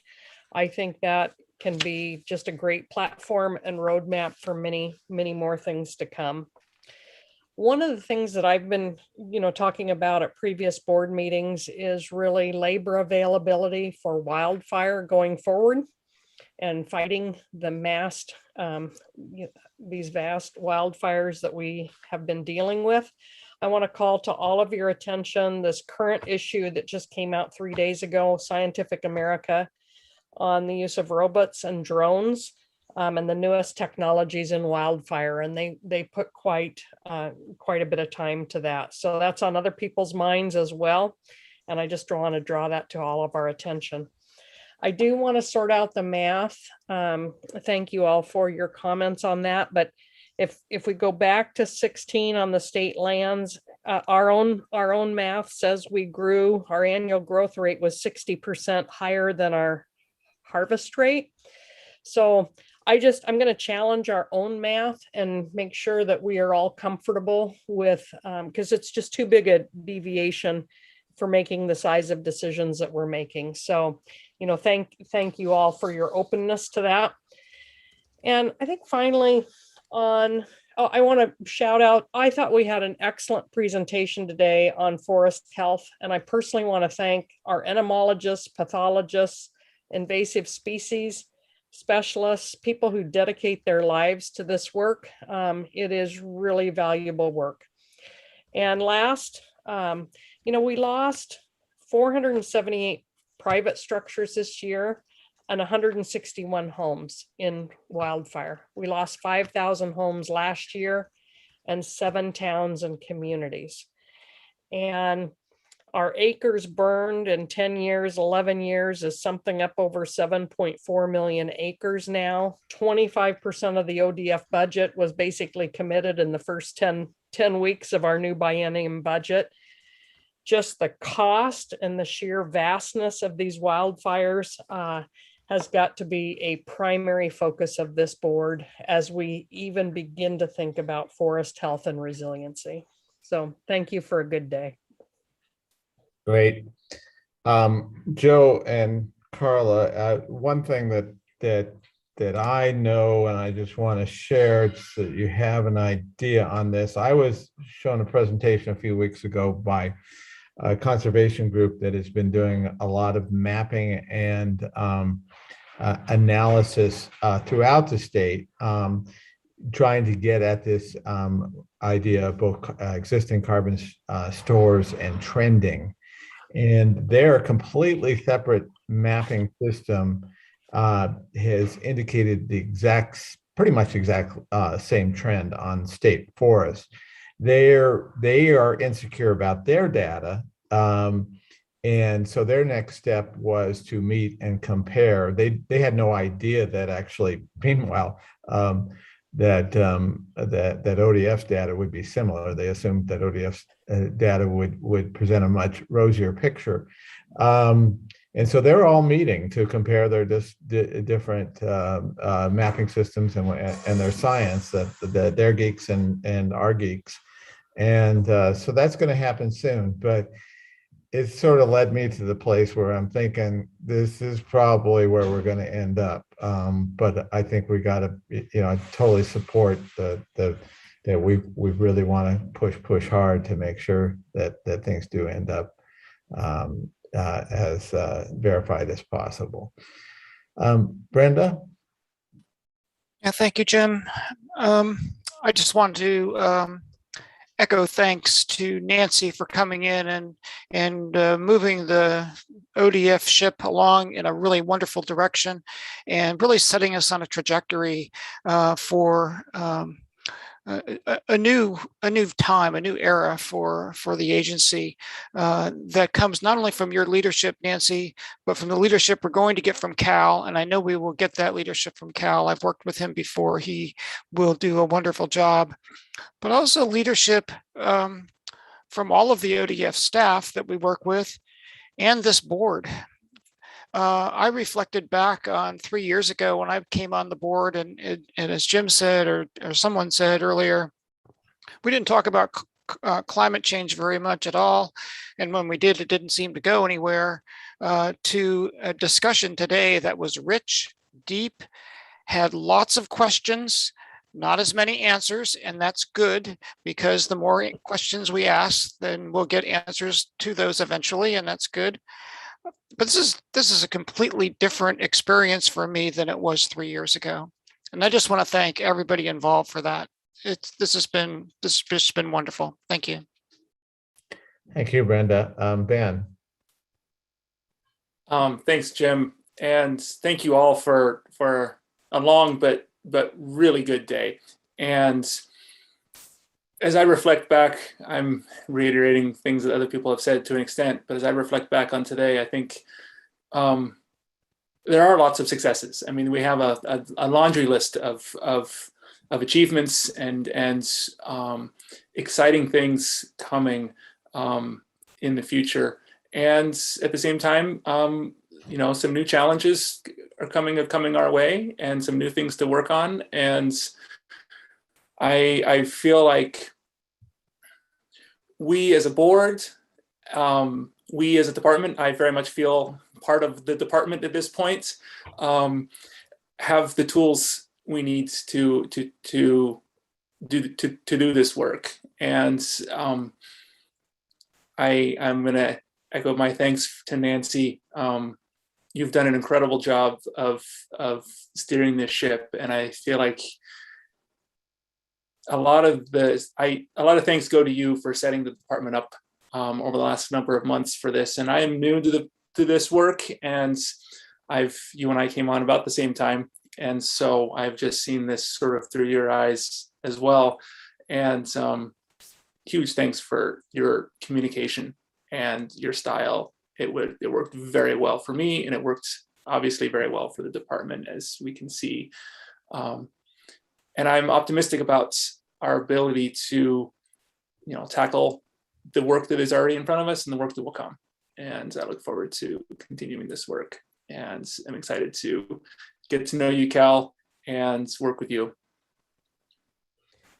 Cal had to go off a little bit early, so he's not with us, but do want to, I want to thank all of you. I've just been continually impressed by all of your dedication and smarts and perspective and experience and everything that you bring and commitment to do this. It is not fun, these all-day virtual meetings. The in-person ones aren't really all that fun either, but I am really hoping, and of course we have no control over this, that maybe in January, fingers crossed, that we might be able to all be in a room together. Some of you could actually meet each other.